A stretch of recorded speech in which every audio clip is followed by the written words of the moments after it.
Good evening. What you are about to hear is a work of fiction. It is an archival chronicle of events that have not yet occurred, told through the voices of journalists, government officials, and ordinary citizens caught between collapsing institutions. There is no second civil war descending upon us, no nation fractured beyond recognition. The broadcasts you will hear have been created using artificial intelligence. The words were written by human hands. The structure, the pacing, the slow unraveling of a society that forgot how to listen, that came from human imagination.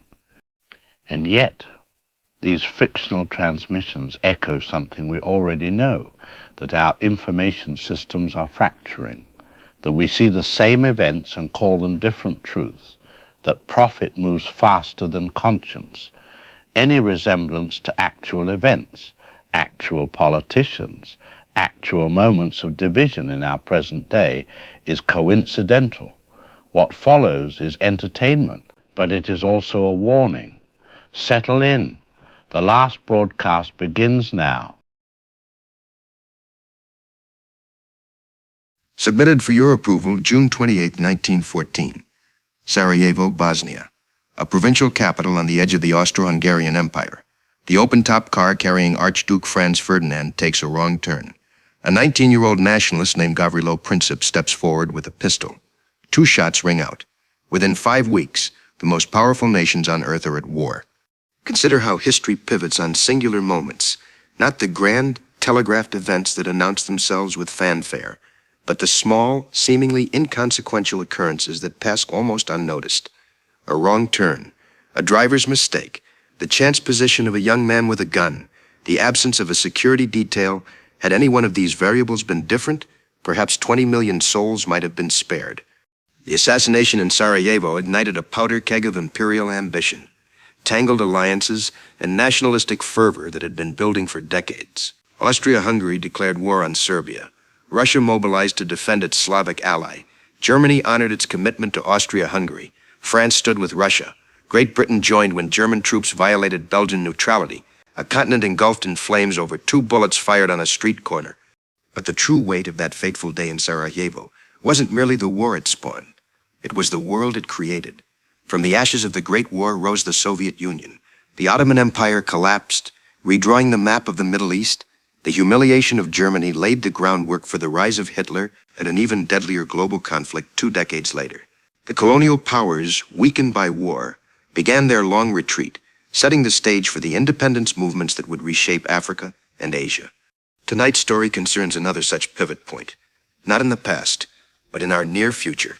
A beloved figure, murdered before a live audience, a nation in mourning, information weaponized, truth itself becoming the first casualty, different factions watching the same event yet seeing entirely different realities. And behind it all, forces that profit from division moving their pieces on the board with cold calculation. You're traveling now through another dimension, a dimension not only of sight and sound, but of algorithms and echo chambers. A journey into a land whose boundaries are limited only by the manipulation of human fear. Your next stop, the Second Republic, an archival chronicle of America's Second Civil War. A reminder that the distance between civilization and chaos may be measured not in miles, but in moments.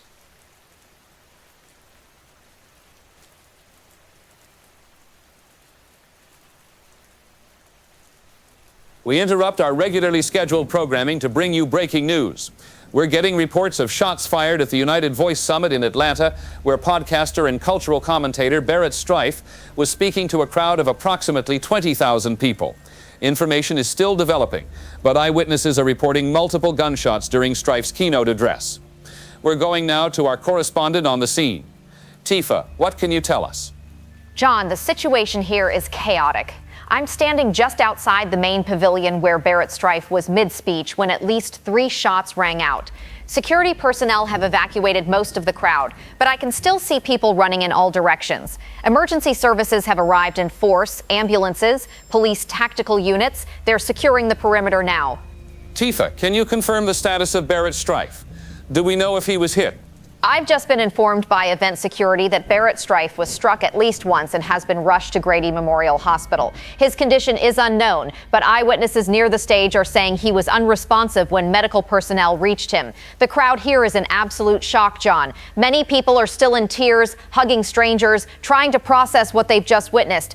For those just joining us, we're following breaking news out of Atlanta, where popular podcaster Barrett Strife has been shot while addressing a crowd of thousands.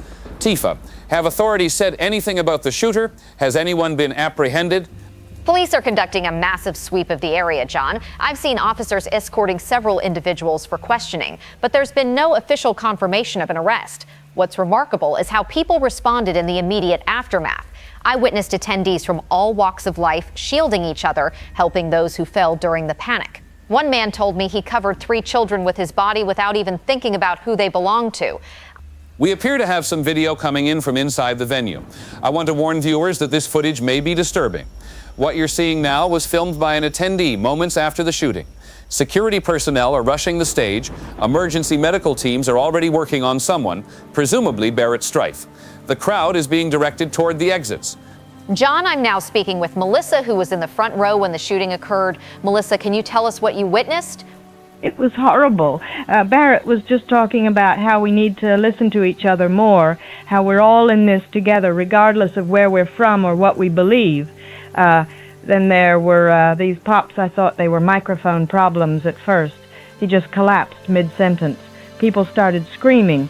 While we wait for more information on Barrett Strife's condition, I want to remind our viewers that he rose to prominence as a voice who deliberately bridged political divides. His podcast, Common Ground, became one of the most downloaded shows in the country by featuring conversations between people of vastly different beliefs. He was often criticized by hardliners on both sides for his willingness to engage with opposing viewpoints. Ladies and gentlemen, I've just received word from Grady Memorial Hospital that Barrett Strife has been pronounced dead. The podcaster and cultural commentator was 42 years old. He leaves behind a wife and 2 children. Our deepest condolences go out to his family and to the millions of listeners who welcomed his voice into their homes each week. John, the news is just reaching the crowd here. People are embracing one another. Many are crying openly. Videos are already being shared showing strangers comforting each other. I'll continue reporting from the ground here as the situation develops, John. Back to you in the studio. Thank you, Tifa.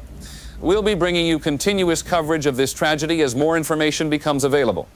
For now, we know that Barrett Strife, a voice that sought unity in divided times, has been silenced. The question on everyone's mind now is why, and what this means for a nation already struggling to find common ground. Stay with us as this story develops.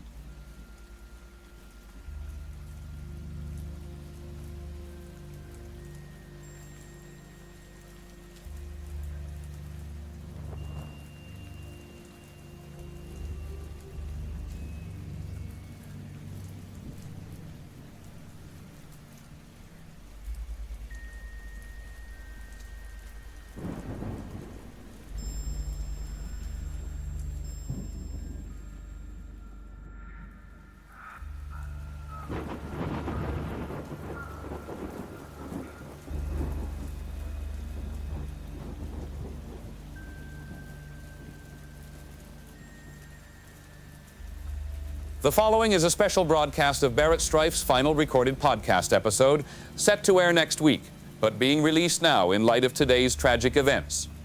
This conversation between Barrett Strife and media analyst Guy Haynes was recorded just 2 days ago. Welcome back to another conversation that matters. I'm Barrett Strife, and today I'm sitting down with someone whose views often clash with mine, but whose insights I've always respected. Guy Haynes has been analyzing media echo chambers for over a decade, and his recent book, The Divided Screen, makes some fascinating points about how we're all being pushed further apart by the content we consume. Guy, thanks for being here. Barrett, I appreciate the invitation. Your show is one of the few spaces left where people actually listen instead of just waiting for their turn to talk. That's becoming dangerously rare. You write about this idea that we're not just divided politically, but that we're living in completely different information ecosystems. Can you break that down for our listeners?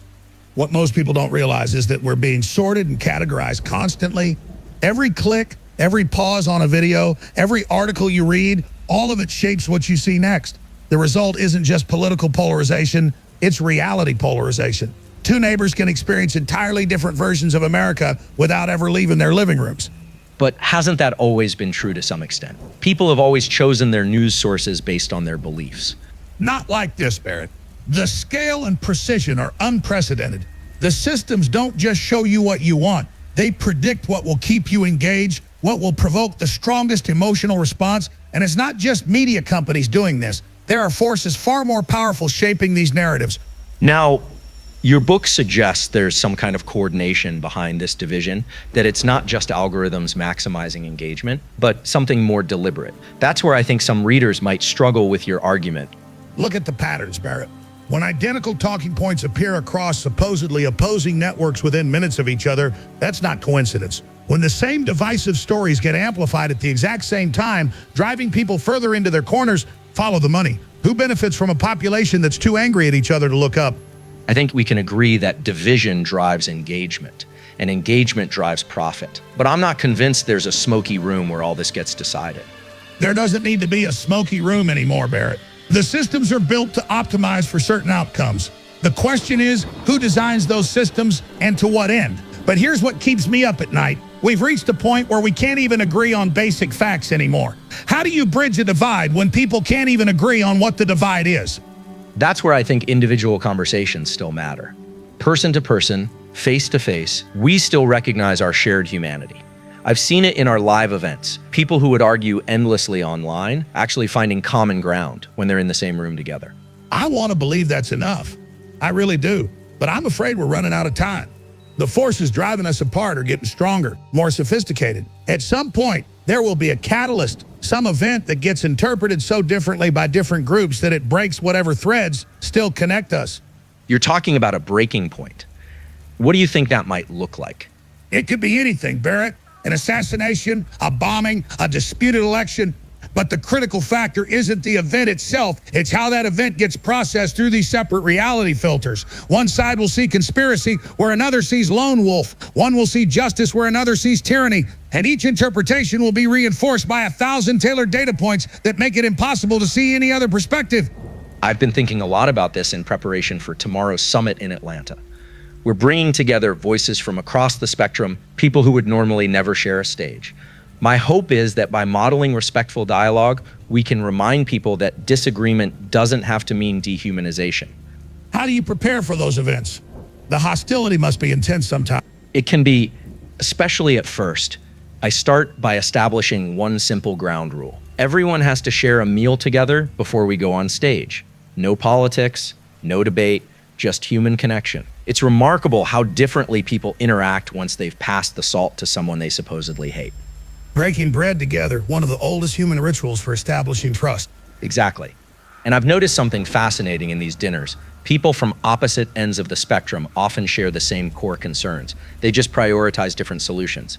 A progressive activist and a conservative business owner might both worry deeply about their children's futures, but they've been conditioned to see each other as the obstacle rather than as potential allies. That's what makes your approach so unusual, Barrett. Most media figures profit from amplifying the differences, not finding the common ground. Have you ever been pressured to take a more divisive approach? Only every day. My download numbers would probably triple if I started destroying my guests instead of listening to them. But that's exactly the trap we've fallen into as a culture. We've mistaken combat for conversation. We've confused winning with understanding. It's cost you financially, hasn't it? Significantly. I've turned down 7-figure deals that would have required me to pick a side and stick to it. But I sleep better knowing I'm not contributing to the problem. And honestly, the audience is growing slowly but steadily. I think people are hungry for dialogue that doesn't leave them feeling angry or afraid. You've received threats for this approach, haven't you? From both extremes, yes. When you refuse to demonize either side, the most radical elements of both see you as a traitor. My security team has had to expand this past year. My wife wasn't happy about that. That concerns me deeply, Barrett. The space for nuanced conversation is shrinking, and now it's becoming physically dangerous to occupy that middle ground. Does that ever make you reconsider your approach? It makes me more convinced that it's necessary. Look, I'm not naive. There are bad actors out there, people who operate in genuine bad faith, but they're a minority. Most Americans are decent people trying to navigate an information landscape designed to manipulate their fears. They just need permission to step back from the brink. Permission? That's an interesting framing. You think people want to come together but don't feel they can? I know they do. When the cameras are off, when the social media is put away, when people feel safe from judgment, the common ground reveals itself. I've watched lifelong enemies discover shared values over coffee. I've seen political opponents join forces when they realize they're both being manipulated by the same systems. Your Atlanta summit tomorrow, bringing together voices from across the spectrum. You genuinely believe it can make a difference? I believe we have to try, Guy. If we surrender to the algorithm, if we accept that Americans are fundamentally incompatible with one another, then we've given up on the experiment itself. And I'm not ready to do that. Not when I've seen how quickly the walls come down when people actually listen to each other. I'm not saying it's hopeless, but I am saying that individual goodwill might not be enough against systems designed specifically to amplify our worst instincts. I wish more people shared your commitment to finding that common ground. Then we need to be louder than the algorithms, more human than the systems, more persistent than the forces trying to pull us apart. It's why I'm heading to Atlanta tomorrow, to speak directly to people from across the spectrum, to remind them that we're all in this together. I hope people listen, Barrett. I really do. Because when we stop listening to each other, we stop seeing each other as human, and that's when the unthinkable becomes possible. You know what the theme of tomorrow's speech is: reclaiming conversation. I'm going to challenge everyone there to have one genuine dialogue with someone they disagree with, not to convince them, but to understand them. Just imagine if even 10% of the audience actually did that. A ripple effect. Exactly. Change doesn't have to start with grand gestures. It can begin with something as simple as saying, "Tell me why this matters to you. I want to understand." That's the message I want to leave people with tomorrow. I believe it's a message we're spreading, Barrett. And I'm grateful there are still voices like yours out there reminding us of our shared humanity. I just hope that message cuts through the noise. On that note, I want to thank Guy Haynes for joining me today. His book, The Divided Screen, is available now, and while I don't agree with all of his conclusions, I think his core message deserves our attention. We'll be back next week with more conversations that matter. Until then, keep listening to each other. It matters more than you know. That was the final recorded conversation with Barrett Strife, recorded just 2 days before his assassination at the United Voice Summit in Atlanta. His words, "Keep listening to each other," have already become a rallying cry across social media as the nation grapples with this tragedy. We now return to our continuing coverage of this developing story.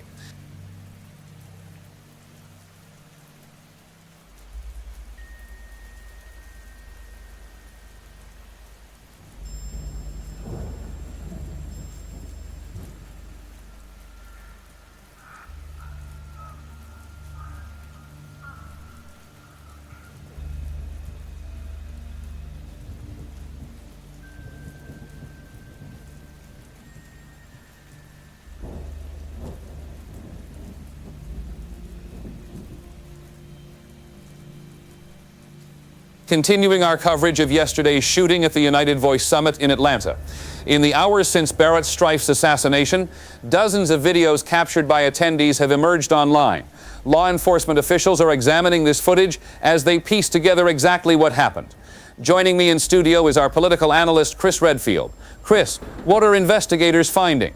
John, what's notable is the volume of footage available. We have the shooting captured from at least 40 angles.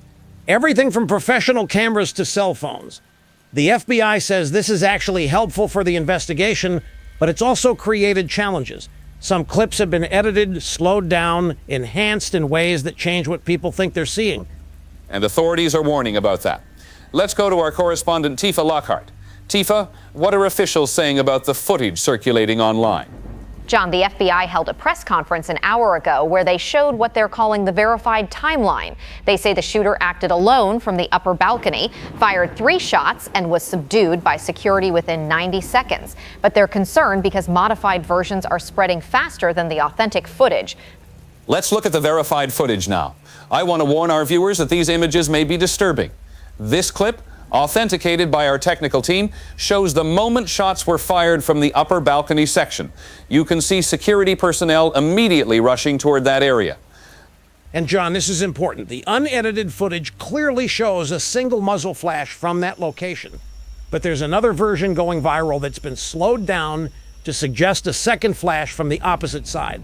Our technical team confirmed that's actually a camera flash from an audience member.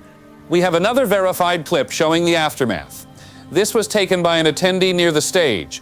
You can see medical personnel rushing to Barrett Strife while security clears the area. Our tech investigation unit was monitoring data traffic patterns related to the footage distribution when they intercepted what appears to be internal communications from someone in content moderation.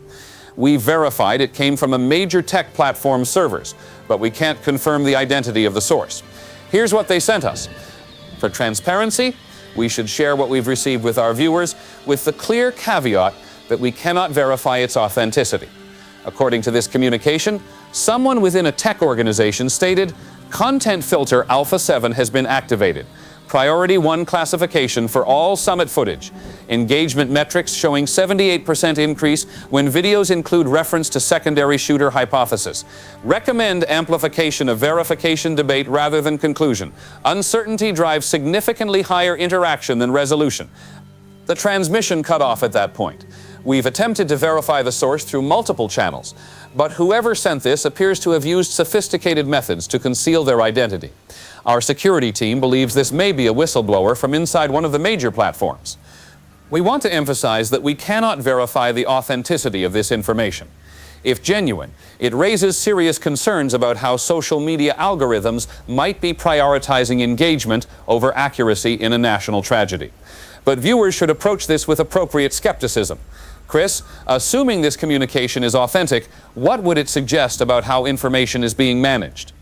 It would suggest someone prioritizing engagement over accuracy, John, which would be disturbing during a national tragedy. But again, we don't know if this is real. We're now joined by Melanie Daniels, government spokesperson. Ms. Daniels, thank you for joining us. Thank you, John. I want to emphasize that federal authorities are working with law enforcement to analyze all available evidence. We urge the public to rely on verified sources rather than edited clips circulating online. The president has been briefed and will be addressing the nation this evening. Can you address claims of multiple shooters? At this time, all evidence points to a single shooter. We're aware of manipulated videos, and we're asking platforms to help identify verifiably false content. The investigation is ongoing, and we're following every lead. There's this leaked message suggesting platforms might be amplifying confusion deliberately. Can you address that? I haven't been briefed on that specific leak, but the administration is concerned about misinformation during this crisis. The president will be meeting with tech industry leaders tomorrow to discuss these issues. Thank you, Ms. Daniels. We'll be covering the president's address this evening. Chris, one more point before we go to break. What strikes me, John, is that we have more footage of this tragedy than perhaps any event in history. Yet somehow that abundance of evidence hasn't brought clarity. Instead, we're seeing people select which clips to believe based on what they thought before they ever saw the footage. A troubling observation. We'll continue to bring you verified information as it becomes available. As we process this tragedy, we encourage viewers to seek multiple sources, to question what they see, and to remember that in this moment of grief, our shared humanity matters most. We'll return after this break.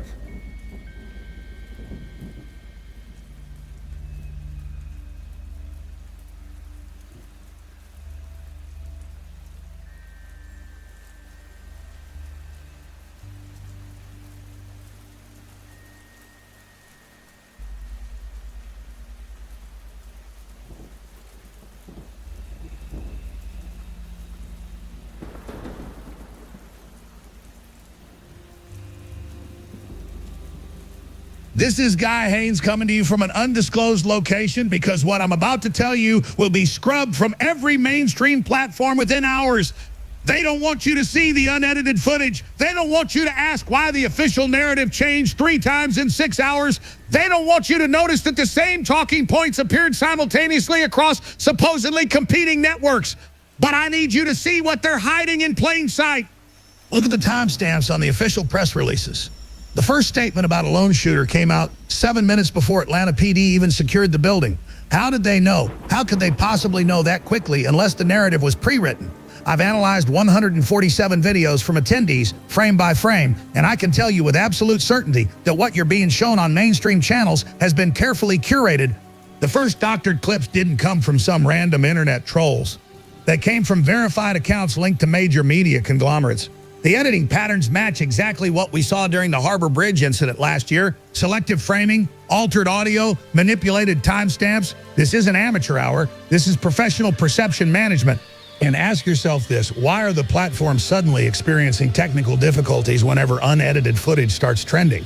Why are accounts being suspended for sharing raw video without commentary? They're calling it sensitive content moderation, but it's happening with surgical precision. Only certain perspectives are being restricted. Only certain questions are being silenced. Barrett Strife wasn't supposed to give that speech. His prepared remarks, which I've obtained from a source inside his organization, were completely different from what he began to deliver on that stage. He went off script moments before the shooting. He was about to name names, specific executives at tech companies who've been manipulating public discourse. He had the data, he had the internal documents, and now he's gone. I've spent the last decade tracking how information flows through our media ecosystem. I can tell you without hesitation that what we're witnessing now is not organic. The speed and precision of this narrative construction is unprecedented. Identical phrases are appearing across thousands of news sources simultaneously. The same carefully selected clips are being highlighted while others disappear from search results. This isn't just bias. This is algorithmic engineering of public perception. My team has identified unusual data traffic patterns between major media servers and private networks registered to companies that don't officially exist. We're seeing evidence of automated content filtering happening before human editors even review footage. Someone is deploying advanced AI tools to shape what you see in real time, ensuring you only encounter information that reinforces your existing worldview, regardless of which side you're on. The most frightening part, the system is adapting. It's learning from your reactions. Every time you share, comment, or simply linger on a post about the shooting, you're training the algorithms to better manipulate you tomorrow. You're helping them build your own custom reality tunnel. And these separate realities are pulling us further apart by design. I'm not telling you what to think about the shooting. I'm asking you to notice how your thinking is being directed. Notice the emotional triggers embedded in the coverage. Notice how certain questions are preemptively dismissed rather than addressed. Notice how the algorithms are feeding you content that makes you either terrified or furious, with nothing in between. This is not accidental. There are people who profit from our division. There are powerful entities who benefit when Americans see each other as enemies rather than neighbors. And they've built invisible systems to ensure we never find common ground. Barrett Strife was about to expose those systems. He was going to show us exactly how the puppet strings are pulled, and now those same systems are working overtime to control how we perceive his death. I don't know who pulled the trigger in Atlanta, but I know who benefits from the aftermath. I know who profits from the chaos. I know who gets more powerful every time we're too angry to think clearly. Follow the money, follow the data flows, follow the ownership trails of the platforms shaping your reality right now. This transmission will be interrupted soon. They'll call me a conspiracy theorist. They'll say I'm exploiting tragedy. But remember, Barrett Strife's last recorded words were about the forces dividing America through information manipulation. He died trying to warn us. The least we can do is pay attention. I've uploaded the unedited footage, the internal documents Barrett was going to reveal, and my complete analysis to secure servers around the world. You can find them at truthforward.net/Atlanta. Download them now before they disappear. Share them with people you trust. And whatever you do, start questioning why certain powerful interests are so invested in controlling how you perceive this tragedy. This is Guy Haynes. Stay vigilant. And remember, when they don't want you looking at something, that's exactly where you need to focus your attention. They're counting on your emotional reaction, overriding your critical thinking. Don't give them what they want.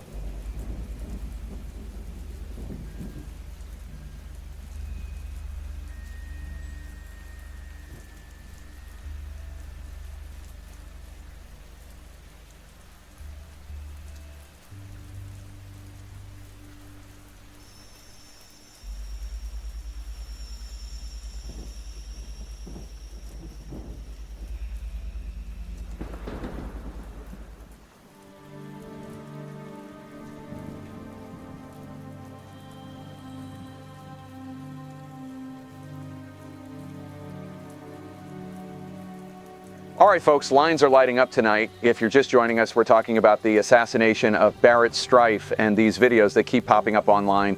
Every hour, it's a new clip, a new angle. And honestly, nobody can agree on what they're seeing anymore. Let's go to Michael in Oklahoma City. Michael, you're on the air. Vincent, thanks for taking my call.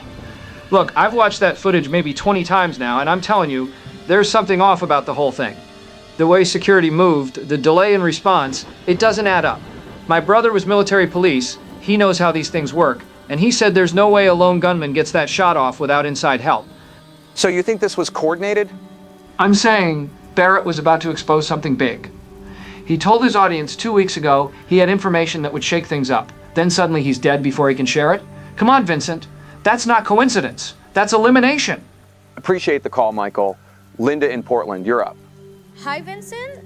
I just need to push back on what that last caller said because conspiracy theories like that are exactly what's tearing this country apart. I was at the summit. I was there when it happened. And what I saw was a disturbed individual with a gun, not some grand government conspiracy. People need to accept reality instead of making up fantasies. You sound frustrated. I am frustrated. My own sister won't talk to me now because we watched different videos and can't agree on what happened. We were at the same event. How is that even possible? But people would rather believe in shadowy plots than accept that sometimes terrible things just happen. Robert from Austin, what's your take? Yeah, Vincent, long-time listener. Look, I'm just a truck driver, right? I'm not some political expert, but I've been hauling freight across this country for 15 years. And I can tell you one thing. People are angry. They're tired of being told what to think. That lady who just called, she's upset her sister won't believe the official story. Well, maybe the official story isn't believable. You're talking about the censorship angle. I'm talking about control, Vincent. I tried sharing one of those videos earlier and it got removed in like 10 minutes. 10 minutes. But the official version is everywhere you look. They're deciding what we're allowed to see. That's not freedom of information, that's propaganda. And people like that Portland caller, they're fine with it because the censorship agrees with what they already believe. Jennifer in Chicago, go ahead. Yes, thank you, Vincent. I'm a nurse, and I'm frankly disgusted by what I'm hearing. That trucker just accused me, basically, of being naive. Well, I work with facts every day, medical facts, scientific facts, and the problem with people like him is they've been radicalized by online echo chambers to believe everything is a lie. Sometimes the official story is official because it's true. Strong feelings on both sides. David in Atlanta. Vincent, I work in video production. And I can tell you with absolute certainty that some of those clips circulating online have been edited, slowed down, enhanced, manipulated to show things that aren't there. Professional level work. This isn't just random people on their phones. Somebody with resources is flooding the zone with different versions of the same event. To what end? To divide us, Vincent. When we can't agree on what we're seeing with our own eyes, we can't organize, we can't unify, we can't resist. Whoever benefits from a divided America, that's who I'd be looking at. And before people call me a conspiracy theorist, I'm just talking about video forensics. The manipulation is real. I can prove it. Rachel in Phoenix, you had a comment? Vincent, I'm a political science professor, and I have to say this conversation is exactly what worries me. We're seeing the breakdown of consensus reality. People used to disagree about interpretations of facts, but now we can't even agree on what the facts are. That's how democracies die. When there's no shared basis for truth, there's no shared basis for anything else. You think we're past the point of no return? I think we're at a critical juncture. When half the country believes one version of an event and the other half believes something completely different, you can't have a functioning society. We're not just divided politically anymore. We're divided about reality itself. And I honestly don't know how we come back from that. Marcus in Texas, you get the last word before the break. Yeah, Vincent, I just want to respond to that, Professor. She's talking about consensus reality. Like academics get to decide what reality is. Maybe the reason regular people don't trust the official story is because we've been lied to before. WMDs in Iraq, government surveillance programs they swore didn't exist, all of it denied until it wasn't. So forgive us for being skeptical when they tell us to just accept the approved version and stop asking questions. And that's where we are, folks. Nobody trusts anybody. Everybody thinks they're the one seeing clearly while everyone else is blind or lying. When we come back, more of your calls on Barrett strife, the footage, and what it means when Americans can't even agree on what they're watching.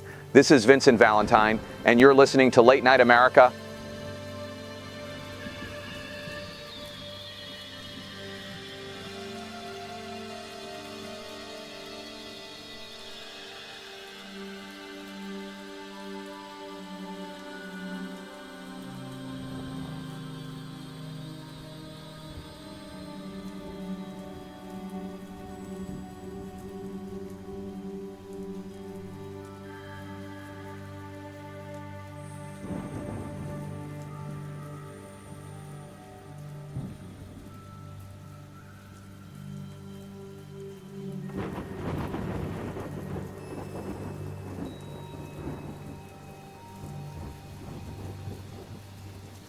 Day 3 of our continuing coverage following the assassination of Barrett Strife. The investigation is ongoing, but media outlets nationwide have already drawn their conclusions. Chris Redfield joins me to discuss the rapidly escalating rhetoric. Chris, what are we seeing? John, unified shock has given way to finger-pointing.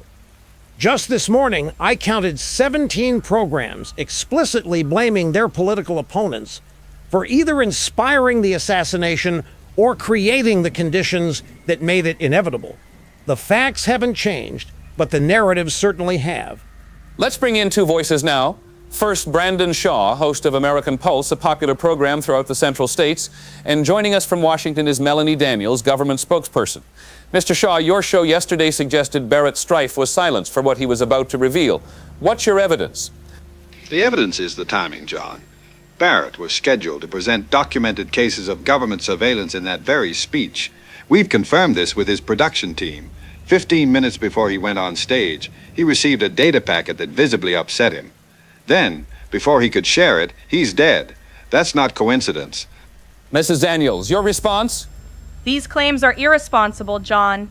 There's no evidence supporting this theory. What we do know is that Barrett Strife received specific threats from extremist elements in recent weeks. The FBI is investigating several individuals who posted threats online. Making unfounded accusations during an active investigation helps no one. Extremist elements?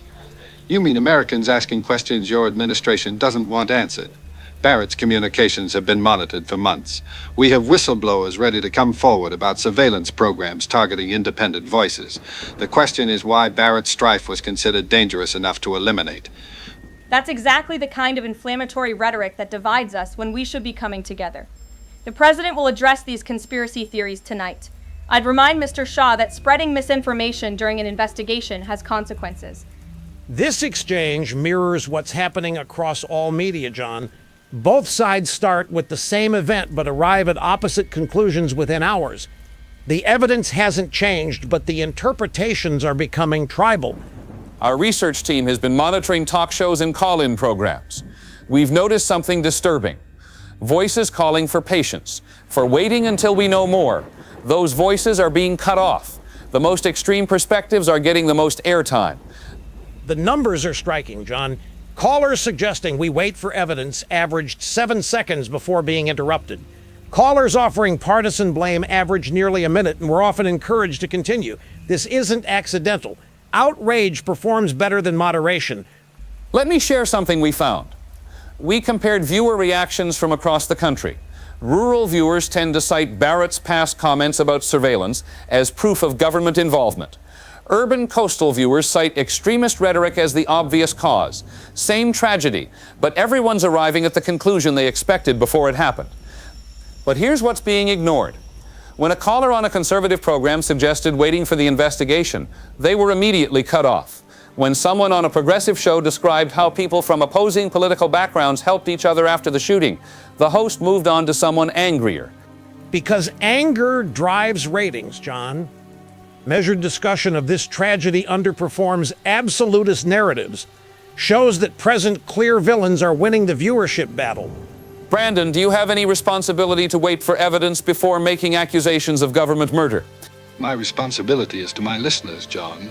While establishment outlets repeat official talking points, independent voices are demanding answers. The government has a history of targeting influential people who challenge power. That's documented fact, not theory. There's a difference between asking questions and accusing the government of assassination. When someone with a large platform makes unfounded claims during a crisis, it creates a dangerous environment. It makes investigation harder and potentially puts more lives at risk. What concerns me most as an analyst is the speed of this, John. Media coverage has been increasingly tribal for years, but this represents an acceleration.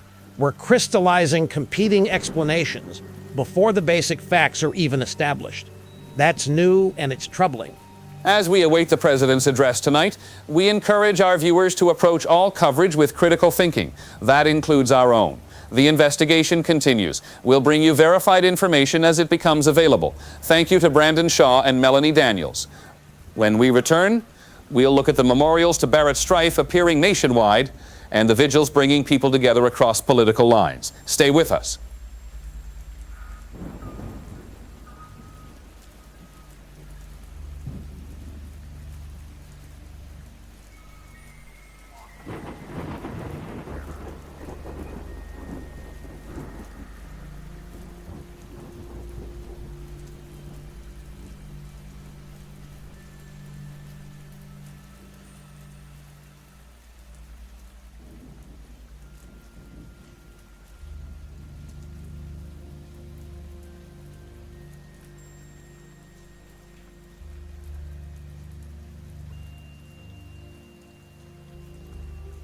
What's up, everybody? Welcome back to another episode of Straight Talk Underground. I'm your host, Joel Miller, and man, today's conversation is one I've been trying to set up for months. We've got Dr. Eleanor Ramirez joining us, historian, political scientist, author of that book, Fault Lines, that just hit the bestseller list. Eleanor, thanks for making the time today. Thanks for having me, Joel. I've been a listener for years, so this is kind of surreal. So your book is blowing up right now, and I think it's because you're hitting on something a lot of people feel in their gut. You're making this case that America might be closer to civil conflict than most people realize. Can you break that down for us? Sure. The thing most people miss is that civil wars rarely begin with formal declarations or clear starting points. They creep up through erosion of trust and breakdown of communication. We're seeing warning signs that have preceded conflicts in other countries and time periods. That's wild because we think of civil wars as these dramatic events with like armies forming and territories being claimed. But you're saying it's more subtle than that? Exactly. The American Civil War was actually unusual in its formality, with clear secession declarations, uniformed armies, and defined territories. Most conflicts begin with sporadic violence, competing authority claims, and gradual dissolution of shared reality. Bosnia, Syria, Lebanon, these conflicts emerged through escalating cycles that eventually reached critical mass. The most worrying thing about our situation now is the collapse of shared information frameworks. Americans increasingly get information from entirely separate sources with fundamentally different factual frameworks. This isn't just disagreement about policy, which democracies handle just fine. It's disagreement about basic reality itself, which no governance system can easily reconcile. I see this with my own audience. I get messages every day from listeners who live in completely different information ecosystems, like they're experiencing totally different versions of America. It's not just that they disagree about solutions, they're seeing completely different problems. That's exactly the pattern that precedes civil breakdown. When citizens can't agree on basic facts, democratic processes break down. Elections need shared understanding of their legitimacy. Laws need common interpretation frameworks. When these shared understandings collapse, institutions can't resolve conflict when they're needed most. So is technology making this worse? I mean, social media has to be pouring gasoline on this fire, right? Technology is both accelerating and structuring this division, Joel. Historical conflicts needed physical proximity for violence and face-to-face interaction for radicalization. Digital networks eliminate these natural friction points while algorithmically amplifying content that triggers strong emotional responses, typically outrage, fear, and tribal identification. The real problem is how these platforms interact with our cognitive vulnerabilities. Our brains evolved for small group social environments with limited information processing. Current technology overwhelms these systems while exploiting tribal psychology evolved for physical survival. We're basically running Stone Age mental software on Space Age information hardware. I've experienced this personally. I'll catch myself getting furious about something I saw online, and then I'll step outside and talk to my actual neighbors, who might have completely different political views, and we get along fine. It's like we're being programmed to hate each other through screens. Your observation matches the research perfectly, Joel. Studies consistently show Americans perceive much greater division when describing abstract political opponents than when interacting with actual community members holding opposing views. Digital platforms amplify perception of division beyond its actual intensity in physical communities. What makes our current situation unique is that profit-driven algorithms automatically amplify division without even needing deliberate human intention. Historical conflicts typically required state actors or movements intentionally promoting division. Today's engagement optimization creates division as a side effect, making it much harder to address than traditional propaganda. You mentioned something in your book called infrastructure for violence that develops before actual conflict breaks out. What does that look like in America today? Civil conflicts need three infrastructure components before sustained violence emerges. First, dehumanization frameworks that justify harm against fellow citizens by recategorizing them as threats. Second, parallel authority structures providing alternative governance when official institutions lose legitimacy. Third, security capabilities outside state monopoly preparing for perceived imminent conflict. All three have developed in America over the past decade. But dehumanization has progressed furthest, with Americans increasingly describing political opponents as threats to national existence rather than policy disagreements. Language previously reserved for foreign adversaries now routinely describes fellow citizens, with about 18% of Americans consistently endorsing statements that political opponents deserve to suffer in recent studies. That's chilling. Are there historical examples where societies recognize these warning signs and manage to pull back from the brink? Like, is there a way out of this pattern? There are definitely examples of conflict prevention after significant division. South Africa's transition from apartheid, Colombia's peace process with FARC, and Northern Ireland's Good Friday Agreement all represent successful navigation of potential civil conflict despite extreme societal division. The most interesting thing about successful prevention cases is recognizing when conflict serves interests beyond the apparent participants. Civil divisions typically benefit particular entities that extract resources during governance breakdown or implement preferred policies during resulting chaos. Identifying these beneficiaries often provides crucial motivation for otherwise opposed groups to cooperate against exploitation. So you're saying that sometimes when people realize they're being played against each other, that recognition itself can help break the cycle? Precisely. Historical examples consistently show that recognition of manipulation provides stronger unification than appeals to shared values. When previously opposed groups recognize their division serves interests fundamentally opposed to both sides' welfare, cooperation emerges from practical necessity rather than ideological alignment. What makes America's current situation both concerning and potentially hopeful is the unprecedented transparency of division architectures. Historical manipulation required deliberate coordination, largely invisible to affected populations. Today's algorithmic division operates through documented technical systems, theoretically available for public examination. This creates potential for recognition cascade if sufficient transparency emerges about how digital architectures transform diversity into division.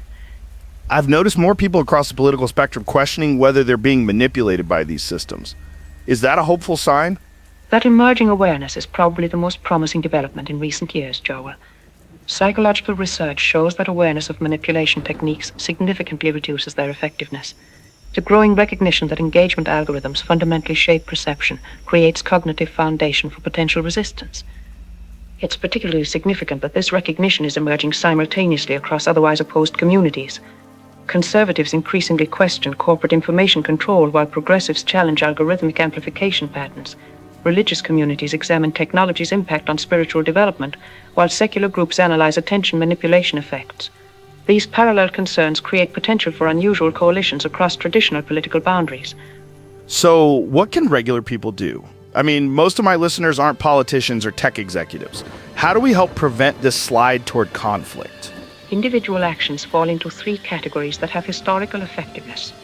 First, practice information hygiene by consuming diverse sources and implementing regular digital fasting to reset emotional baselines.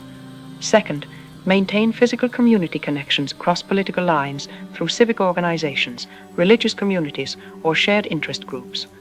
Third, develop conscious recognition of manipulation techniques and practice meta-awareness during strong emotional reactions to political content. Most important is consciously resisting artificial urgency driving conflict escalation.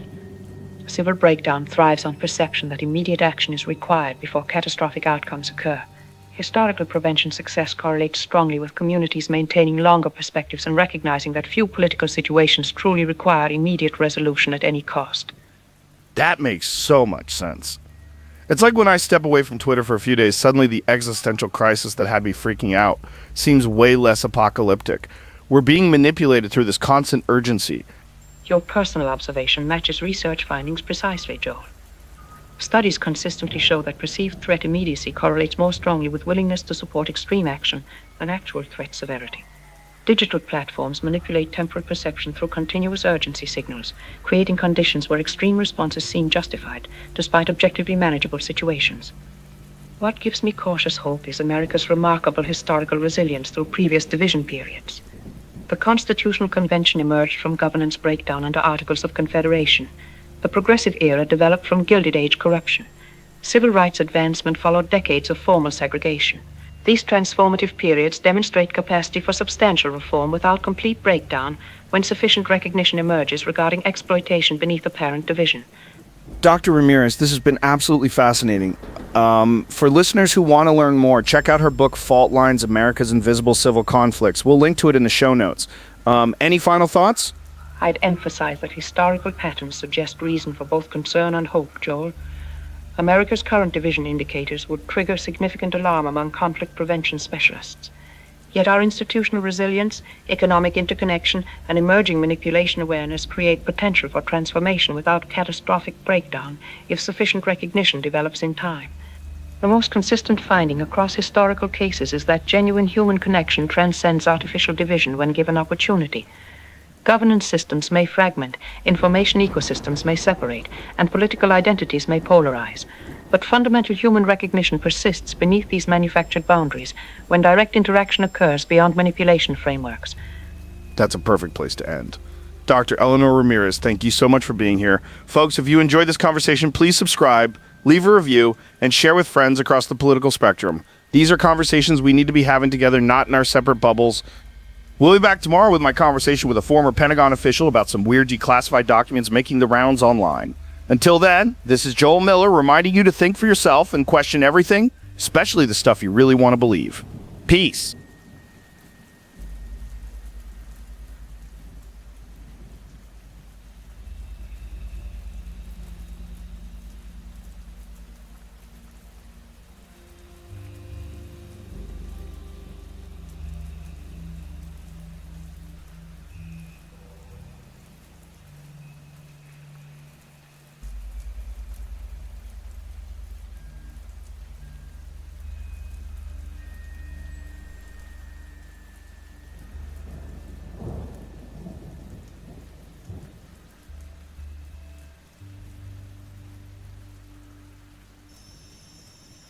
We're continuing our coverage of what some are calling the Day of Division, a nationwide eruption of protest following the assassination of Barrett Strife.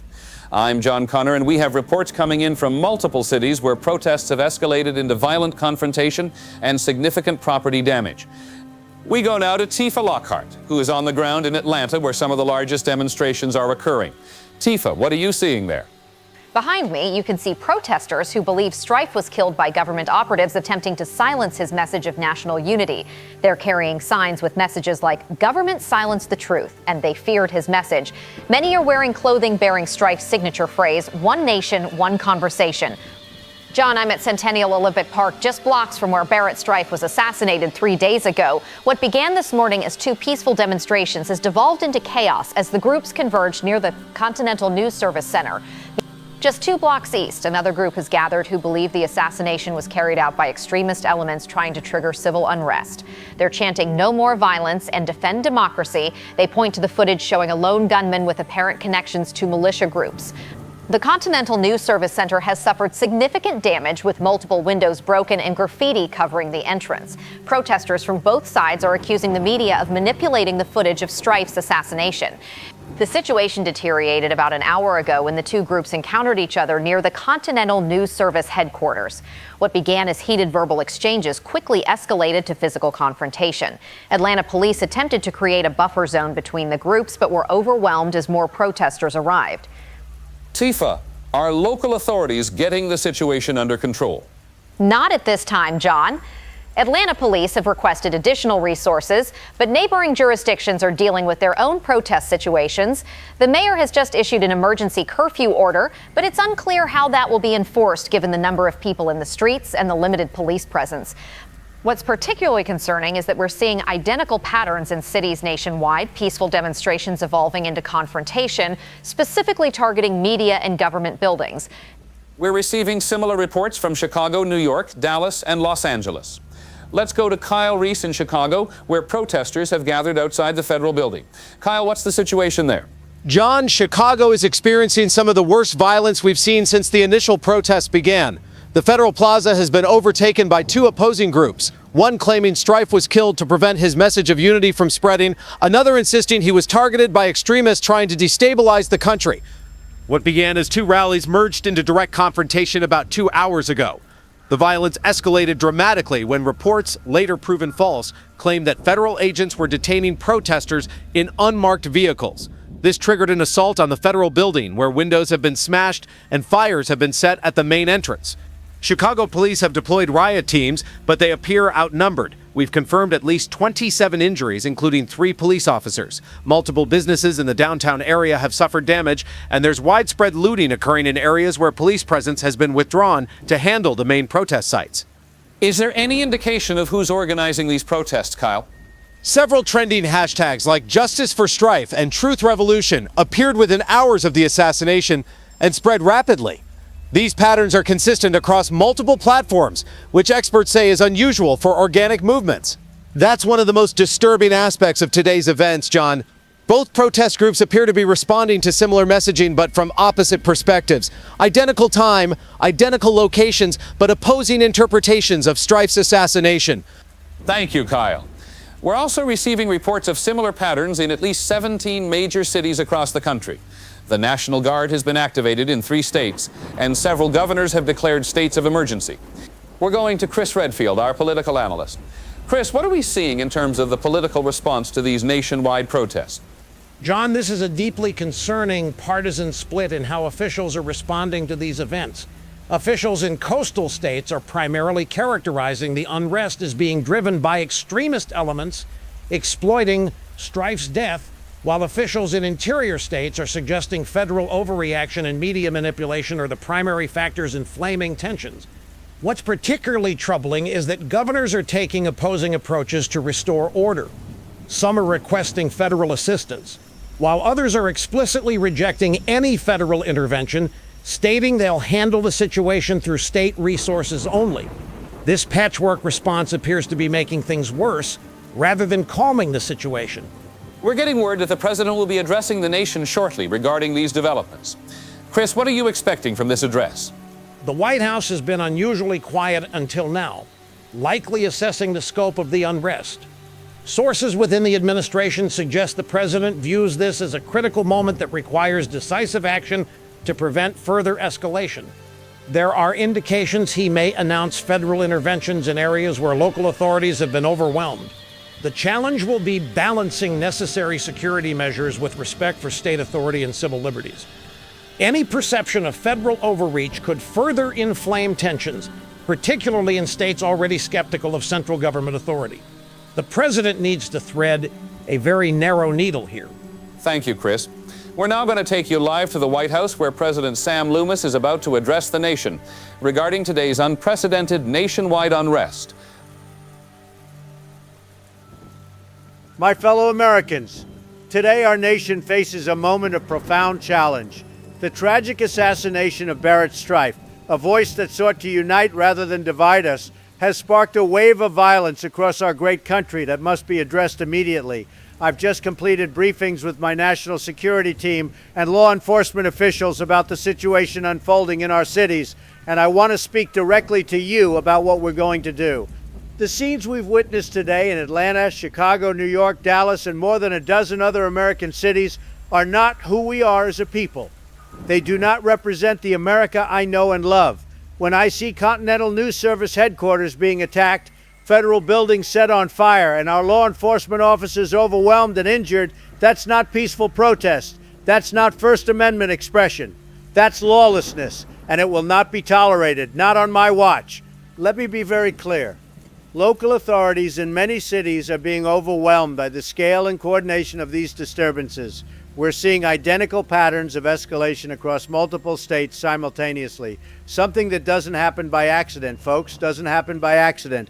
There are bad actors, very bad actors, using social media to coordinate these attacks on our institutions and turn Americans against each other. They're exploiting Barrett Strife's death to create division when he stood for unity. That's why today I'm directing the Department of Justice to prepare federal assistance teams that will be ready to deploy to any state where local authorities cannot maintain public safety. These teams will be available upon request or, and I want to be very clear about this, in situations where the violence threatens federal property, interstate commerce, or the constitutional rights of our citizens. We cannot allow our cities to burn while jurisdictional questions are debated. For governors who are handling the situation effectively, and there are some doing a tremendous job, we stand ready to provide any additional resources you request. But for those governors who are unable or unwilling to take decisive action to protect their citizens and restore order, the federal government has not just the right, but the obligation to step in. The Constitution doesn't say maybe protect Americans, it says we must do it, and that's exactly what we're going to do. I am also authorizing the creation of a digital security task force to address the online coordination we're seeing behind these violent activities. Our intelligence indicates that social media platforms are being used to direct these synchronized attacks on our institutions. Some of the same message templates, the exact same templates, are appearing in cities thousands of miles apart within minutes of each other. This task force will work with social media companies to identify suspected bad actors and prevent violence before it happens.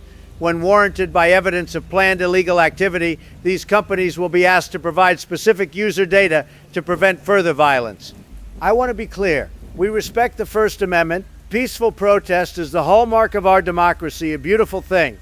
But when we see identical tactics being deployed simultaneously across the country, attacking the same types of targets, using the same methods, that's not spontaneous protest. That's coordination designed to destabilize our nation, and we're going to stop it.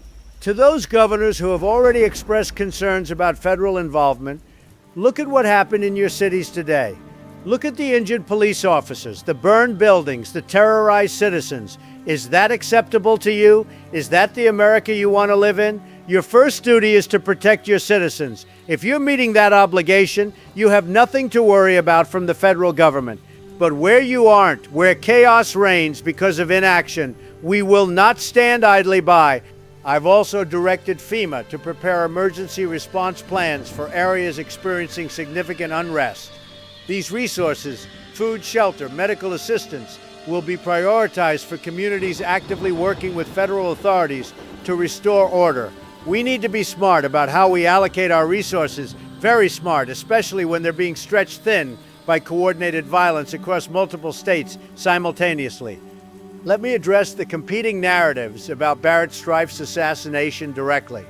There are those claiming government involvement and others blaming extremist elements. The Department of Justice and FBI are conducting thorough, transparent investigations into this heinous act. We will follow the evidence wherever it leads without preconceptions. But let me be absolutely clear. Using violence to advance either narrative dishonors Barrett Strife's memory and his message of national unity. He stood against exactly the kind of division we're seeing in our streets today. To the American people watching at home, frightened by the images on your television screens, we will restore order, we will protect our communities, and we will hold accountable those who use violence to advance their agendas, whatever those agendas may be. This is America. We resolve our differences through democratic processes, not through destruction and intimidation. For those who might be thinking about joining these violent demonstrations, don't do it. We're watching, and there will be consequences, serious consequences. But for peaceful citizens concerned about the direction of our country, I hear you. Your voices matter, and the best way to honor Barrett Strife's legacy is through peaceful dialogue, not through the chaos we've witnessed today. In closing, let me say this. The federal government stands ready to assist any state that needs help, but that assistance comes with expectations that maintaining public safety takes priority over political considerations. Because at the end of the day, we're all Americans. We cannot allow those who seek to divide us to win. We cannot allow Barrett Strife's message of national unity to be drowned out by the sound of breaking glass and police sirens. May God bless the United States of America. Together we will overcome this challenge, and we will emerge stronger than ever before. Thank you, and good night. President Sam Loomis addressing the nation amid unprecedented civil unrest following the assassination of Barrett Strife. The president has announced federal assistance teams ready to deploy to states where local authorities cannot maintain control with or without governor's requests in certain circumstances. He's also authorized the creation of a digital security task force to monitor online coordination of protests and directed FEMA resources to be prioritized for communities working with federal authorities. We're already receiving reactions from several governors. Governor Wilson of Michigan has welcomed the federal assistance, stating his state police are stretched beyond capacity. Meanwhile, Governor Jeffries of Texas has issued a statement firmly rejecting any federal intervention, calling it an unconstitutional overreach that violates the sovereignty of our state. Similar divisions are emerging across the country, with coastal state officials generally supporting the president's actions, while interior state leaders express strong opposition. Constitutional experts are already debating the legal foundations for federal intervention without state requests. Professor James Williams at Columbia Law School notes that the president is testing the boundaries of federal authority in domestic disturbances, while former Justice Department official Michael Chen suggests there are legitimate constitutional questions about deploying federal forces against the explicit wishes of state governors. We'll continue to monitor developments throughout the evening as this situation evolves. For now, we return to our coverage of the ongoing unrest in Atlanta.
Welcome back to Late Night America. If you thought things were tense yesterday, well, the president just turned the heat up. Federal task forces monitoring social media, threats to deploy troops into states without their permission. The lines have been on fire for the past hour. Tommy in Tennessee, you're up first. Vincent, I'll be honest with you, I'm scared. Not because of protesters or violence, but because of what the president just announced. Monitoring what we say online. Federal forces in our states without asking the governors. That's not America, man. That's tyranny. This is exactly what the founders warned us about. You think he crossed a line tonight? I think he's using Barrett Strife's death as an excuse to grab power. The president said all this is temporary, just until the emergency is over. But who decides when the emergency is over, Vincent? Him. That's not how constitutional republics work. That's how dictatorships start. Diana in Virginia, different perspective. Completely different, Vincent. Look, I understand people are worried about government overreach. I do. But did everyone miss the part where cities are burning, where people are dying? My cousin is a police officer in Atlanta, and she said last night was the scariest night of her career. When local authorities can't handle it, what's the alternative? Just let it burn? The president has a responsibility to protect citizens. So you support federal intervention? I support not letting our country tear itself apart. If some governors are too weak or too political to maintain order, then yes, federal intervention is necessary. That caller from Tennessee sounds like he's more worried about abstract constitutional principles than actual people getting hurt. That's the problem with libertarian types. All theory, no reality. Mike in Arizona, you're on. Yeah, Vincent, this is exactly what I was afraid of. The government creates the crisis, then swoops in as the savior. Problem, reaction, solution. It's textbook. They probably knew about Barrett Strife's assassination beforehand, maybe even facilitated it, and now they're using it to justify a police state. This digital security task force, that's straight out of 1984, Vincent. They're not even hiding it anymore. That's a serious allegation, Mike. I'm just connecting dots, man. Who benefits from all this chaos? Not regular people like us. The government gets more power, more control, and we get monitored and told where we can go and what we can say. That lady from Virginia who just called, she's the kind of person who trades freedom for security and ends up with neither. Benjamin Franklin warned us about people like her. Sarah in Massachusetts, go ahead. Yes, thank you, Vincent. I'm a high school teacher, and that Arizona caller is spreading exactly the kind of dangerous conspiracy theories that are radicalizing our children. I've seen it in my own classroom. Kids repeating wild theories they saw online, hatred toward the government, talking about revolution.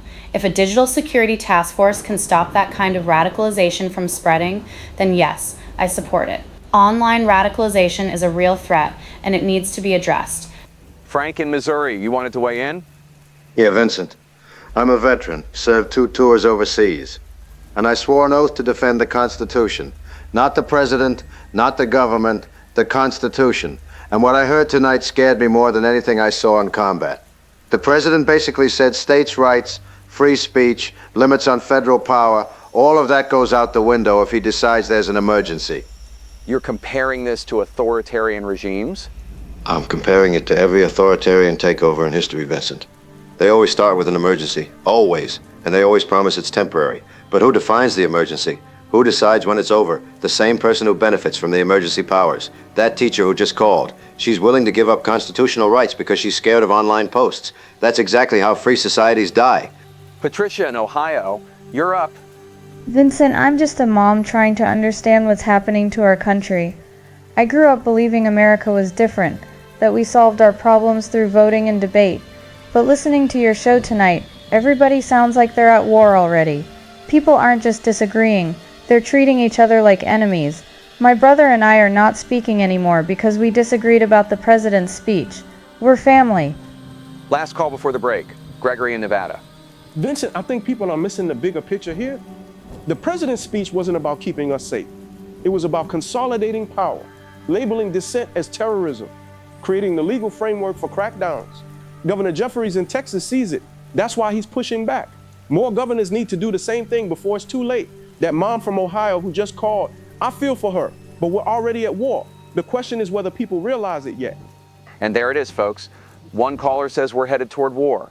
Another says we're already in one. The rest of you are somewhere in between. The president made his move tonight. Some of you think he's protecting America. Some think he's destroying it. When we come back, more calls. This is Vincent Valentine, and this is Late Night America.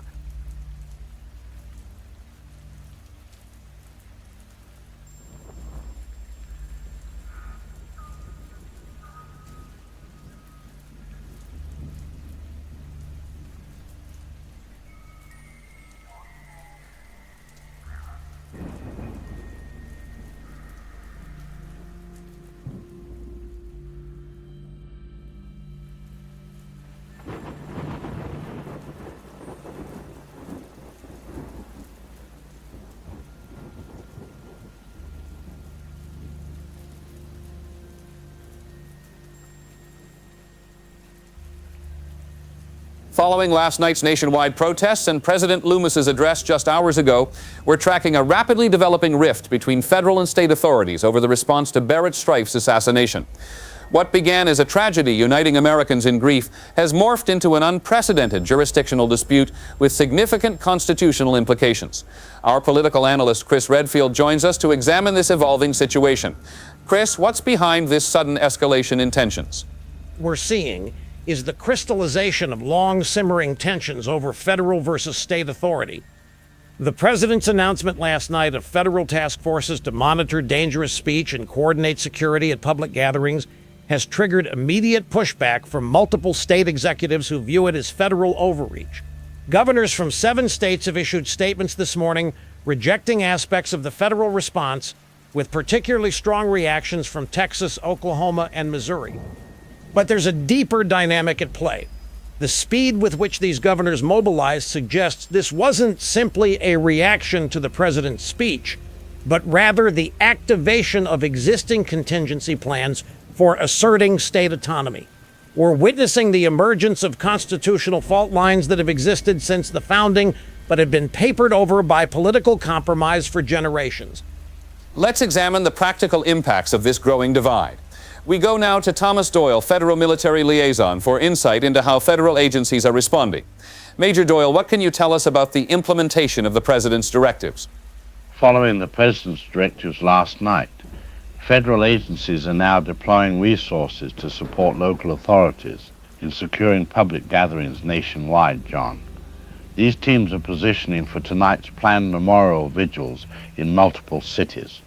These deployments include specialized units from the Department of Homeland Security and technical support from federal intelligence agencies. The focus is on ensuring coordinated security protocols and rapid response capabilities. I want to emphasize that these measures are protective in nature and designed to complement, not replace, local law enforcement. However, we've encountered concerning resistance from certain state authorities who appear to be deliberately obstructing federal coordination efforts. Several governors have issued directives to state police explicitly forbidding information sharing with federal agencies, creating dangerous gaps in security planning. And from the state perspective, we turn to Brandon Shaw, who has been in contact with several governors voicing concerns about federal actions. Brandon, how are state authorities framing their objections? States are drawing a constitutional line in the sand. John, the President's directives represent precisely the kind of federal power grab that the 10th Amendment was designed to prevent. These governors aren't simply making political statements, they're invoking specific constitutional and statutory protections against federal encroachment on state sovereignty.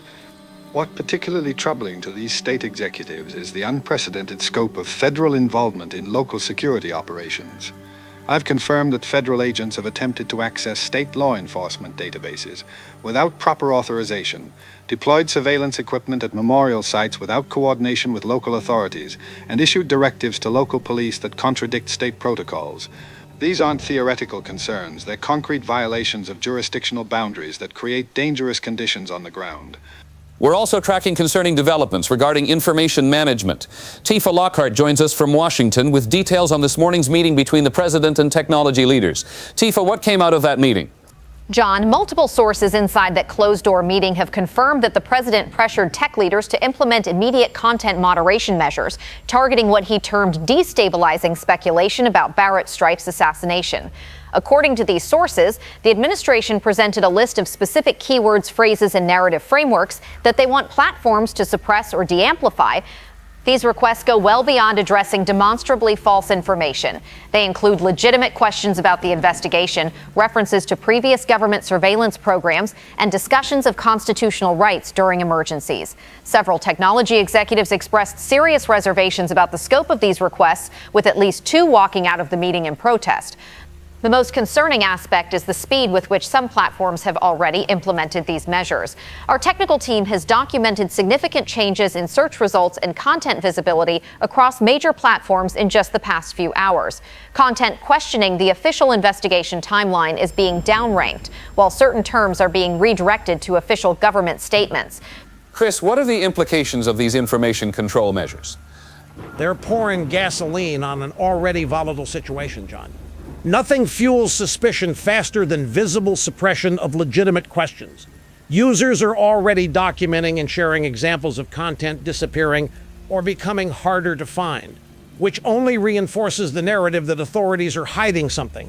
This creates a self-reinforcing cycle where each attempt to control information generates more resistance and skepticism. What's truly unprecedented is how this information battle is directly affecting operational security preparations. State authorities are creating separate communication systems independent of federal networks, citing concerns about monitoring and censorship. Local law enforcement agencies report receiving contradictory instructions from state and federal authorities about how to handle tonight's vigils, with specific disagreements about crowd management, information gathering, and use of force protocols. This brings us to the broader concern about how these jurisdictional disputes are affecting public safety across the country. How are these conflicts playing out on the ground? I've spent the day speaking with law enforcement officials preparing for tonight's memorial vigils, John, and the picture that emerges is deeply troubling. In multiple cities, state police and federal agents had established competing command centers with conflicting protocols for communication, rules of engagement, and operational priorities. Local police departments were caught in the middle, often receiving contradictory orders from state and federal authorities.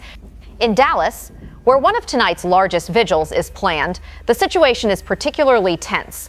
Texas State Police have explicitly rejected federal security coordination, establishing their own perimeter and checkpoint system. Federal agencies are responding by deploying additional personnel with orders to maintain a parallel operation. Dallas Police Department officials describe themselves as caught in an impossible position between these competing authorities. What's not being adequately explained is why federal forces deployed in such numbers to what were essentially local events. Sources within state law enforcement have confirmed that federal personnel are arriving with riot gear, acoustic weapons, and surveillance equipment typically reserved for counter-terrorism operations. This wasn't standard memorial security, it was a show of force designed to assert federal authority over state jurisdiction. That characterization is completely false. Federal deployments are proportional to credible threat assessments and coordinated with local authorities wherever possible. The equipment Mr. Shaw references is standard for crowd management at large-scale events and is deployed for protective purposes only. The suggestion that this represents some form of federal occupation is irresponsible and potentially dangerous. Meanwhile, ordinary citizens preparing to attend tonight's vigils are receiving conflicting information about what to expect. Marion Crane has been monitoring online forums and social media where attendees are posting their experiences. Marion, what are people saying? There's significant confusion and growing tension among those planning to attend tonight, John. Online communities are presenting fundamentally opposed expectations about tonight's events. Some forums are warning about aggressive federal monitoring and advising attendees to conceal their identities, while others suggest state authorities might fail to prevent violence because of their refusal to coordinate with federal law enforcement. Particularly concerning is the emergence of parallel organizing structures. In several cities, groups are coordinating transportation convoys to attend vigils together, explicitly framing this as a security measure against perceived threats from either federal authorities or counter-protesters. These convoys include detailed contingency plans for various scenarios, including routes to evacuate if confronted by law enforcement. Attendees are operating with completely opposed understandings of what threats they might face tonight. Some platforms have already begun implementing the content moderation measures mentioned in the President's address. This is driving users to alternative platforms, where they're finding information that confirms their existing fears about tonight. As night approaches and Americans prepare to gather for memorial vigils across the country, the divisions Barrett Strife's work sought to bridge appear to be deepening. What began as a national tragedy has exposed constitutional fault lines between federal and state authority, creating conditions where tonight's well-intentioned memorials could become flashpoints for conflict. We'll continue monitoring these developments as state and federal officials struggle to find common ground. This is John Connor reporting on a nation at a crossroads.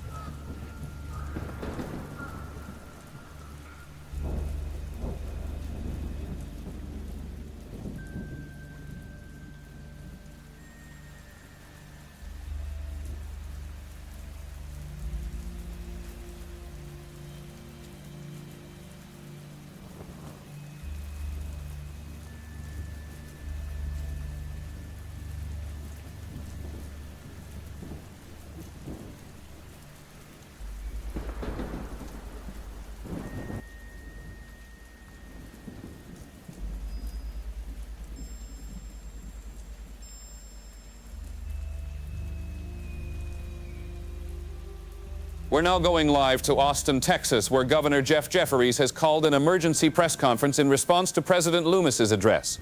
Governor Jeffries has been among the most vocal state leaders opposing federal intervention in the ongoing unrest. Let me be absolutely clear about something. What we are seeing today is not just a response to the tragic assassination of Barrett Strife. What we are witnessing, my friends, is the predictable result of a system that has failed the American people for decades, a system that continues to put the interests of the powerful few ahead of the many. The American people are not fooled by what's happening here. They understand very well that this administration is using these protests as a pretext to expand federal power at the expense of states' rights and civil liberties. It is frankly outrageous that the president would threaten to send federal forces into states without the consent of their democratically elected governors. Let me be very clear about the situation in Texas.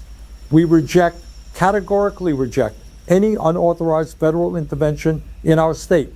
We have the constitutional right and responsibility to protect our own citizens, and we do not need federal agents patrolling our streets. That is not what America is supposed to be about. The president mentioned a digital security task force to monitor social media. Let's call this what it really is, a surveillance program to watch the American people. In my view, and I believe in the view of most Americans, the federal government has no business monitoring the online activities of citizens, exercising their First Amendment rights. Now, do we condemn violence and destruction? Of course we do. The vast majority of protesters are peaceful citizens expressing legitimate grievances. When criminal acts occur, they should be handled by local law enforcement according to our established legal processes, not by federal agents accountable only to Washington. The NCN building in Dallas suffered damage today, and that is unfortunate. But let's be honest about something. The mainstream media has played a significant role in dividing this country. When they show different versions of Barrett Strife's assassination, depending on their political agenda, they are not serving the public interest. They are not pursuing truth. They are creating division for ratings and profit. Here in Texas, we are implementing a measured, community-based approach to maintaining public safety. We are working with local leaders, community organizers, and law enforcement to de-escalate tensions. We are addressing legitimate concerns while holding accountable those who engage in criminal behavior. And we are doing it without trampling on the civil liberties of our citizens. I am announcing today that Texas will challenge any unauthorized federal intervention in court. We will not stand idly by while this administration uses these tragic events to consolidate federal power. And we call on governors across this nation, regardless of party, to join us in defending the constitutional rights of states and citizens against federal overreach. Barrett Strife stood for unity in this country. He believed Americans could find common ground despite our differences. The best way to honor his memory is not through federal power grabs and surveillance programs.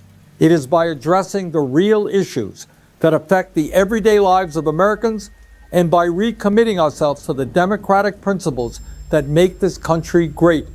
Thank you, and we will take no questions at this time. That was Texas Governor Jeff Jeffries delivering a strongly worded rejection of President Loomis's plan to deploy federal forces to states experiencing unrest.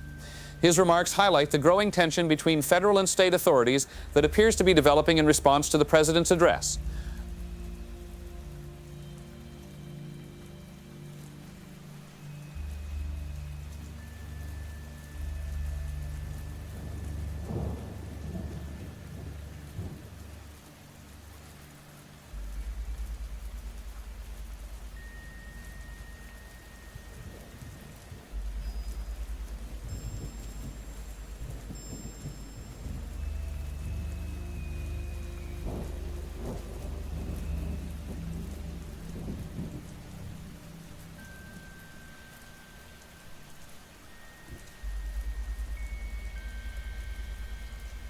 Good evening. We're coming to you with continuing coverage hours after President Loomis's address calling for federal intervention in states experiencing unrest. Tonight, Americans have gathered for vigils to honor Barrett Strife's memory, but tensions between state and federal authorities over security protocols are coming to a head. Before we go to Dallas, a quick update on the political fallout from last night. Just hours after the president's address, Texas Governor Jeff Jeffries held an emergency press conference categorically rejecting federal intervention. The governor called the president's plans a federal power grab and announced Texas will challenge any unauthorized federal presence in court. 6 other governors have now joined that pledge. Now to Dallas, where that very confrontation is playing out in real time. Tifa, what's the situation there? Not direct confrontation, but there's visible tension. Earlier, I observed a heated exchange between a Texas Ranger captain and a federal agent over where screening checkpoints should be positioned. The Texas official explicitly cited the governor's statement that state authorities maintain primary jurisdiction over public gatherings within state borders, while the federal agent referenced the president's emergency directives. For context, Texas Governor Jeff Jeffries held a press conference just hours ago, categorically rejecting federal intervention in Texas, calling it unconstitutional overreach. He announced Texas would challenge any unauthorized federal presence in court. What we're seeing here in Dallas appears to be that rejection playing out in real time on the ground. I'm now receiving reports of a vehicle convoy approaching from the north. They appear to be supporters with Truth for Barrett banners. State police are moving to establish a corridor for them to pass near the vigil, while federal agents seem to be preparing to redirect them. The situation is developing rapidly. We're going to stay with this developing situation. First, let's provide some context. Chris Redfield, our political analyst, joins us to explain the jurisdictional tensions we're seeing. Chris, what's behind this state-federal friction? John, what we're seeing is constitutional tension that has existed throughout American history, now erupting in real time. The president's announcement last night of federal task forces, the Digital Security Task Force to monitor online activity, and threats of intervention in states that can't maintain order triggered immediate pushback from multiple governors. Governor Jeffries of Texas was particularly forceful this afternoon, announcing Texas would legally challenge any federal intervention and directing state agencies to maintain primary authority. Other governors have echoed similar positions. The legal reality is nuanced. States do maintain police powers under the 10th Amendment, while the federal government can assert authority during national emergencies. When these authorities conflict, the situation typically resolves through negotiation or court decisions. What makes this moment unprecedented is that these jurisdictional questions are being contested in real time during a volatile public gathering. Tifa, what's the latest from Dallas? John, the convoy of approximately 30 vehicles flying Truth for Barrett flags is now about 2 blocks from the plaza. I can see Texas state troopers moving to escort them past the edge of the gathering, while federal agents appear to be establishing a separate cordon to keep them further away from the main vigil. Local Dallas police are visibly confused about which orders to follow. The crowd has noticed the approaching convoy, and there's a palpable shift in the atmosphere. Some vigil participants are moving toward the expected route, either out of curiosity or concern. Others are being directed by event organizers to remain in the central gathering area. I'm hearing a mix of reactions, some expressing welcome for fellow mourners, others questioning the convoy's intentions. Wait, I'm receiving information through my earpiece that there may be credible security concerns. It's worth noting that Governor Jeffries' statement earlier today specifically criticized federal surveillance and intelligence gathering as intrusive. State authorities may be deliberately not coordinating with federal intelligence as a result of that directive. Federal agents appear to be responding to some intelligence as they've suddenly increased their presence along the expected route. State police, however, don't seem to be operating with the same information and are continuing with their original escort plan. We're going to bring in Thomas Doyle, federal military liaison, who may be able to provide insight into what federal agents on the ground are responding to. Major Doyle, what can you tell us?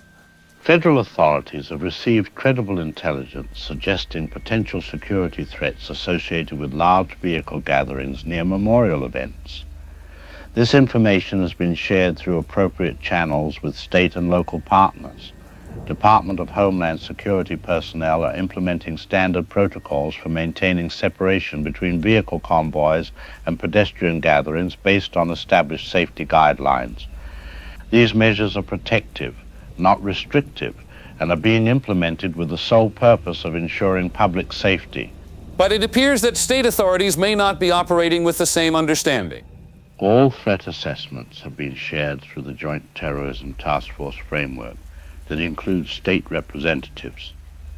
If there's a breakdown in information sharing at the state level, that would be concerning and potentially dangerous. Federal agents are attempting to coordinate with their state counterparts in real time, but this becomes challenging when state executives have issued contradictory directives.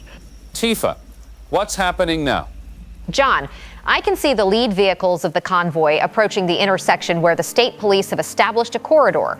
Federal agents are moving to intercept, apparently attempting to redirect the convoy to a different route. There's visible confusion among the convoy drivers, who are receiving contradictory hand signals from different uniformed personnel.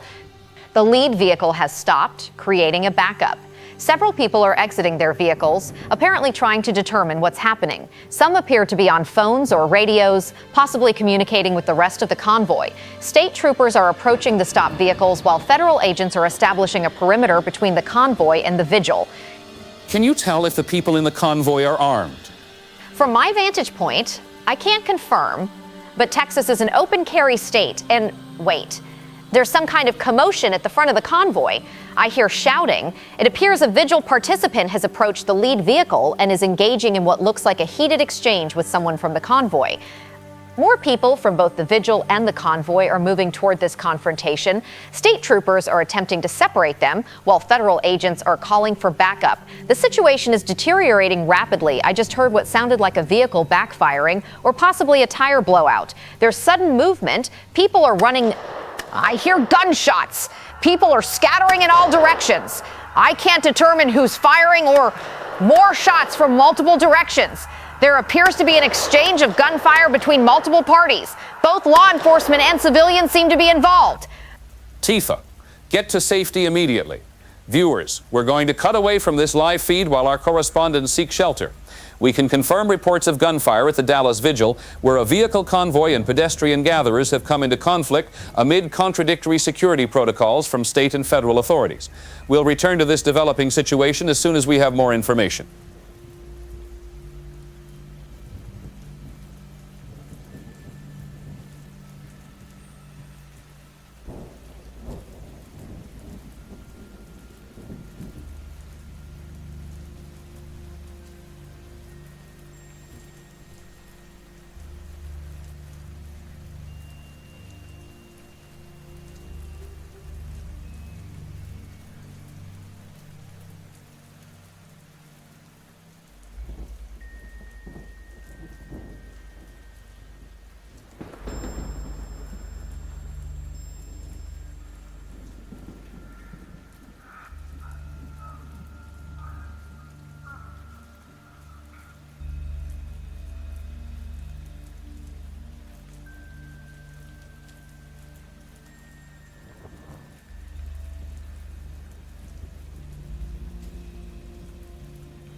We're receiving preliminary reports from Dallas Emergency Services. Multiple casualties are reported, though numbers cannot be confirmed at this time. Both state and federal law enforcement have issued emergency declarations and are requesting additional resources. We'll continue to monitor this situation and provide updates as they become available. We're back with a rapidly developing situation around the country. Let's check in with our correspondent in Chicago, where another large vigil is underway. Sarah, what's the situation there? John, the atmosphere here shifted dramatically moments ago as news of the Dallas incident began spreading through the crowd via social media. People are showing each other their phones, and I can tell you different attendees are seeing very different versions of what happened in Dallas. Some are viewing videos claiming to show federal agents firing on peaceful convoy participants, while others are seeing clips purporting to show armed convoy members initiating the violence. Local organizers are trying to maintain calm, but people are visibly on edge. Similar to Dallas, there's a visible tension between Chicago police, Illinois state authorities, and federal agents regarding security protocols. State police have just announced they're establishing checkpoints on major routes into the downtown area where the vigil is being held, while federal authorities are advising people to disperse and return home as a safety precaution. This conflicting guidance is creating confusion among attendees.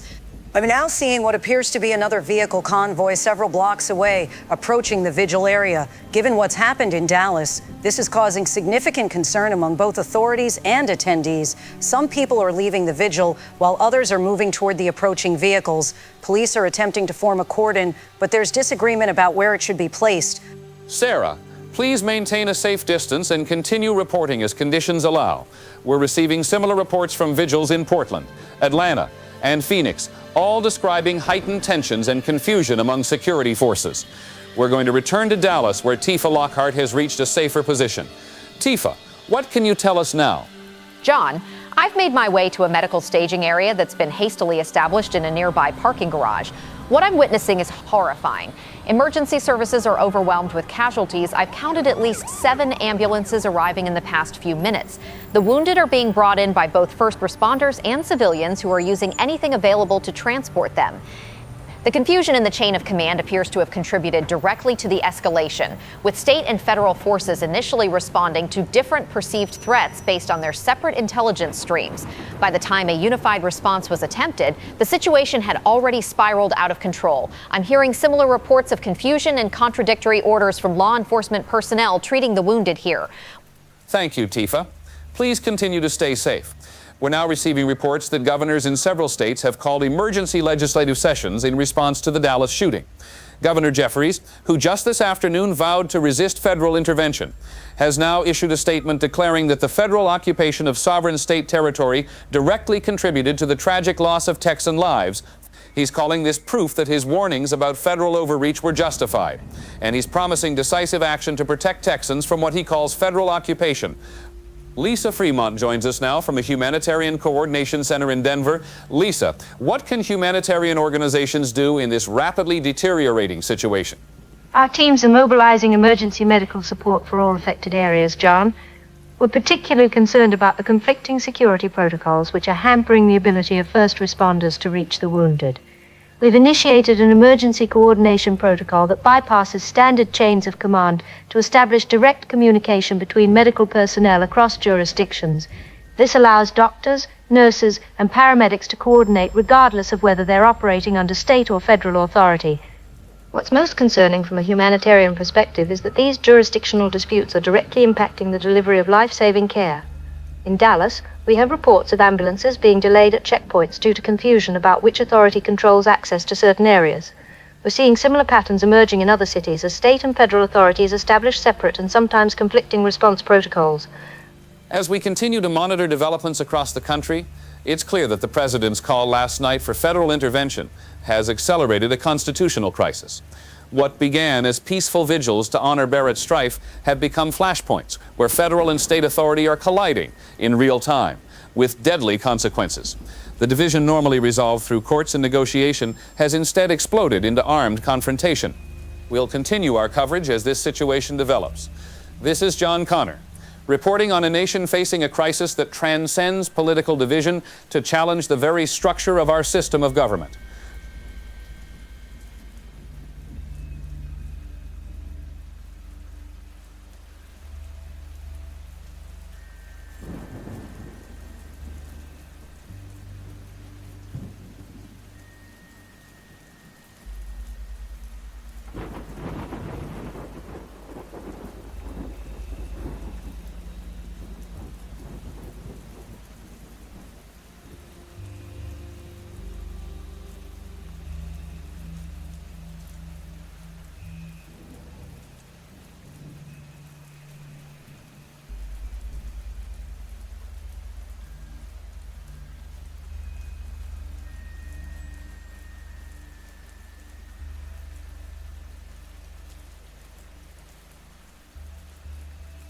We're back, and folks, I don't even know how to start this broadcast. Dallas, multiple casualties, federal agents and state police couldn't coordinate, couldn't even talk to each other, and now Americans are dead at a memorial service. Governor Jeffries warned this would happen just hours ago, and it did. Lines are open. Marcus in Dallas, you're first. Vincent, I was there. I was at that vigil. I saw everything. And I'm telling you right now, the federal agents started it. They tried to block the convoy when Texas State Police already had everything under control. They created confusion. People panicked, and then bullets started flying. Governor Jeffries warned us this afternoon. He said federal interference would get Texans killed. He was right, Vincent, and now my friend is in surgery with a gunshot wound. You believe federal agents fired first? I saw federal agents with their weapons drawn, being aggressive, escalating when they should have been backing off. State police were handling it. Everything was under control until the feds showed up, acting like this was a raid. This is what happens when the federal government occupies a state against its will. Blood is on their hands. Rebecca in Pennsylvania, you're up. Vincent, I have to respond to that because what he just said is completely backwards. I watched the live streams, multiple live streams. I saw armed civilians in that convoy approaching a peaceful vigil. I saw weapons out. I saw tactical gear. Those people weren't mourners, Vincent. They were looking for a fight. And that Dallas caller, he's blaming federal agents for trying to prevent violence. You think the convoy was at fault? I think Governor Jeffries' speech this afternoon was reckless and irresponsible. He basically told people to defy federal authority. He framed federal agents as occupiers, as enemies, and then when federal agents try to do their jobs, people start shooting. He created this situation with his inflammatory political theater. Now people are dead because he wanted to score points against the president.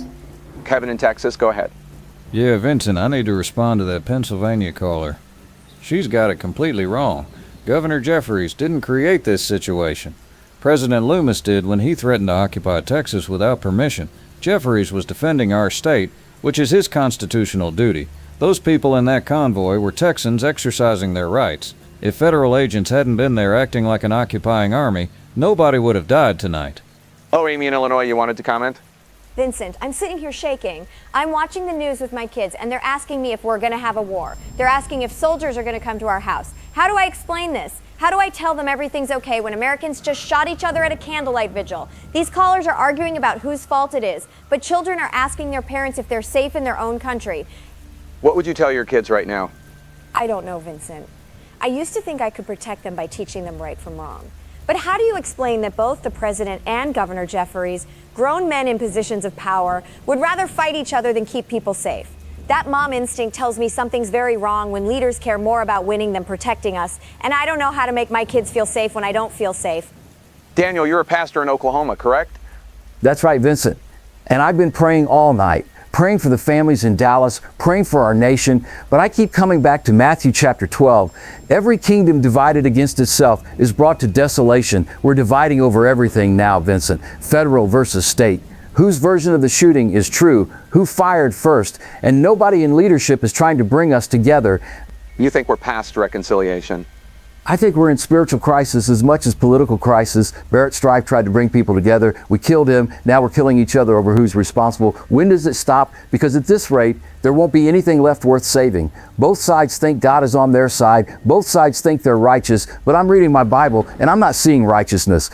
I'm seeing pride and wrath. Sharon in Georgia, you're former law enforcement? Former FBI, Vincent, retired 3 years ago. And I need to say something about Dallas. That was a failure of command and control. When you have two separate law enforcement hierarchies operating in the same space with different chains of command, different intelligence, different rules of engagement, tragedy isn't just possible, it's inevitable. So this was predictable? It was guaranteed, Vincent. And here's what keeps me up at night.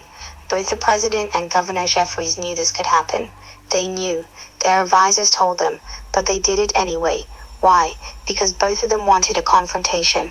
Both wanted to prove the other side was dangerous. Americans died tonight as proof of concept in a political argument. That's what we've come to. Final call. Robert in Montana. Vincent, I'm a rancher. Been running cattle for 40 years.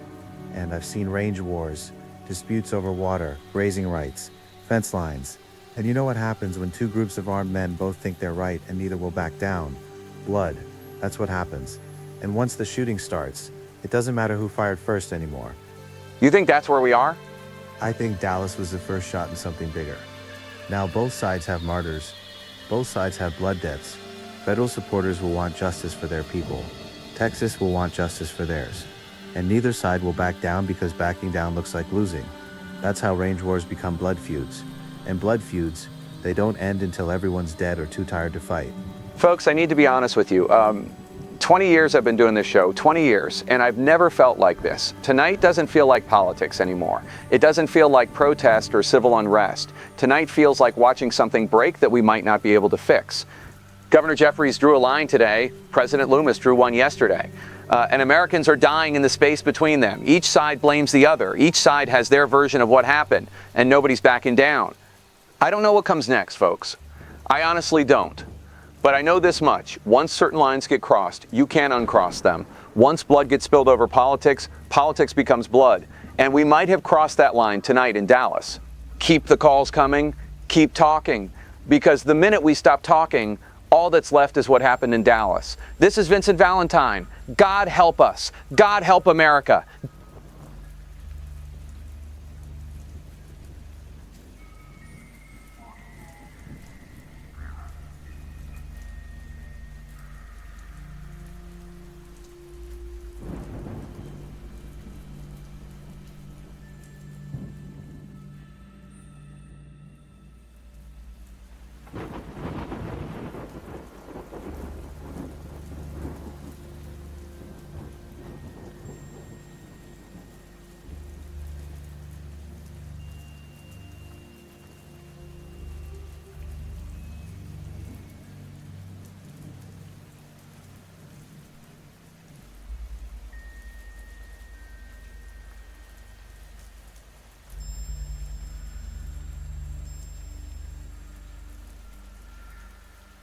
A new command I give you, love one another.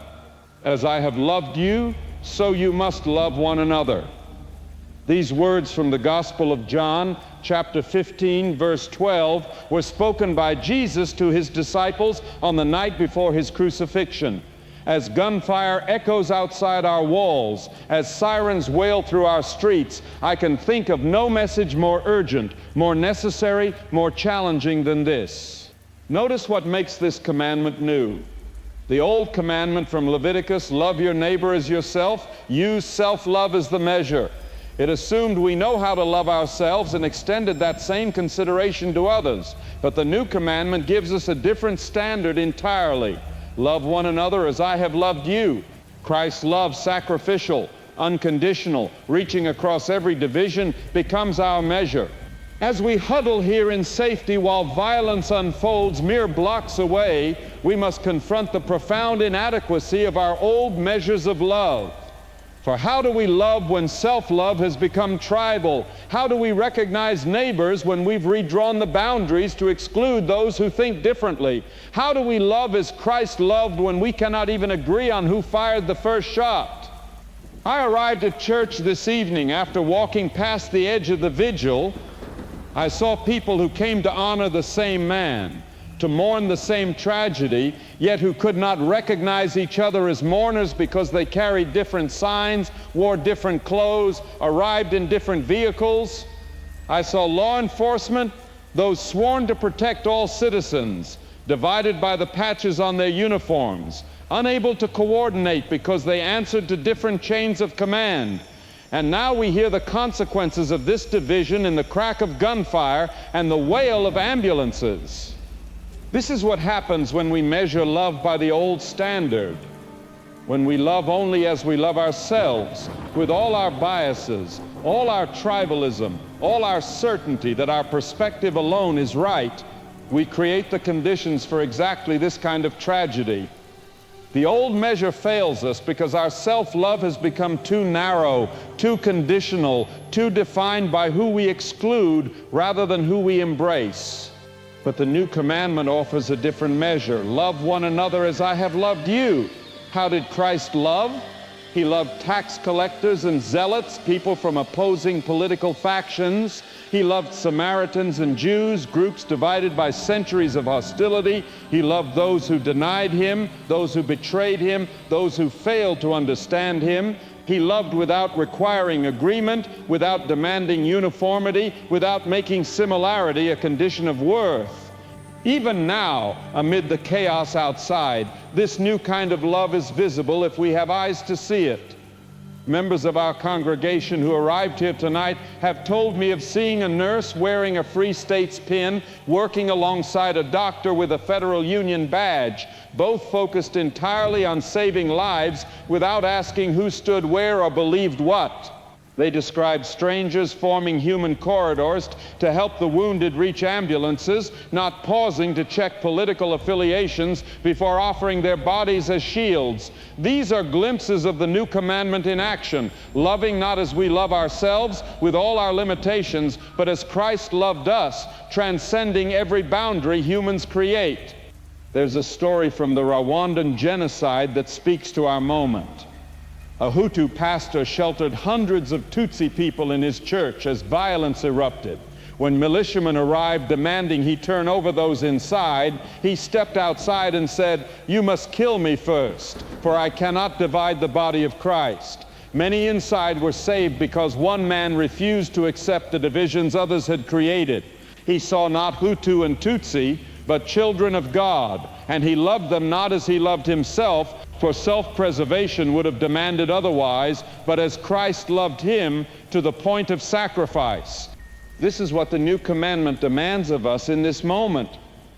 Not the careful calculation of who deserves our concern based on their alignment with our views, but the radical recognition of the divine image in every person, those in the convoy and those at the vigil, those wearing state uniforms and those wearing federal badges, those whose understanding of events aligns with ours and those whose perspective seems incomprehensible to us. The new commandment shatters the boundaries we've created. It forces us to recognize that the person holding the sign we find offensive is as beloved by God as we are. that the office of following orders we believe are wrong bears the same divine image as the one whose authority we accept, that those who arrive in a convoy with flags we distrust grieve the same loss as those who gather with candles in ways we find familiar. The new commandment does not permit the luxury of selective love based on political alignment. I believe what we're witnessing tonight, not just here in Dallas, but across our nation, is the inevitable consequence of abandoning the new commandment in favor of the old, limited measure. We have convinced ourselves that tribal self-love is sufficient, that we need only extend consideration to those who share our understanding, our values, our perspective. We have allowed ourselves to be sorted into separate information streams that never challenge this limited vision, and we have forgotten how to see the humanity in those whose understanding differs from our own. The path forward, the only path that doesn't lead to more bloodshed, requires us to embrace once again the radical demand of the new commandment. Requires us to love not just those with whom we agree, but those whose views we find incomprehensible or even dangerous. It requires us to recognize that the divine image is not erased by political affiliation, by media consumption habits, or by position on the constitutional questions dividing our nation. As we sit here in this sanctuary while violence unfolds outside, I call on each of you to examine your heart. Are you measuring your love by the old standard, extending concern only to those who think as you do? Or are you embracing the new commandment, recognizing the sacred worth of every person caught in tonight's violence, regardless of which side they stood on when the shooting began? Are you praying only for your people, or are you praying for all God's children, including those you would ordinarily consider your opponents? In the days ahead, you will be bombarded with narratives about what happened tonight. These narratives will invite you to see some people as victims worthy of sympathy and others as aggressors deserving condemnation. They will encourage you to reinforce the boundaries between us and them. They will make it easy to retreat into the old measure of love, extending concern only to those whose experience aligns with your understanding. I urge you to resist this temptation with every fiber of your being. Instead, I challenge you to approach every account of tonight's events with the new commandment as your guide, to see the humanity in every person involved, the convoy driver and the vigil attendee, the state trooper and the federal agent, the bystander caught in the crossfire and the first responder treating the wounded, to recognize that God's love encompasses all of these without distinction or preference, and to allow your own heart to expand accordingly. The way out of our national darkness is not through victory of one side over another, but through rediscovery of what it means to love as Christ loved. For his love was not theoretical or distant. It had hands and feet. It touched the untouchable. It crossed boundaries. It healed wounds. And ultimately, it absorbed violence rather than perpetuating it. If we are to find our way back to one another as Americans, if we are to prevent tonight's tragedy from becoming tomorrow's civil war, we must embrace this love not as an abstract ideal, but as a concrete practice. As we prepare to depart this sanctuary when authorities indicate it's safe to do so, I ask you to carry the new commandment with you into a world that desperately needs its witness. Love one another as Christ has loved you, sacrificially, unconditionally, across every boundary humans have created. In doing so, you become not just observers of history, but participants in healing. Small points of light pushing back against a gathering darkness. May God give us strength for this challenging call. May God open our eyes to see beyond tribal identities to our shared humanity. And may God forgive us all for allowing ideology to matter more than love. Amen.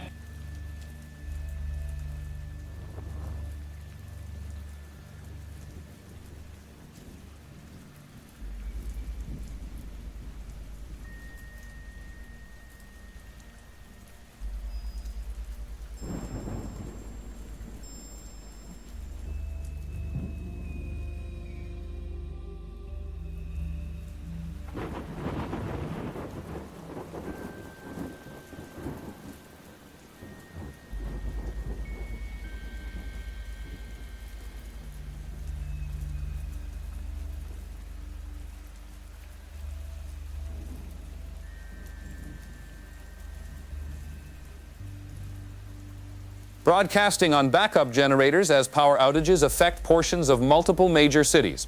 This is our continuing coverage of what some are now calling riot season, the nationwide cascade of violence that began with the Dallas incident 18 hours ago and has since spread to at least 14 metropolitan areas. Current estimates place the death toll at over 200, with thousands injured. We go now to our correspondent Sarah, who has been tracking developments in Chicago. Sarah, what's the situation there? John, Chicago has become a patchwork of conflict zones and makeshift safe areas.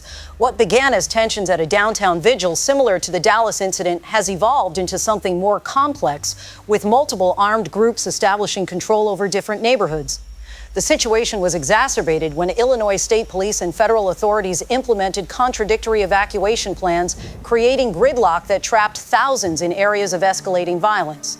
I'm currently at Northwestern Memorial Hospital, which is operating well beyond capacity.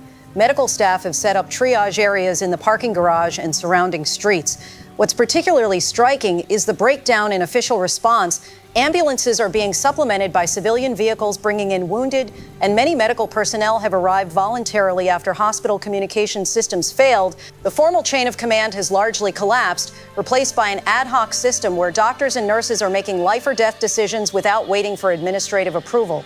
And is there a clear picture of who's involved in the violence? That's what makes this situation so unprecedented, John. This isn't a simple two-sided conflict.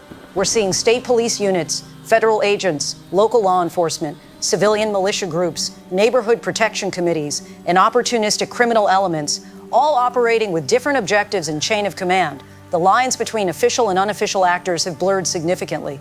Just this morning, I witnessed a convoy of Illinois State Police vehicles blocking federal agents from accessing a neighborhood where violence had been reported. The state officers explicitly cited an emergency order from the governor revoking federal jurisdiction on state roads. Meanwhile, residents in that neighborhood had formed their own barricades and were turning away anyone in uniform, regardless of whether they were state or federal. The traditional hierarchy of authority has fundamentally broken down. We're seeing similar patterns in other cities. Let's go to Portland, where our correspondent has been monitoring developments there. David, what can you tell us? John, the situation in Portland has taken a significant turn in the past few hours with the governor's declaration of what she's calling constitutional emergency powers. In a dramatic address to state residents, she explicitly rejected federal authority over Oregon's internal security matters and directed state police to establish checkpoints on all major highways entering the state. These checkpoints are currently turning back federal vehicles and conducting identification checks on civilians attempting to enter. The governor cited Article 4 of the Constitution, which guarantees states protection against domestic violence, and argued that federal actions have exacerbated rather than alleviated the threat to Oregon citizens. She specifically referenced the Dallas incident as evidence that federal intervention increases rather than reduces casualties. This represents an unprecedented assertion of state authority in direct opposition to federal emergency powers. This raises profound constitutional questions. Chris Redfield joins us to provide context on these developments. Chris, what are we witnessing in terms of the relationship between state and federal authority? John, this is the most significant constitutional crisis since the Civil War. Governors in 7 states have now explicitly rejected federal authority over security matters within their borders. They're invoking a combination of the 10th Amendment, which reserves powers not explicitly granted to the federal government to the states, and Article 4 provisions regarding domestic violence. These declarations effectively challenge the entire foundation of federal supremacy that has governed American jurisprudence for generations. What makes this particularly volatile is that these assertions aren't merely theoretical legal positions. They're being implemented through armed state agencies actively preventing federal authorities from operating. When state police physically block federal agents from accessing crisis areas, we've moved beyond constitutional debate into potential armed confrontation between government entities. The legal system isn't designed to resolve such disputes in real time during an active crisis. Let's hear from Thomas Doyle, federal military liaison, about the federal response to these state declarations. Major Doyle, how is the federal government addressing these assertions of state sovereignty? The president has been unequivocal that federal authority remains supreme during this national emergency. State officials impeding federal emergency operations are acting unconstitutionally and potentially criminally. The supremacy clause of Article 6 clearly establishes that federal law takes precedence over state law when the two conflict, and Supreme Court precedent consistently upholds federal emergency powers. Federal agencies are currently implementing contingency protocols to maintain operations in non-cooperative states. This includes securing federal facilities, establishing alternative supply lines, and coordinating with local authorities who recognize federal jurisdiction.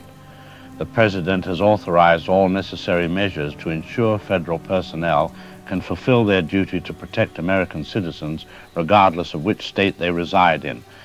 And what about reports that some National Guard units are refusing federal deployment orders? There have been isolated incidents of confusion in the chain of command, but the vast majority of National Guard personnel recognize that federal activation supersedes state authority. The President, as Commander-in-Chief, has clear constitutional authority to federalize National Guard units during a national emergency. Guard members who follow contradictory state directives are in violation of the Uniform Code of Military Justice and face appropriate consequences. Let's turn to Roger Thornhill, who represents a coalition of state-aligned militia groups.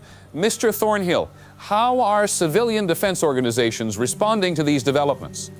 What we're witnessing is the constitutional system functioning as designed, John. The founders created a federal republic, not a national government with unlimited authority over the states.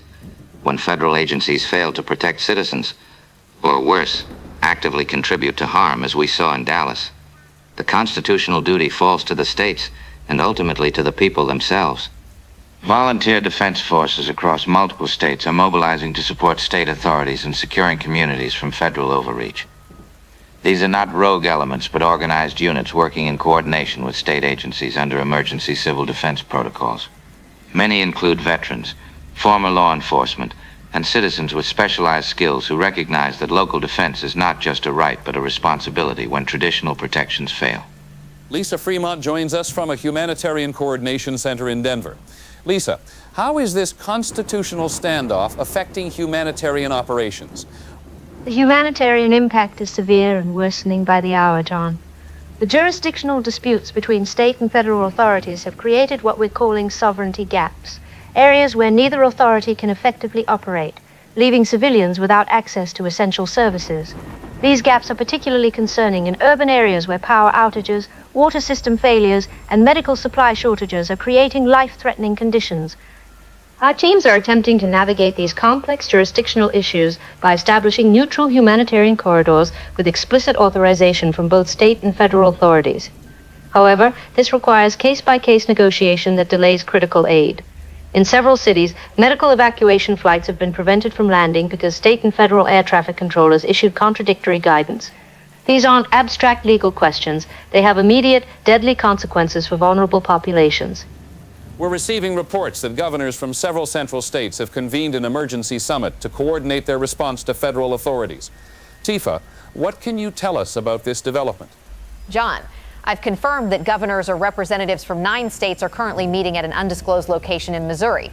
According to sources familiar with the discussions, they're formalizing what they're calling an interstate sovereignty compact, essentially a mutual defense agreement allowing shared resources and coordinated response to what they term federal occupation attempts. What's particularly significant is that these states are establishing direct diplomatic channels with each other that bypass federal intermediaries. They've created secure communication systems independent of federal infrastructure and are implementing joint emergency management protocols. While they're explicitly stating this is not secession, they're effectively creating parallel governance structures that operate outside federal oversight. Chris, what's the constitutional status of such interstate compacts? Article I, Section 10 of the Constitution explicitly addresses interstate compacts, John, stating that no state shall, without the consent of Congress, enter into any agreement or compact with another state. The Supreme Court has historically interpreted this to mean that states can form agreements that don't increase their power relative to the federal government without congressional approval. But agreements that fundamentally alter the federal-state balance require consent. What these governors are attempting clearly falls into the latter category and would conventionally be considered unconstitutional without congressional approval. However, they're likely arguing that emergency circumstances and the federal government's alleged failure to fulfill its protective obligations create an exception. This is uncharted constitutional territory with no clear precedent. Meanwhile, we're tracking developments in what some are calling neutral zones, states that have explicitly rejected both federal control and alignment with the emerging interstate compact. Alexander Sebastian, who represents a coalition of these neutral states, joins us. Mr. Sebastian, what position are your member states taking in this constitutional crisis? The states in our coalition remain committed to constitutional principles while recognizing the extraordinary nature of current circumstances. We have not rejected federal authority, but we have asserted our right to implement emergency measures necessary to protect our citizens when federal and neighboring state actions threaten stability in our regions. These measures include establishing secure borders, maintaining independent infrastructure, and providing humanitarian assistance without political conditions. Our position is that the Constitution provides flexibility during unprecedented crises, allowing states to exercise emergency powers while still acknowledging the fundamental framework of federalism. We reject the binary choice between complete federal submission and outright defiance. Instead, we're creating a model of cooperative emergency management that respects constitutional boundaries while adapting to extraordinary circumstances. And what about reports that your states are accepting refugees from areas experiencing more intense conflict? We have established humanitarian reception centers along all major transportation corridors entering our territories. These centers provide emergency medical care, temporary shelter, and relocation assistance to all displaced persons regardless of state of origin or political affiliation. We've implemented a policy of strict neutrality. We do not ask those seeking safety about their political views or allegiances, only about their immediate humanitarian needs. We've also created secure communication channels with both federal authorities and governors in the emerging interstate compact to facilitate humanitarian cooperation across jurisdictional lines. While political and constitutional differences remain profound, we believe all parties share a fundamental interest in reducing civilian suffering and preventing further casualties. As night falls on a nation experiencing unprecedented constitutional crisis and civil unrest, the path forward remains deeply uncertain. Federal authorities maintain that their emergency powers supersede state objections. An emerging coalition of governors asserts that states retain sovereignty over internal security matters. Neutral states attempt to navigate between these positions while addressing humanitarian concerns. And communities across the nation develop grassroots solutions to immediate challenges, regardless of which authority claims jurisdiction.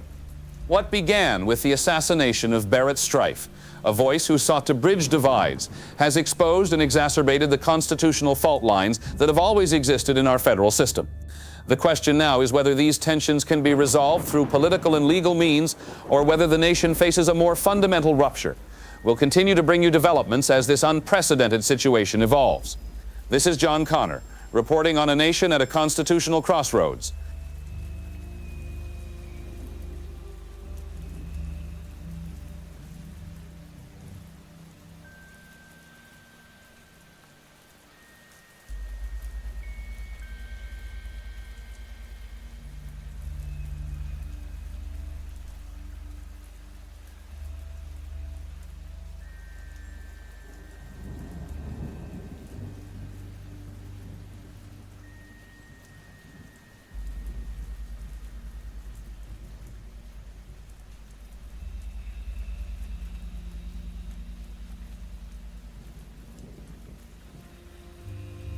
They're shutting down the channels as I speak, so I don't know how long this signal will stay up. If you can hear me, you need to understand what really happened in Dallas last night. This wasn't a security failure. This was designed to happen. Let's connect the dots. Fact 1, the president announces federal intervention. Fact 2, Governor Jeffries rejects it publicly within hours. Fact 3, both sides deploy armed forces to the same location with contradictory orders. What happened next was inevitable, and someone knew it would be. I've seen internal communications from 3 months ago showing federal and state authorities conducting joint exercises simulating exactly this scenario. Jurisdictional conflict at public gatherings, controlled engagement protocols, perception management strategies. They war-gamed Dallas, then they made it happen. Follow the money? In the past 12 hours after Dallas, 5 major private security contractors received emergency no-bid contracts from both federal agencies and state governments. The same companies are being paid by both sides. They're literally profiting from the conflict they helped engineer. Barrett Strife figured this out 2 weeks before he died. He contacted me about a pattern he'd discovered. Funding streams connecting government agencies, private contractors, and media companies. He called it a circular economy of conflict. The same entities profit from creating division, managing the security response, and controlling the information about both. He was going to expose it. Then he was killed. Dallas wasn't random chaos. You had emotionally charged crowds, conflicting security protocols, fragmented intelligence, and pre-positioned contractors ready to manage the aftermath. All it took was one incident to trigger the cascade. Now both sides have their martyrs. Both sides have justification for more force, and the contractors have more contracts. The videos you're seeing right now, different versions spreading through different channels. Federal supporters see one version. State supporters see another. Neither sees the full picture. That's not accidental. The platforms are designed to do this. And when you flee to alternative platforms seeking truth, you're just moving to another controlled space. Same investment groups funding all of them. To everyone watching, the constitutional crisis you're seeing is theater. Power isn't divided between federal and state authorities. It's consolidated in entities that control both. They don't care which side you pick, only that you pick a side and view the other as the enemy. Barrett understood this. That's why they killed him. Dallas proved him right. And if we don't wake up, it's just the beginning. Remember Barrett's last broadcast, the real divide isn't between left and right. It's between those who profit from conflict and those who suffer from it. Stay analog. Share through channels they can't monitor. Question everything you're being shown.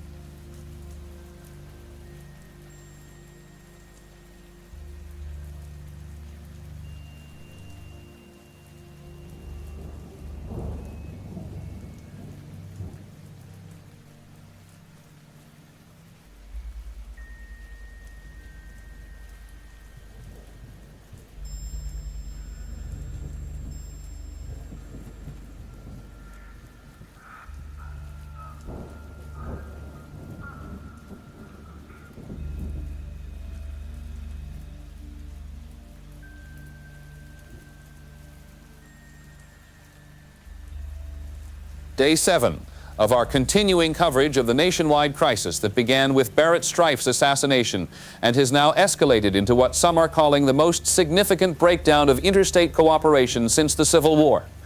We have reports of checkpoints and roadblocks along numerous state borders, with governors issuing contradictory executive orders regarding interstate travel, commerce, and emergency management. Tifa Lockhart has been traveling the I-40 corridor to document these developments. Tifa, what are you seeing? John, I'm currently at what used to be a standard highway rest area on the Tennessee-Arkansas border. It's now been transformed into a checkpoint operated by Tennessee National Guard units. Vehicles with out-of-state plates are being stopped and searched, with particular scrutiny for those coming from coastal states. I've observed multiple families being turned away, and commercial vehicles are facing extensive delays. What justification is being given for these measures? Officials here are citing a recent executive order from the governor declaring a state of emergency and authorizing temporary border security measures to, quote, prevent the infiltration of outside agitators and protect critical infrastructure. Similar orders have been issued in at least 11 states, primarily in the central region. What's remarkable is that these orders directly contradict federal directives regarding interstate commerce and travel rights. We have Brandon Shaw joining us, host of the popular program American Pulse and a vocal supporter of these state measures. Mr. Shaw, how do you respond to concerns that these checkpoints violate constitutional protections for interstate travel? The Constitution also guarantees states the right to protect their citizens during emergencies, John. What we're seeing is governors finally standing up against a federal government that failed to prevent the violence we witnessed last week. The bloodshed in Dallas and Chicago made it clear that states need to take security into their own hands. These aren't permanent measures, they're temporary precautions until order is restored. But reports indicate these checkpoints are selectively targeting certain states and demographics. They're targeting areas where violence has originated or might spread from. That's not discrimination, it's tactical prioritization based on threat assessment. The governors implementing these measures are responding to intelligence about organized groups planning to bring the chaos we saw in major cities into previously peaceful communities. These leaders are doing exactly what they were elected to do, protecting their constituents. Let's bring in Lisa Fremont, humanitarian coordinator. who has been monitoring the impact of these border restrictions. Lisa, what concerns do you have about these developments? The humanitarian implications are severe and worsening, John. We're receiving reports of critical supply shortages in multiple regions as interstate commerce is disrupted. Medical supplies, food, and fuel deliveries are being delayed or turned back at these checkpoints. Hospitals in at least 5 states are reporting critical shortages of blood products and essential medications. Beyond the supply issues, we're seeing families separated, medically vulnerable individuals unable to access specialized care across state lines, and displaced persons stranded at these impromptu borders. The patchwork of conflicting regulations has created a humanitarian maze that's nearly impossible to navigate. Tifa, you mentioned commercial vehicles facing delays. What impact is this having on the supply chain? I've spoken with several truck drivers stranded at this checkpoint, John. One driver transporting refrigerated medical supplies has been waiting for clearance for over 27 hours. His refrigeration unit is running low on fuel, and he's been told the documentation he's provided isn't sufficient under the new emergency protocols. We're receiving reports of governors issuing conflicting directives regarding federal authority. Chris Redfield joins us to analyze the constitutional implications. Chris, are we witnessing a fundamental breakdown in our federal system? What we're seeing, John, is an unprecedented assertion of state authority in direct opposition to federal directives. The president issued an executive order yesterday prohibiting interference with interstate commerce and travel, but governors in at least 14 states have publicly stated they will not comply. The legal principle of federal supremacy is being openly challenged in a way we haven't seen in modern times. Most concerning is that these challenges aren't occurring in isolation. There appears to be coordination among certain governors with nearly identical language appearing in their emergency declarations. They're collectively building a legal and rhetorical framework for what amounts to partial secession from federal authority. Brandon Shaw, how do you respond to the suggestion that these governors are effectively seceding from federal authority? It's a deliberate mischaracterization, John. These governors aren't seceding, they're asserting their constitutional authority to protect their citizens when the federal government has failed to do so. The violence we saw last week happened under federal watch. These states are simply saying, not in our backyard to that kind of chaos. And let's be clear about what's really happening with these supply issues. Essential supplies are still moving, they're just being properly vetted for security.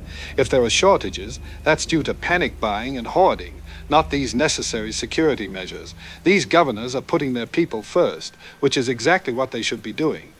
Lisa, what about reports of informal supply networks forming between communities across these new borders? That's one of the few bright spots in this crisis, John. We're seeing remarkable examples of community-level cooperation transcending these artificial barriers. In several border areas, residents from neighboring states have established impromptu trading posts where they exchange essential goods outside the formal checkpoint system. Near the Oklahoma-Texas border, farmers from both states are meeting at night to trade produce and dairy products that would otherwise spoil due to distribution disruptions. A network of volunteer medical couriers is transporting urgent medications across checkpoints by coordinating with sympathetic National Guard members. These informal networks are literally saving lives while official channels remain gridlocked. We're also tracking concerning developments regarding National Guard deployments. Chris, what can you tell us about reports that some governors are recalling their National Guard units from federal control? John, governors in 6 states have issued orders recalling their National Guard units from federal deployment and reassigning them to state border duty. The Pentagon has declared these orders invalid, but several unit commanders have already complied with their governors rather than federal authorities. This is a fracturing of the military command structure that has profound implications for national security. If this pattern continues, we could see the effective balkanization of what has traditionally been a unified national defense system. Brandon Shaw, do you support governors recalling National Guard units from federal control? These Guard units belong to their states first and foremost, John. Their primary duty is to their home states and the citizens they've sworn to protect. If the federal government is misusing these resources or leaving states vulnerable, governors not only have the right but the obligation to reclaim them. As we continue to monitor these developments, it's clear that the traditional boundaries between state and federal authority are being redrawn in real time. The long-term implications for our system of governance remain uncertain, but the immediate impacts on ordinary Americans are already being felt in communities nationwide. We'll bring you further updates as this situation evolves. This is John Connor, reporting on a nation at a crossroads.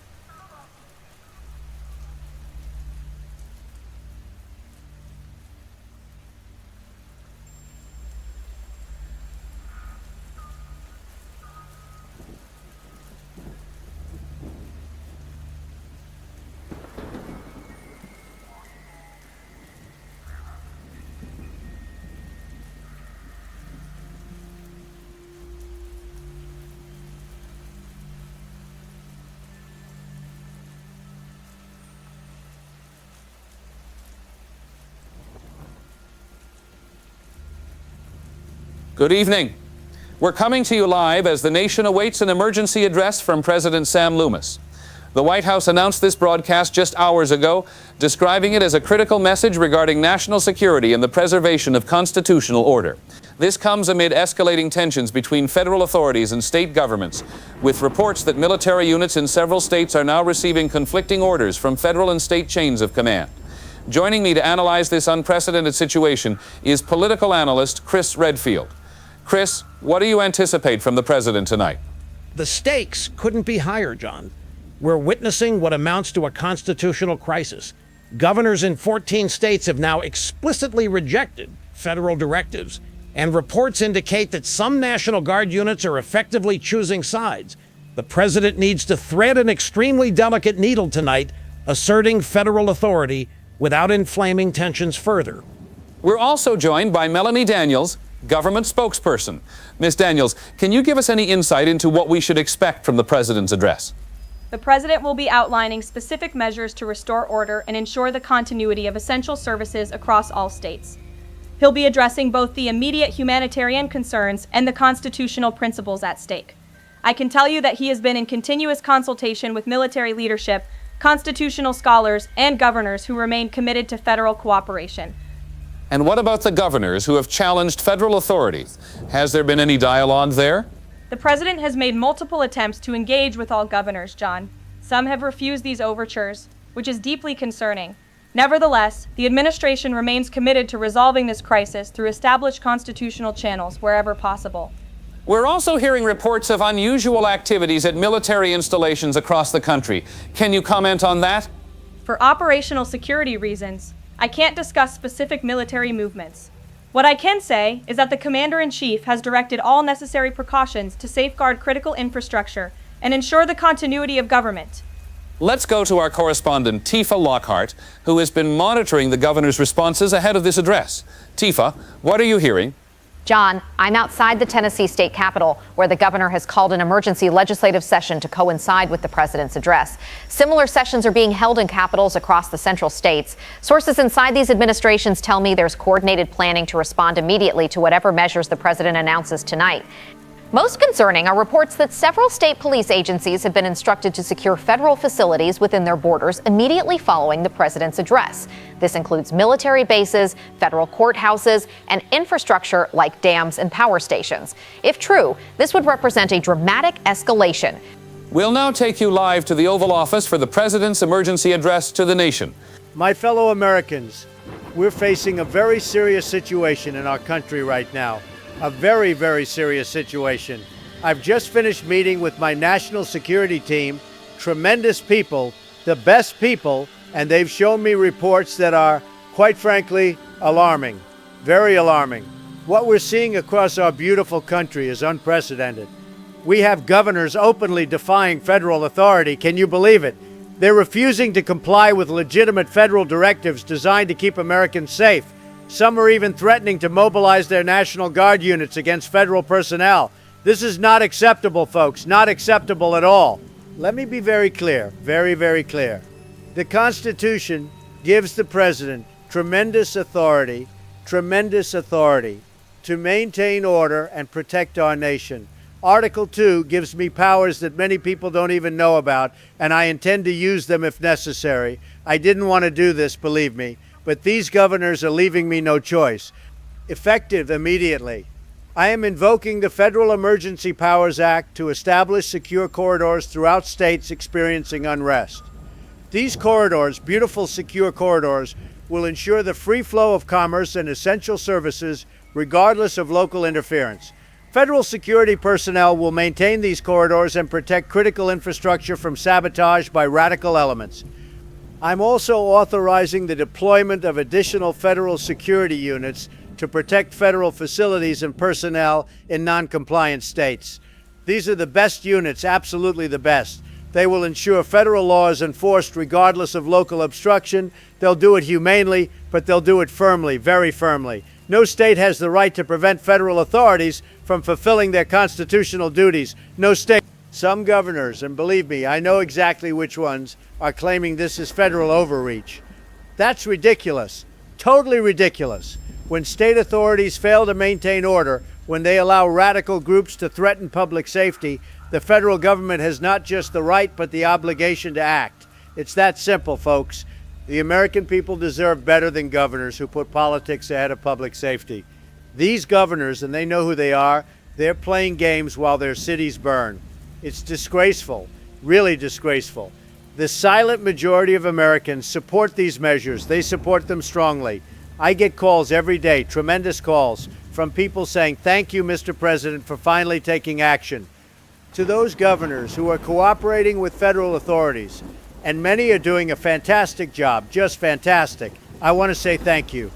Your states will receive priority for federal resources, including emergency funding, security assistance, and infrastructure investment. We take care of our friends, we really do. Those who work with us will be treated very, very well. But to those governors continuing to obstruct federal authority, I have a simple message.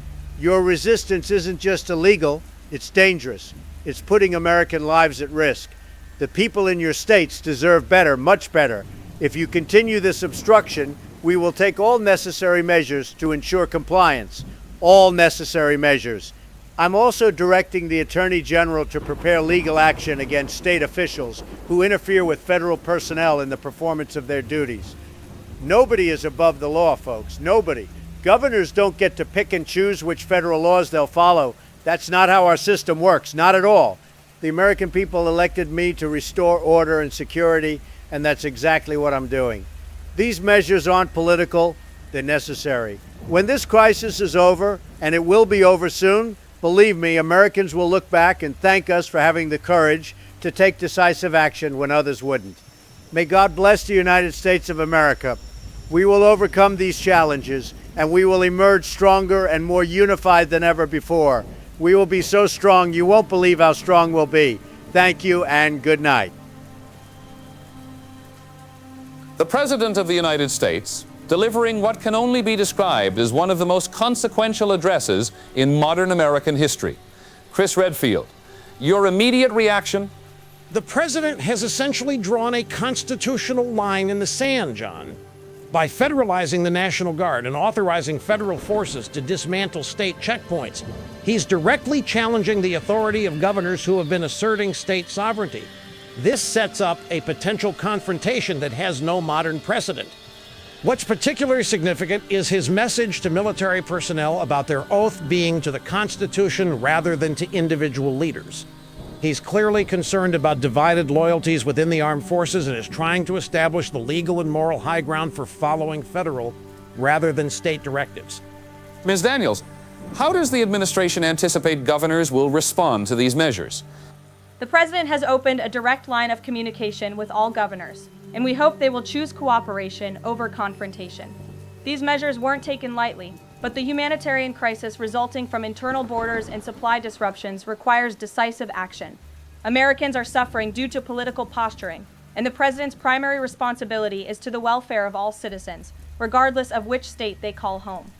We're also receiving reports of unusual activity at military bases across the country. Marion Crane, an independent journalist who has been monitoring these developments, joins us now. Marion, what can you tell us? Sources within multiple military installations confirm that base commanders have received conflicting orders, John. Federal directives instructing them to prepare for deployment are being countered by state officials ordering them to secure their perimeters and await further instructions from governors. Some commanders have effectively locked down their bases while they determine how to proceed. What's most concerning are reports from several bases where units appear to be informally sorting themselves according to regional loyalties. I've confirmed at least 3 instances where commanding officers have had to intervene to prevent confrontations between personnel from different states. The President's clarification about the chain of command was clearly aimed at addressing this fracturing.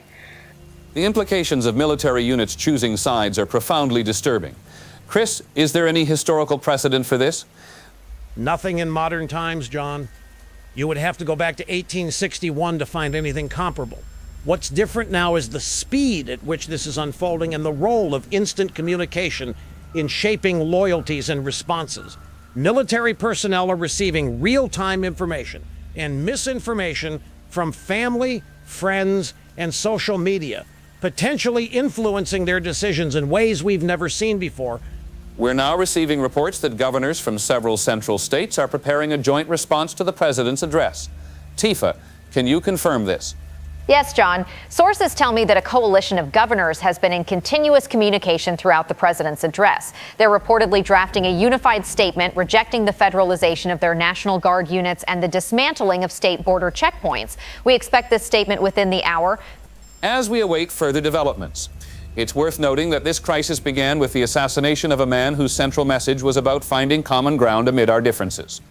Tonight, as our leaders appear on the brink of unprecedented conflict, ordinary Americans are gathering by candlelight to remind us of our shared humanity and common future. The question now is whether those in power will heed that message before it's too late. We'll continue our coverage as events unfold. This is John Connor, reporting on a nation at a crossroads.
You're listening to American Pulse with your host, Brandon Shaw.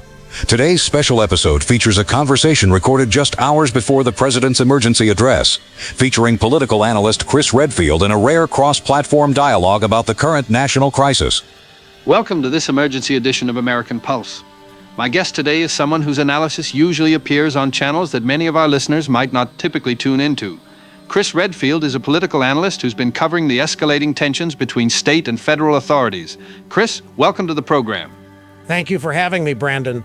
I think it's important that analysts from different perspectives are talking to each other, especially at a moment like this. Let's start with where we are. 2 weeks after Barrett Strife's assassination, we have checkpoints at state borders, National Guard units choosing between federal and state authority, and what amounts to the breakdown of interstate commerce. How did we get here so quickly? That's the question I've been grappling with, Brandon. The speed of this escalation is unprecedented in modern American history. I believe we're seeing the consequences of long simmering tensions that have finally found a catalyst. Barrett's assassination created a moment of genuine shared grief, but that was almost immediately weaponized by media outlets and political actors on all sides. Let me push back on that all sides framing. What we've seen is a federal government increasingly willing to overstep its constitutional boundaries, and states finally standing up to protect their citizens. These governors are responding to a legitimate crisis of federal overreach. I understand that perspective, Brandon. But constitutional scholars across the political spectrum have raised serious concerns about the legality of interstate checkpoints and restricting commerce. The Constitution is quite clear about federal supremacy in matters of interstate commerce and travel.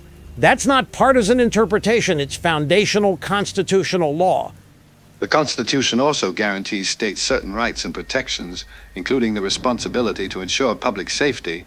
After the violence we saw in Dallas and other cities, can you really blame governors for taking steps to protect their communities from what they see as external threats? I don't question their motives, Brandon. I question whether the methods they've chosen are constitutional or effective.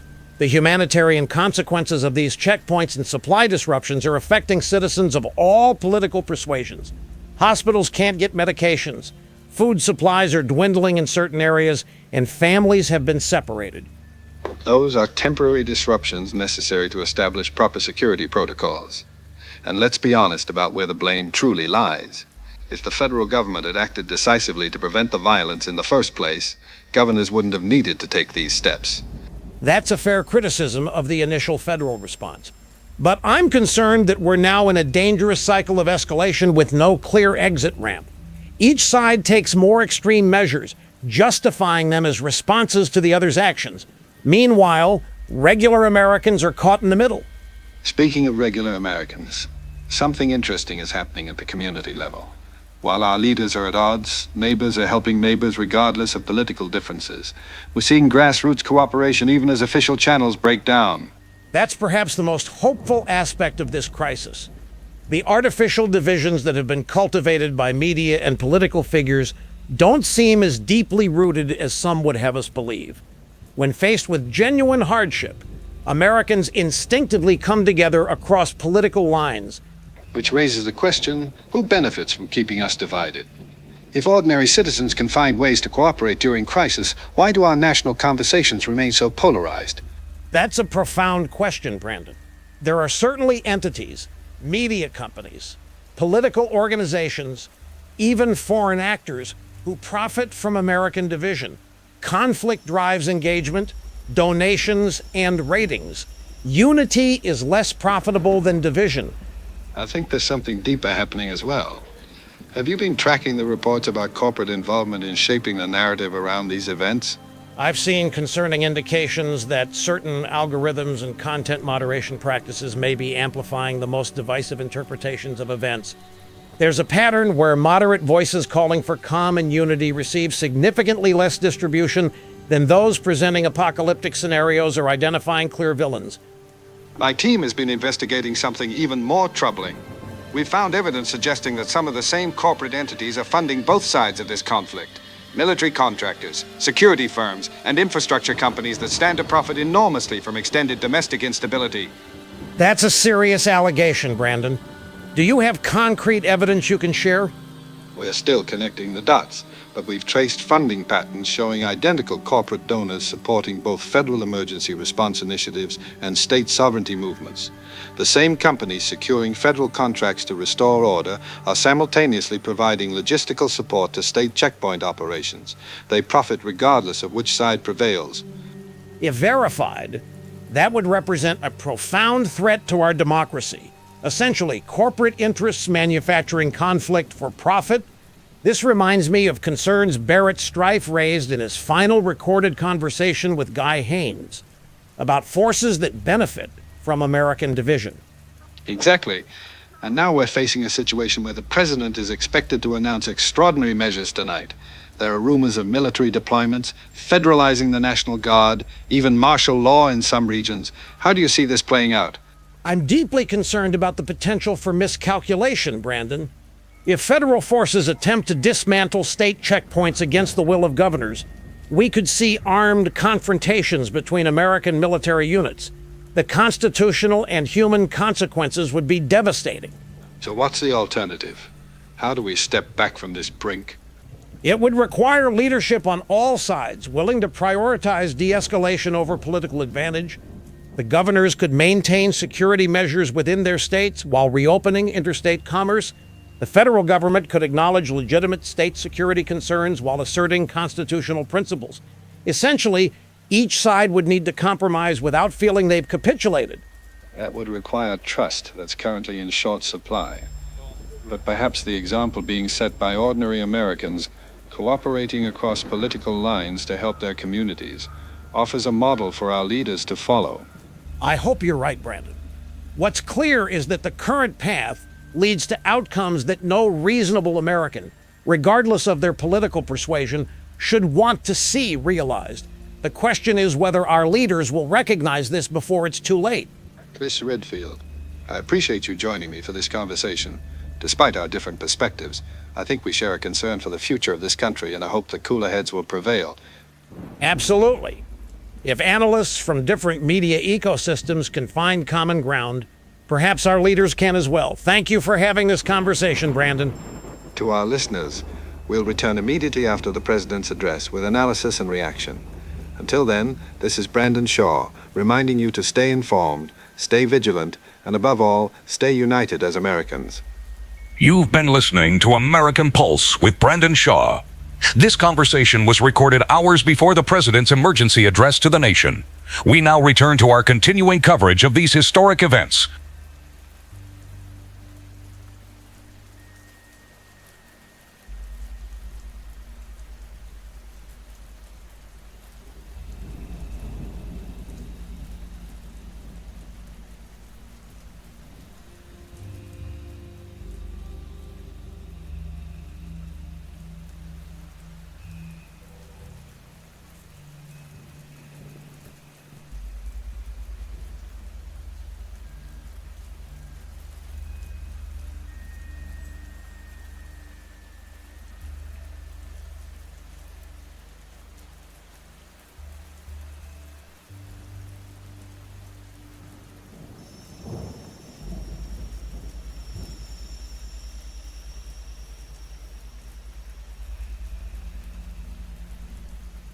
We're continuing our breaking news coverage of what can only be described as a constitutional crisis unfolding across the nation.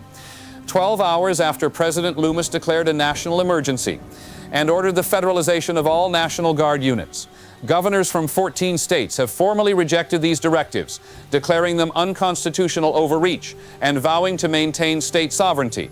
We go now to Tifa Lockhart, who is at the Tennessee State Capitol, where a coalition of governors has just concluded an emergency summit.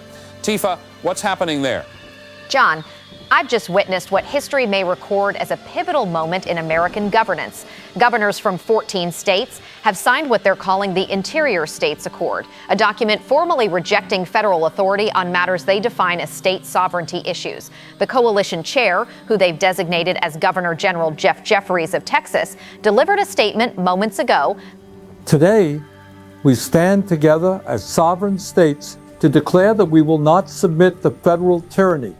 The President's attempt to federalize our National Guard units, dismantle our security measures, and essentially occupy our states with federal forces is not only unconstitutional, it represents the culmination of decades of Washington overreach.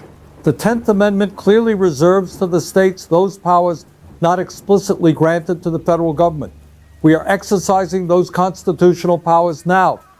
The Interior States Coalition hereby reclaims our rightful authority to secure our borders, protect our citizens, and determine our own destiny. We have instructed our National Guard commanders to recognize only the authority of their state governors. We have directed state law enforcement to maintain all security checkpoints, and we have authorized the formation of a mutual defense pact among our states. Let me be absolutely clear. This is not secession. We remain part of the United States of America. We are simply asserting the constitutional relationship between states and federal government as the founders intended. Washington has broken faith with the American people, and we are restoring the proper balance. To our citizens, remain calm. Essential services will continue. Your state governments are cooperating to ensure supply lines remain open between our coalition members to those in the military and National Guard. Remember your oath to defend the Constitution against all enemies, foreign and domestic. That Constitution explicitly protects state sovereignty. May God bless our states and the true American Republic as it was meant to be. Tifa, the implications of this declaration are staggering. What's been the immediate response? The immediate practical effect, John, is that National Guard units across these 14 states are now receiving directly conflicting orders. Federal commands are instructing them to deploy to interstate highways and dismantle checkpoints, while state authorities are ordering them to secure those same checkpoints against federal intervention. We're already seeing evidence of units effectively choosing sides. In at least 5 states, Guard units have split, with some elements following federal orders and others remaining loyal to state authorities. This has created the unimaginable scenario of American military personnel taking up positions against each other. So far, there have been no reports of armed confrontation, but the tension is palpable. Let's bring in Roger Thornhill, spokesperson for militia forces now calling themselves the Interior States Coalition. Mr. Thornhill, how are citizen militias responding to these developments? Our volunteer defense forces are mobilizing to support state authorities in protecting our communities from federal overreach. We're coordinating with sympathetic National Guard units to secure critical infrastructure and ensure the continued flow of essential supplies between coalition states. Our people have been preparing for this moment for years. We will not allow our communities to be occupied by federal forces that no longer represent the will of the people. And what about reports that some of these militia groups are taking control of federal facilities? We are securing assets that rightfully belong to the American people, not the Washington elites. These facilities were built with our tax dollars on our land. We're ensuring they remain operational and serve the communities they were meant to support. This isn't a takeover. It's reclamation by the rightful owners. Let's turn to Thomas Doyle, Federal Military Liaison. Major Doyle, what is the federal response to this coalition's declaration and the reports of divided National Guard loyalty? The President has been absolutely clear, John. The federalization of the National Guard is not optional. It's a lawful order from the Commander-in-Chief during a declared national emergency. Guard members who follow conflicting state orders are in violation of the Uniform Code of Military Justice and will face appropriate consequences. As for militia groups occupying federal facilities, they are engaging in illegal activity that threatens national security. Federal forces are deploying now to restore lawful control of these assets. There are reports that some active duty military units are also experiencing divided loyalties. Can you address those? I want to be very clear that the United States Armed Forces remain unified under federal command. There have been isolated incidents of individual service members attempting to defy orders, but these are being addressed through the chain of command. The vast majority of our military personnel recognize their constitutional duty and are following lawful orders from their commanders. We now turn to Chris Redfield for analysis of the constitutional dimensions of this crisis. Chris, both sides are invoking the same Constitution to justify directly opposing positions. How do we make sense of this? John, this is a fundamental constitutional dispute that has simmered beneath the surface of American politics for generations. Both sides are citing legitimate constitutional principles, federal supremacy on one hand and states' rights on the other. The framers created a system with inherent tensions between these principles, with the expectation that political processes would resolve conflicts. What's unprecedented here is that the traditional arbiters of such disputes, the courts, Congress, established political mechanisms, have been bypassed in favor of direct confrontation. The Interior States Coalition is citing the 10th Amendment, which reserves to states powers not explicitly granted to the federal government. The federal authorities are invoking Article 6, the Supremacy Clause, which establishes federal law as the supreme law of the land. And remarkably, both sides are quoting the same portions of the Federalist Papers to support their positions. Exactly, John. Governor Jeffries referenced Federalist 45, where Madison writes that the powers delegated to the federal government are few and defined, while those remaining with the states are numerous and indefinite. Meanwhile, the president cited Federalist 44, where Madison argues that without federal supremacy, the Constitution would be a mere treaty of amity and alliance between independent and sovereign states. The founders themselves debated these very tensions, and our current crisis represents the most severe test of how these competing principles can coexist in modern America. Let's go to Marion Crane, independent journalist who's been monitoring military communications. Marion, what can you tell us about the situation on the ground? John, I've confirmed reports of National Guard units effectively splitting along regional loyalty lines in at least 7 states. In Missouri, 2 Guard units have taken up positions on opposite sides of a key interstate checkpoint. In Oklahoma, a Guard armory has become divided, with personnel segregating themselves based on whether they're following federal or state orders. Most concerning are reports from military bases where Guard units share facilities with active duty personnel. At Fort Carson in Colorado, tensions between state loyal Guard members and federally commanded active duty units required commander intervention to prevent a potential armed confrontation. Several bases have implemented internal security measures to maintain separation between units with conflicting loyalties. This is truly unprecedented in modern American history. Let's go to Alexander Sebastian, who is calling himself the Chancellor of the Central Alliance, a coalition of states that have positioned themselves as neutral in this conflict. Chancellor Sebastian, how are your member states responding to these developments?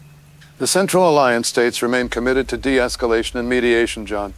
We recognize legitimate concerns on both sides of this constitutional dispute. But we categorically reject the notion that military confrontation is an appropriate or necessary response. Our borders remain open to all Americans, and we're maintaining essential services while facilitating humanitarian corridors for medical supplies, food, and displaced persons.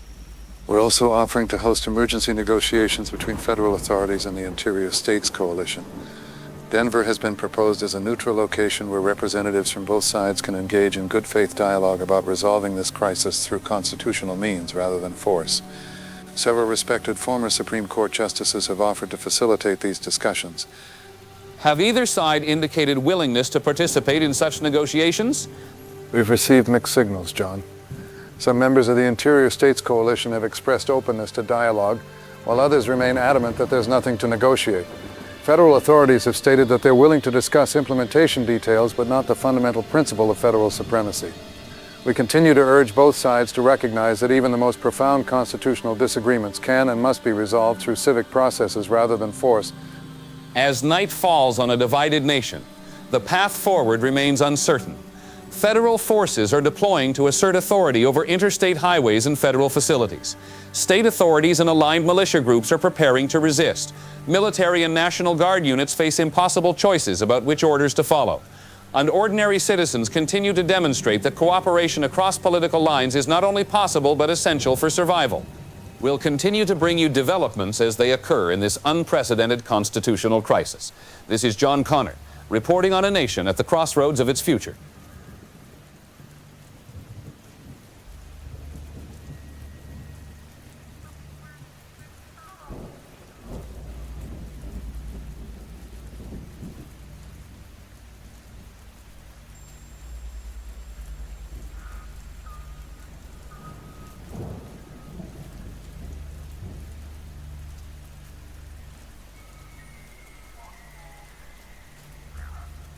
It's official, folks. As of 6 hours ago, governors from 12 interior states announced they no longer recognize federal authority. They're calling themselves the Free States Coalition. The president called it insurrection. We're taking calls. First up is Thomas in Virginia. Vincent, I'm a retired Army colonel, and what I saw today was treason. Plain and simple treason. These governors took oaths to the Constitution of the United States.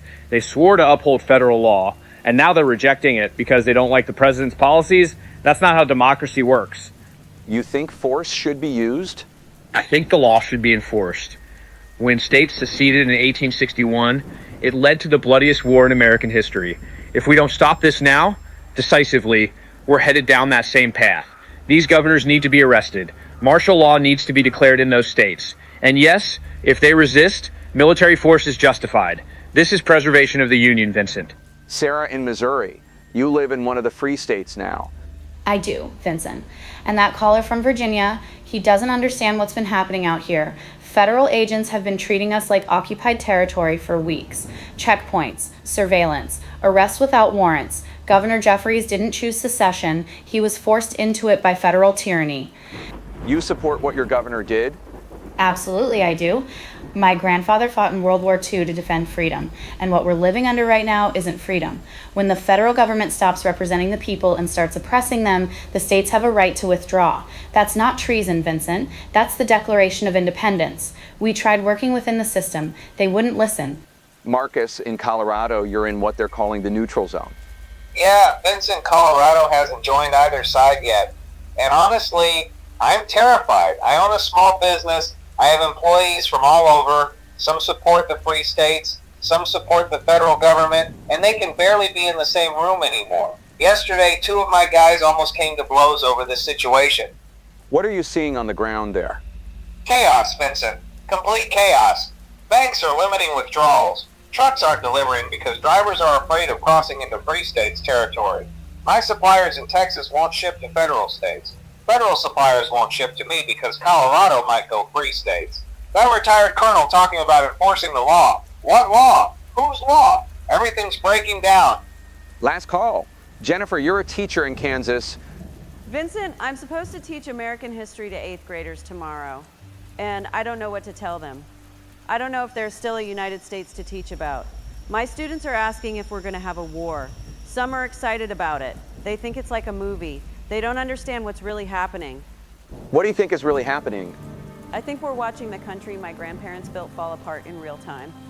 And everyone's so busy being angry at the other side that nobody's trying to stop it. That Virginia caller wants to arrest governors. The Missouri caller thinks federal agents are tyrants. And I'm trying to figure out how to explain to children that their country might not exist by the time they graduate high school. Barrett Strife died trying to bring us together. And we responded by literally splitting the country in half. Folks, I don't have words tonight. 14 states just left the Union. The president's calling it rebellion. The governors are calling it liberation. And somewhere between those positions, there are 330 million Americans trying to figure out which side of a new border they're going to wake up on tomorrow. This is Vincent Valentine. I don't know what comes next. I don't think anyone does. Stay safe out there.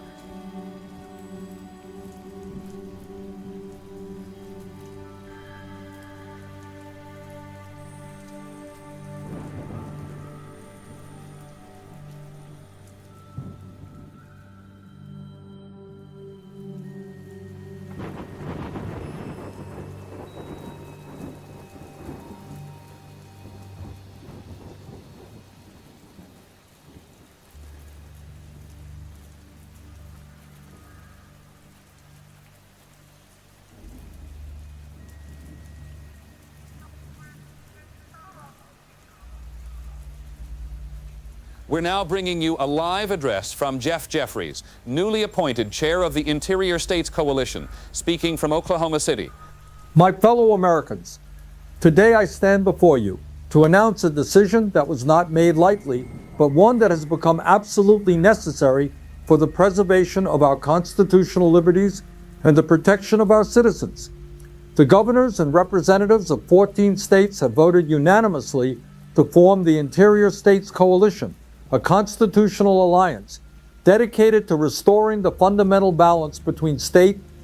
Let me be very clear about something. What we are witnessing from Washington is not just a temporary overreach.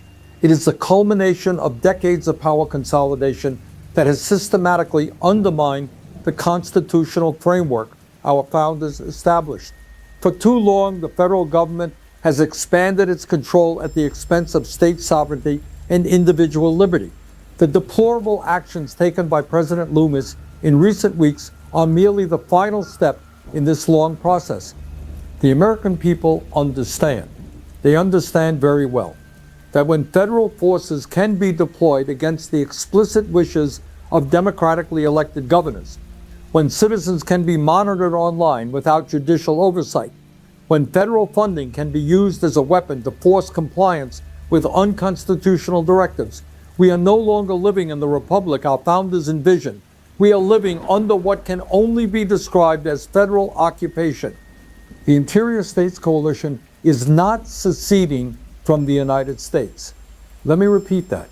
We are not seceding from the United States. We are exercising our constitutional right to reject unconstitutional federal actions. We are standing up for the original vision of American federalism, where states serve as a critical check on central authority. What we are doing today is not revolutionary. It is restorative. Now, President Loomis will tell you that we are in rebellion. He will claim we are undermining national security. He will say we are endangering the American people. But I want you to ask yourselves, who is really endangering Americans? Is it states protecting their citizens from unaccountable federal agents? Or is it an administration that has authorized unprecedented surveillance, detention without due process, and the deployment of military assets against civilian populations? The Interior States Coalition will immediately implement the following measures. First, all federal security personnel not explicitly invited by state authorities will be required to stand down or leave coalition territories. Second, coalition states will establish independent banking and financial systems to protect our citizens from economic coercion. Third, we will create a unified defense framework to ensure the protection of our borders and infrastructure from unauthorized federal intervention. Let me say something about the tragic events that led us to this moment. The assassination of Barrett Strife, a voice for unity and national dialogue, has been cynically exploited by the federal government to justify this power grab. They have used his death not to heal our nation, but to divide it further.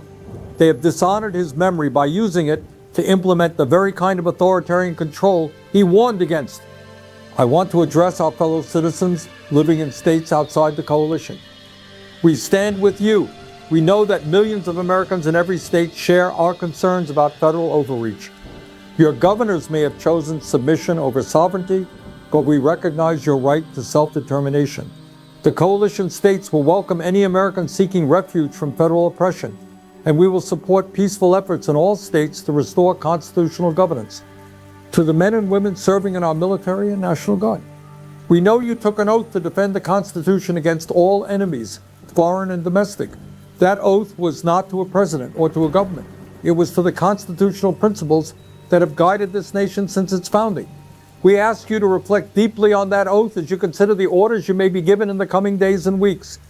Let me be absolutely clear about one more thing. The coalition seeks peaceful resolution to this constitutional crisis. We have no desire for violent conflict. We are prepared to negotiate in good faith with federal authorities on a new framework that respects both national cohesion and state sovereignty. But make no mistake, we will not surrender our constitutional rights under threat or intimidation. We will not allow our citizens to live under occupation. We will defend our communities if forced to do so. Throughout American history, from the American Revolution to the Civil Rights Movement, ordinary people have stood up against powerful interests to defend their fundamental liberties. Today, we continue that proud tradition. We stand for a government that serves the people, not one that rules over them. We stand for a nation where power flows from the bottom up, not from the top down. We stand for the America that has always existed in our highest ideals, even when it has fallen short in practice. The road ahead will not be easy. There will be hardship. There will be sacrifice. But throughout our history, Americans have always been willing to endure hardship in defense of liberty. The 14 states of the Interior Coalition are united in our commitment to constitutional governance, and we will prevail in restoring the balance of power our founders wisely established. May God bless you all, and may God bless the true spirit of the United States of America. Thank you. That was Jeff Jeffries, chair of the newly formed Interior States Coalition, announcing the formation of an alliance of 14 states rejecting federal authority. We'll have analysis of this extraordinary development throughout the evening.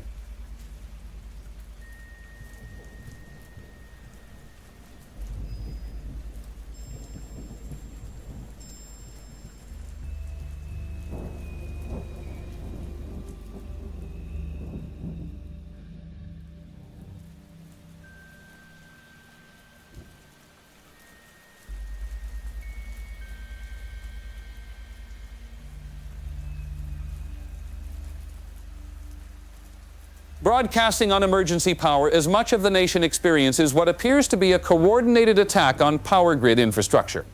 Over the past 6 hours, major power outages have cascaded across regions aligned with both the federal government and the Interior States Coalition.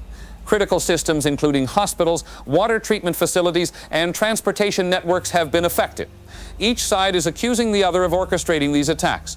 Our cybersecurity analyst, Chris Redfield, joins us to examine the technical aspects of this situation.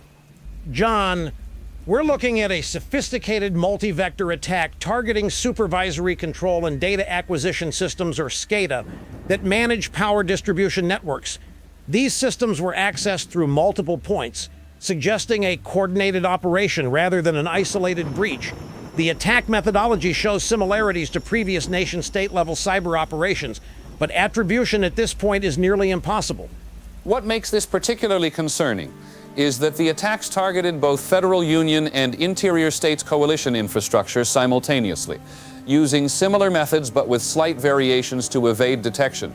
This suggests either a remarkably well-coordinated operation by multiple actors or, more disturbingly, a single actor targeting both sides. We're receiving reports that critical infrastructure in Central Alliance states has been largely spared. Is there a technical explanation for this discrepancy? The Central Alliance states appear to have implemented emergency isolation protocols for their grid systems almost immediately before the attacks began. This suggests either remarkable foresight or, possibly, advanced knowledge. Their grid architecture also differs slightly from both federal and coalition systems, employing additional security measures that were implemented after previous foreign cyber attacks on power infrastructure. Lisa Fremont joins us from the Central Alliance headquarters in Denver to discuss the humanitarian implications. Lisa, what's the situation on the ground in affected areas? The human impact is severe and growing, John.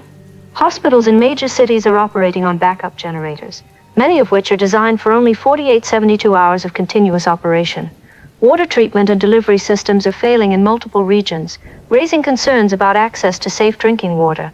Transportation disruptions are impeding the delivery of essential supplies, and communications outages are hampering coordination of emergency services. Particularly concerning are reports from nursing homes, dialysis centers, and other medical facilities caring for vulnerable populations. Without power for essential medical equipment, patients' lives are at immediate risk. The Central Alliance has activated emergency protocols to accept medical evacuees from affected areas, but transportation difficulties are complicating these efforts. Both sides have issued statements accusing the other of responsibility for these attacks. Thomas Doyle represents the federal perspective. Major Doyle, what is the federal government's position? Federal intelligence agencies have detected the digital signatures of known interior states coalition-aligned hacker groups in these attacks. We assess with high confidence that this represents a deliberate attempt to cripple federal infrastructure and create conditions that would impede the deployment of federal forces to restore constitutional order. President Loomis has authorized all necessary measures to restore power to critical systems and to identify and neutralize the responsible parties. And Roger Thornhill represents the Interior States Coalition perspective. Mr. Thornhill, your response? This is clearly a false flag operation by federal agencies attempting to justify military action against sovereign states. Our cyber defense teams have identified federal digital fingerprints in the attacks targeting our infrastructure. The timing is particularly suspicious, coming just as our coalition was establishing stable, independent operations. We're implementing countermeasures to protect our critical systems and investigating the full extent of federal involvement in this attack on our citizens. Chris, given these competing claims, is it technically feasible to definitively attribute responsibility at this stage? Truthfully, no. Digital signatures and attack methodologies can be deliberately falsified to implicate other actors. This is standard practice in advanced cyber operations.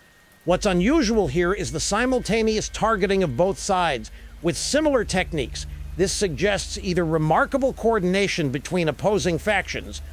We have intercepted a transmission from an unidentified source that may shed light on this situation. We cannot verify its authenticity, but given its potential relevance, we're sharing it with appropriate caution. Operational Phase 3 initiated. Grid destabilization proceeding according to metrics. Federal attribution package deployed. Coalition attribution package deployed. Informational cascade patterns optimal for objective achievement. Competing narrative seeds successfully planted. Market positions secured across all 10 target sectors. Estimated return on investment exceeding projections by 17%. Proceed to Phase 4 preparation. Again, we cannot verify the authenticity or source of that transmission. Let's turn to Alexander Sebastian, Chancellor of the Central Alliance, for perspective on these developments. Chancellor Sebastian, why have Central Alliance states been largely spared from these attacks? We received intelligence from multiple sources suggesting an imminent cyber threat approximately 12 hours before the attacks began. Based on this warning, we implemented emergency isolation protocols for our critical infrastructure systems. We attempted to share this intelligence with both federal and coalition authorities, but in the current climate of mutual suspicion, our warnings were interpreted as either disinformation or an attempt to manipulate the situation. What concerns us most is that the pattern of these attacks benefits neither the federal government nor the Interior States Coalition. The symmetrical nature of the damage suggests a third party seeking to exacerbate tensions and potentially provoke armed conflict between American factions. We urge both sides to consider this possibility before taking actions that cannot be undone. Do you have any evidence regarding who this third party might be? We're currently analyzing data from multiple sources, but we've detected unusual network traffic between affected systems and servers associated with certain private corporate entities.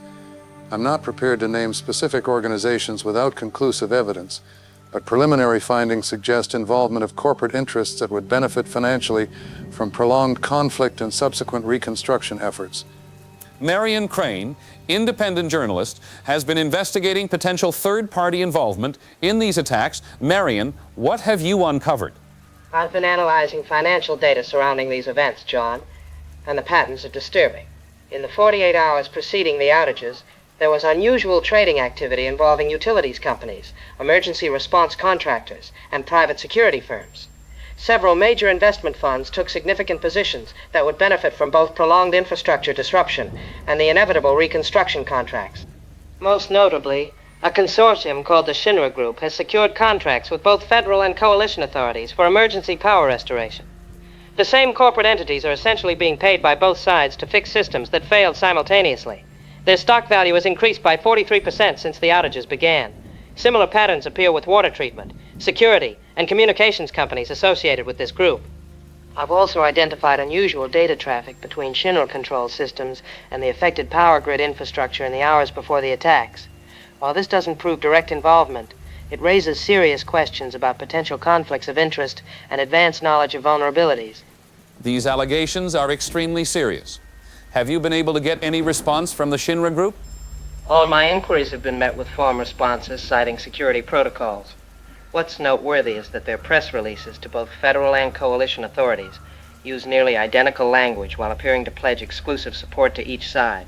They're essentially playing both sides while positioning themselves as indispensable to the recovery efforts. This level of coordination suggests sophisticated advanced planning rather than opportunistic response.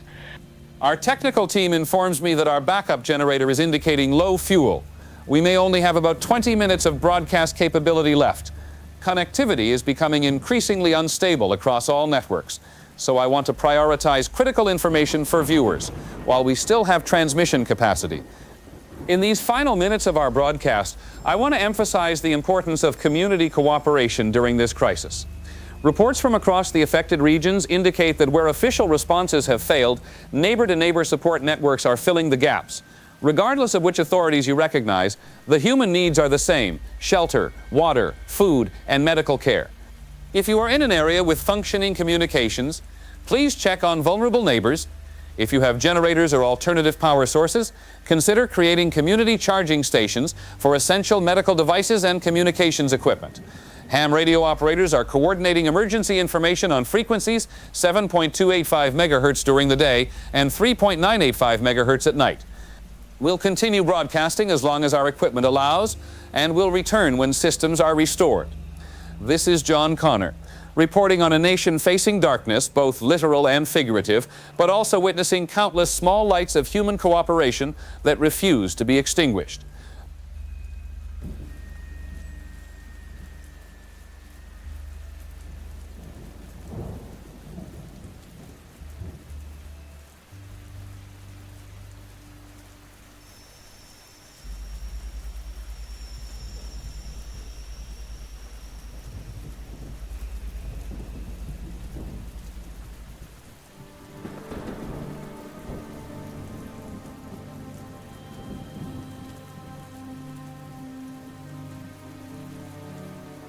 This is going out on emergency frequencies while the grid is still down. They're calling it a cyber attack, blaming it on whichever side fits their narrative. But I've seen the traffic logs. This wasn't an attack. This was a controlled shutdown. Follow the pattern. Every major escalation, every crisis point, the same corporate signature appears in the background. The Shinra Group, you won't see them on the news. They don't give press conferences, but they're everywhere that matters. Barrett Strife was killed.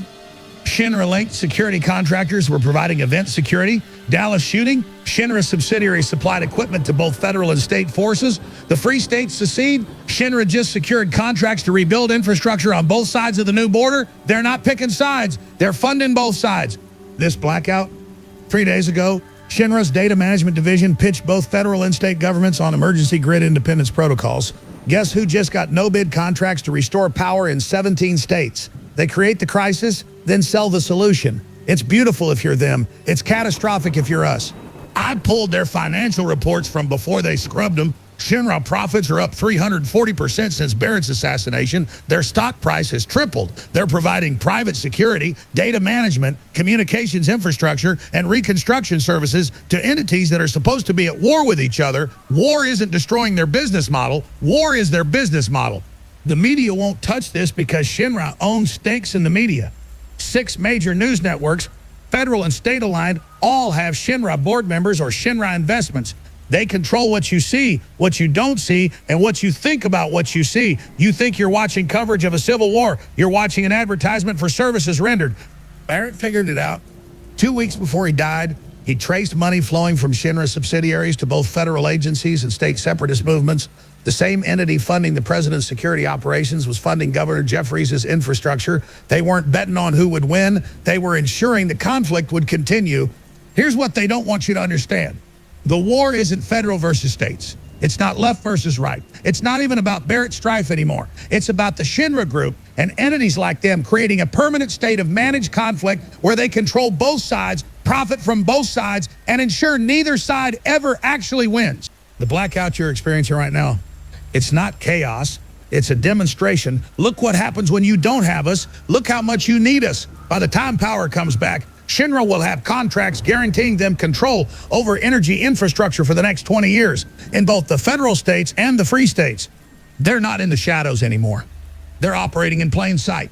But everyone's too busy fighting each other to notice the entity writing checks to both armies. Barrett saw it. They killed him. Dallas happened. More contracts. States seceded. More contracts. Grid goes down. More contracts. My signal's fading. When the lights come back on, pay attention to whose name is on the power bill. Pay attention to who's providing security at the checkpoints. Pay attention to who's managing the data, the communications, the reconstruction. It's all the same entity, and they're making billions while you choose which side to die for. Barrett's last words. The real divide isn't between left and right. It's between those who profit from conflict and those who suffer from it. He was talking about Shinra. They made sure nobody heard the rest of what he was going to say. Don't let him make you forget. The enemy isn't your neighbor who supports the other side. The enemy is the corporation selling bullets to both of you.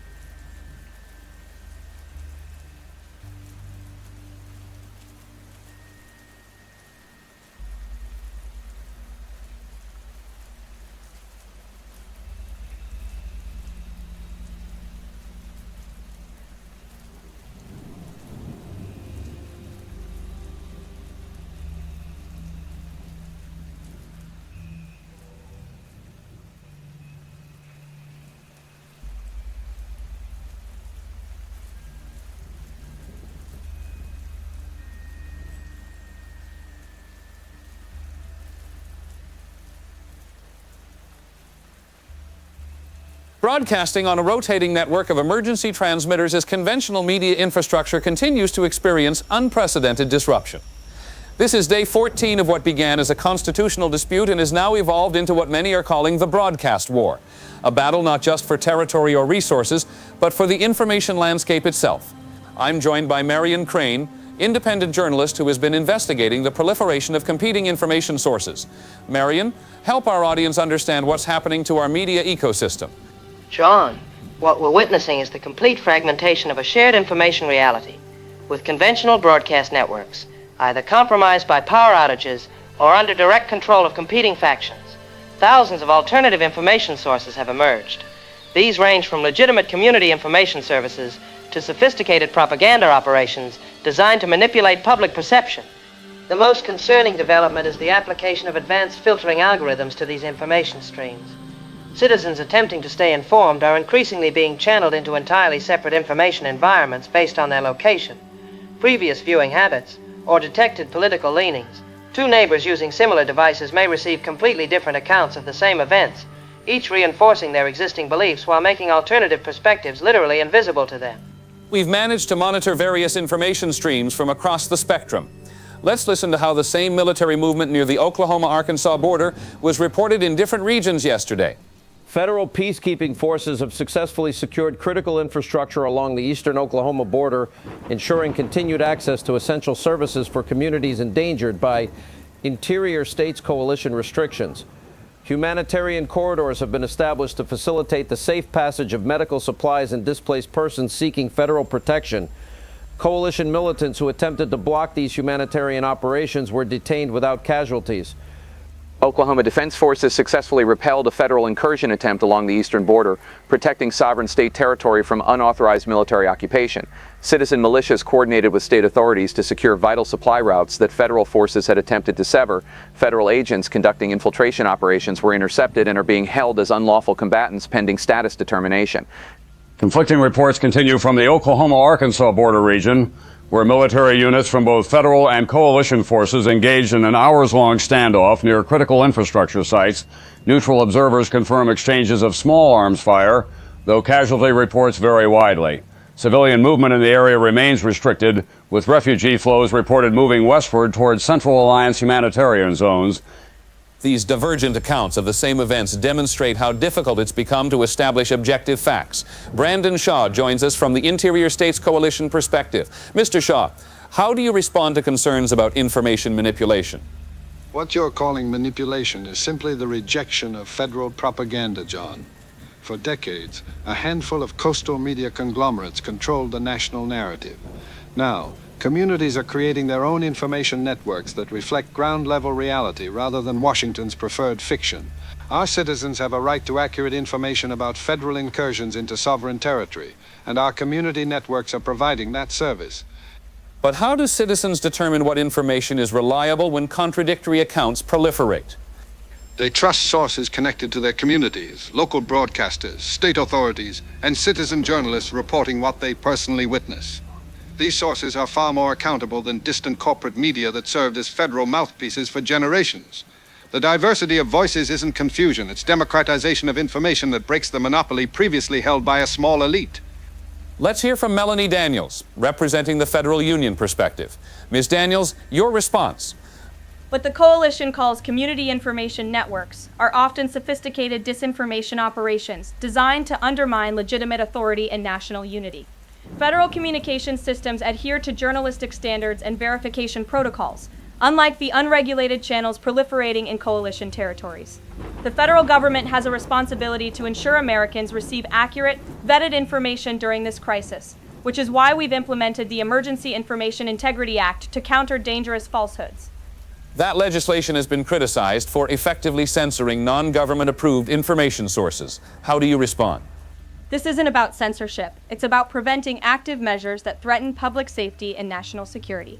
When foreign adversaries and domestic extremists use information as a weapon, the government has not just the right, but the obligation to protect citizens from manipulation. The protocols target demonstrably false content, not political perspectives. Legitimate journalism continues unimpeded within appropriate regulatory frameworks. Alexander Sebastian joins us from the Central Alliance. Chancellor Sebastian, how are you approaching information integrity in your region? The Central Alliance has taken a different approach, John. Rather than restricting information flows, we're focusing on transparency and media literacy. Our Public Information Verification Service allows citizens to access multiple sources for major events with clear labeling of verification status and potential biases. We're empowering people to evaluate competing claims rather than deciding for them what they can see. We're also concerned about the role of algorithmic amplification and deepening divisions. Our technical teams have identified patterns suggesting that recommendation systems across multiple platforms are systematically directing users toward increasingly extreme content that reinforces existing beliefs while demonizing opposed perspectives. This doesn't appear random, it shows signs of deliberate design to maximize division. Marion, your investigation has focused on these algorithmic patterns. What have you discovered? My team has been analyzing information flows across multiple networks, John. and the evidence suggests sophisticated manipulation beyond what any single faction could implement. We've identified identical engagement optimization patterns operating within both federal and coalition networks, essentially using mirror image techniques to push each side toward more extreme positions. Most concerning is that these patterns show distinct similarities to proprietary algorithms developed by Shinra Group subsidiaries. The same corporate entities providing critical infrastructure to both sides appear to be simultaneously amplifying content that deepens division between them. This creates a self-reinforcing cycle where escalation becomes inevitable, perpetuating dependence on Shinra's security and infrastructure services. Those are serious allegations. Has Shinra responded to your investigation? They've issued blanket denials. But more troublingly, our investigation has faced interference. Team members have experienced sophisticated digital attacks, physical surveillance, and attempts to discredit our work through coordinated disinformation. Several key sources have withdrawn cooperation after reporting intimidation. The pattern suggests resources and capabilities beyond typical corporate or even government operations. Brandon Shaw, is the coalition concerned about potential corporate manipulation of information flows? We are vigilant against all forms of interference with sovereignty, whether from federal agencies or private entities. Our intelligence units are investigating unusual patterns in our networks, and we've implemented additional security measures around critical communications infrastructure. That said, the primary threat to information integrity remains federal attempts to monopolize the narrative and silence independent voices. Ms. Daniels, the federal union's perspective? Federal intelligence agencies are actively investigating potential foreign and domestic interference in our information ecosystem, including the possibility of corporate entities exploiting the current crisis. However, the most immediate threat comes from coalition-aligned networks deliberately spreading misinformation about federal operations and humanitarian efforts. The President remains committed to ensuring Americans have access to reliable, verified information during this national emergency.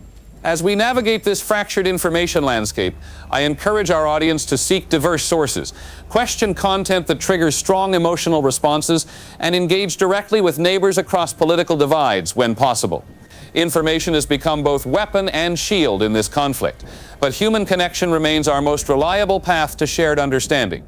We'll continue broadcasting on rotating emergency frequencies. For schedule information, consult community information exchanges in your area. This is John Connor, reporting on a nation searching for truth amid competing narratives. Stay safe, keep your families close.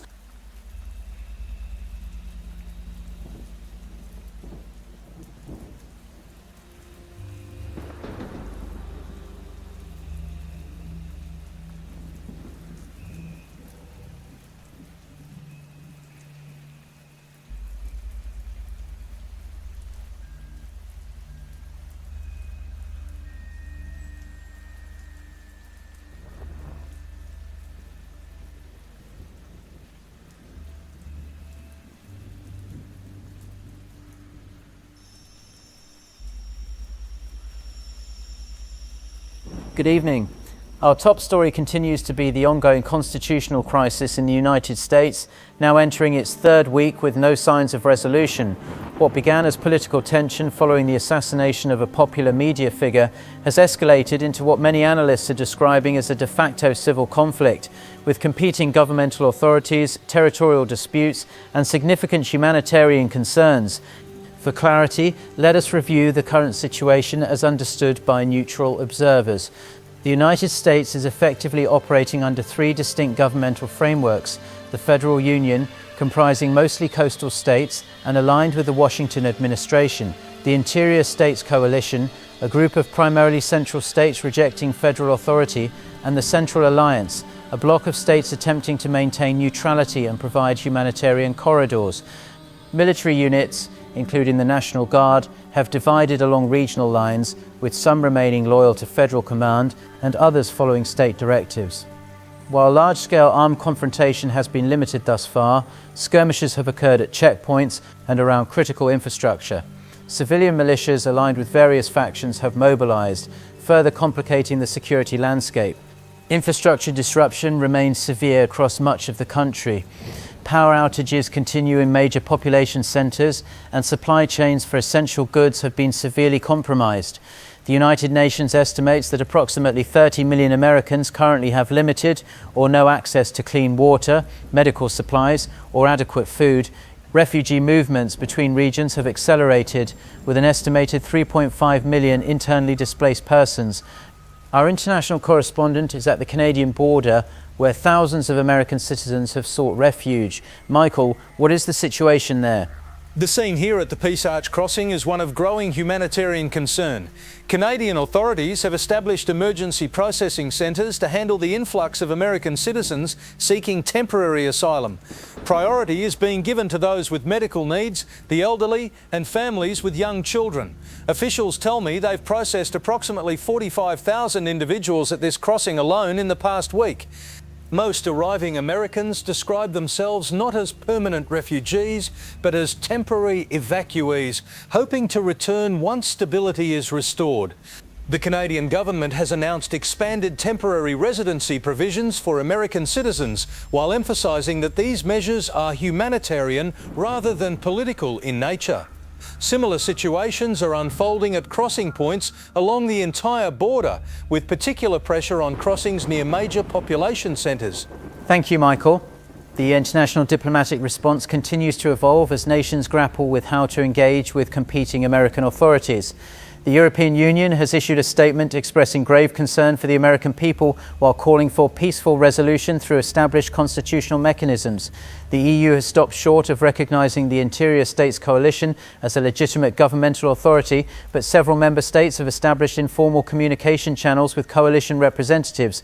The United Nations Security Council remains paralysed on the issue, with Russia and China blocking a US ambassador proposed resolution affirming federal authority, while alternative proposals recognising a multi-party conflict have been vetoed by the United Kingdom and France. Meanwhile, humanitarian organisations, including the International Red Cross, have established operations in Central Alliance states, which are serving as de facto neutral zones. For perspective on the economic implications, we're joined by our financial analyst from London. Aisha, how are global markets responding to the American crisis?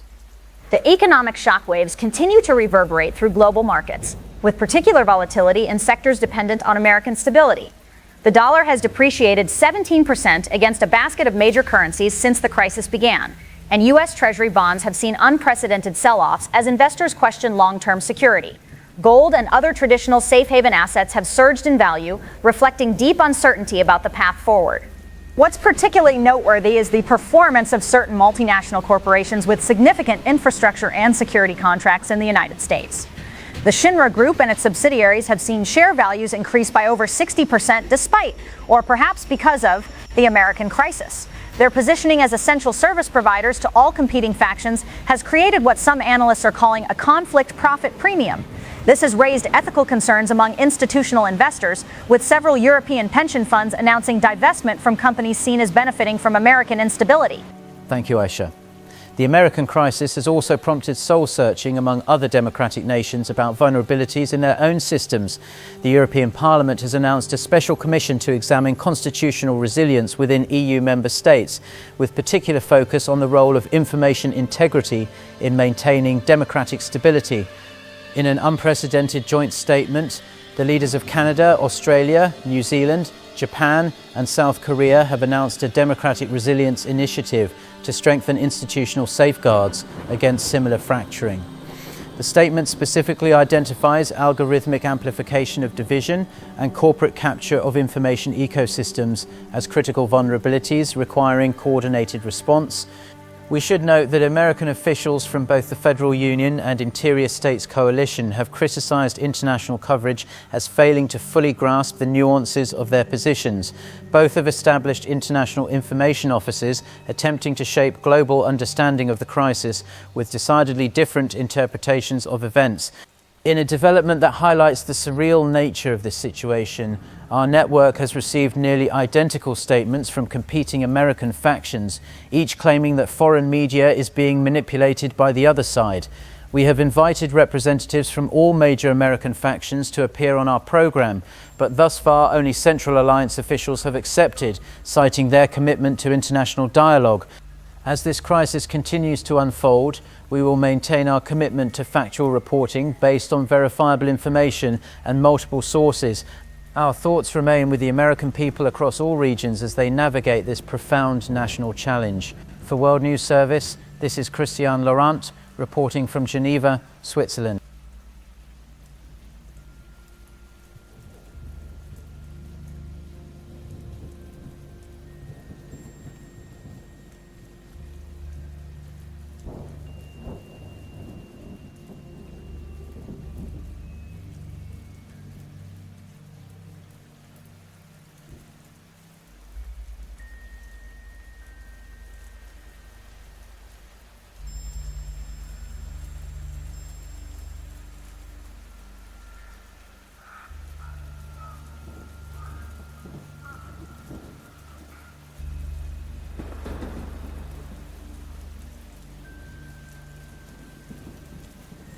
Broadcasting from an undisclosed location as we cover breaking news of what may be remembered as the moment America's constitutional crisis erupted into open warfare.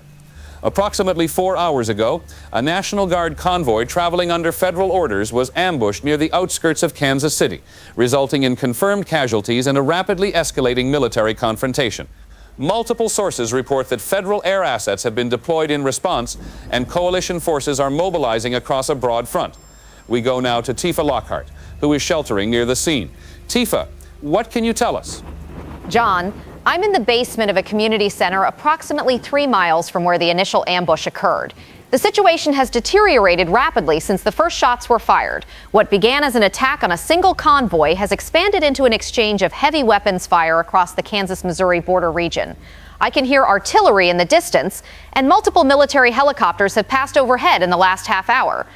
From witnesses I've spoken with, the incident began when a federal National Guard convoy attempting to secure the Interstate 70 corridor encountered a blockade established by coalition-aligned forces. Accounts differ on who fired first, but the confrontation quickly escalated from small arms to crew-served weapons. Local residents report that reinforcements from both sides arrived with remarkable speed, suggesting both federal and coalition forces were positioned in anticipation of potential conflict. What's most immediately concerning is the humanitarian situation. This area is home to approximately 400,000 civilians, many of whom are now caught between advancing military units. Emergency services are overwhelmed, and medical facilities are reporting critical shortages as casualties mount. Civilians are being instructed to shelter in place, but many are attempting to evacuate eastward towards Central Alliance territory. We have Thomas Doyle, Federal Military Liaison, joining us. Major Doyle, what is the federal government's response to this escalation? This unprovoked attack on federal forces operating lawfully within United States territory represents a grave escalation by coalition militants. The convoy was transporting critical medical supplies and conducting lawful operations to secure interstate commerce as authorized by presidential emergency directives. They were ambushed without warning by heavily armed coalition forces in what appears to be a premeditated attack. The president has authorized all necessary measures to protect federal personnel, secure critical infrastructure, and restore constitutional order.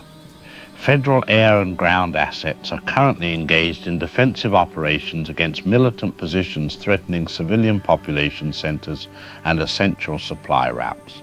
I want to emphasize that these are precision operations targeting military threats, not civilian areas.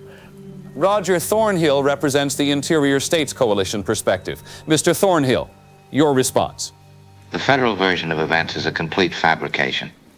This so-called convoy was a military occupation force attempting to seize critical infrastructure within sovereign coalition territory. They were warned repeatedly to halt their advance, but instead opened fire on coalition defense forces maintaining a lawful security checkpoint. Our response was measured, proportional, and entirely defensive. Coalition forces are currently engaged in operations to secure our communities against federal incursion.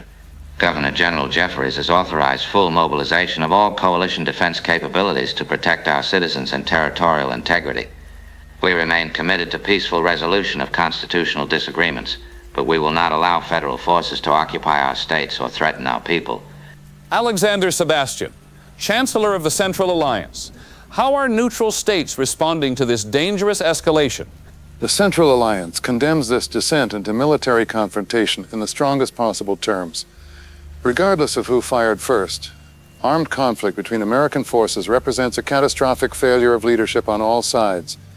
We are activating emergency humanitarian protocols to receive displaced civilians and provide medical support to all casualties without regard to factional affiliation.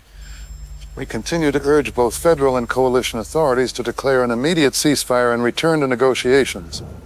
Our offer to host peace talks in Denver remains open, and we have proposed a neutral observer mission to establish objective facts regarding today's incident. The use of military force against fellow Americans is a tragic development that serves no one's legitimate interests. We've received what appears to be drone footage of the initial confrontation. Our technical team has reviewed this material and believes it to be authentic, though we cannot independently verify all aspects.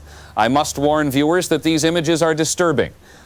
What we're seeing is the National Guard convoy approaching a barricaded checkpoint on Interstate 70. Coalition flags are visible on the barricade. The lead vehicles stop approximately 100 meters from the checkpoint. There appears to be some communication between the forces. Then we see muzzle flashes. It's unclear from which side they originate. The situation rapidly deteriorates into an exchange of fire, with civilian vehicles caught between the opposing forces. Jamie Woods, our technical specialist, has analyzed this footage.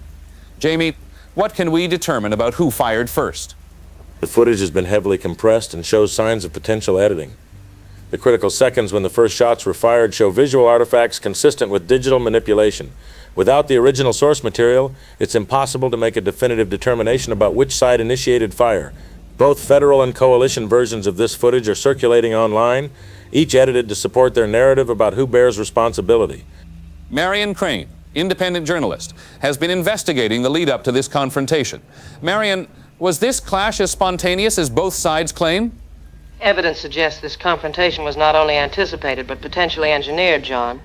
In the 48 hours preceding the ambush, unusual financial transactions involving defense contractors and private security firms indicated advanced knowledge of impending hostilities. Several Eternum Group subsidiaries positioned assets near Kansas City and rapidly secured contracts with both federal and coalition authorities within minutes of the first shots being fired. Most concerning are communication intercepts suggesting both sides received intelligence about potential hostile action from the same source. Intelligence that appears designed to provoke exactly the confrontation that occurred. Federal forces were told coalition militants were planning to destroy critical infrastructure, while coalition units received warnings about imminent federal efforts to seize control of the same assets.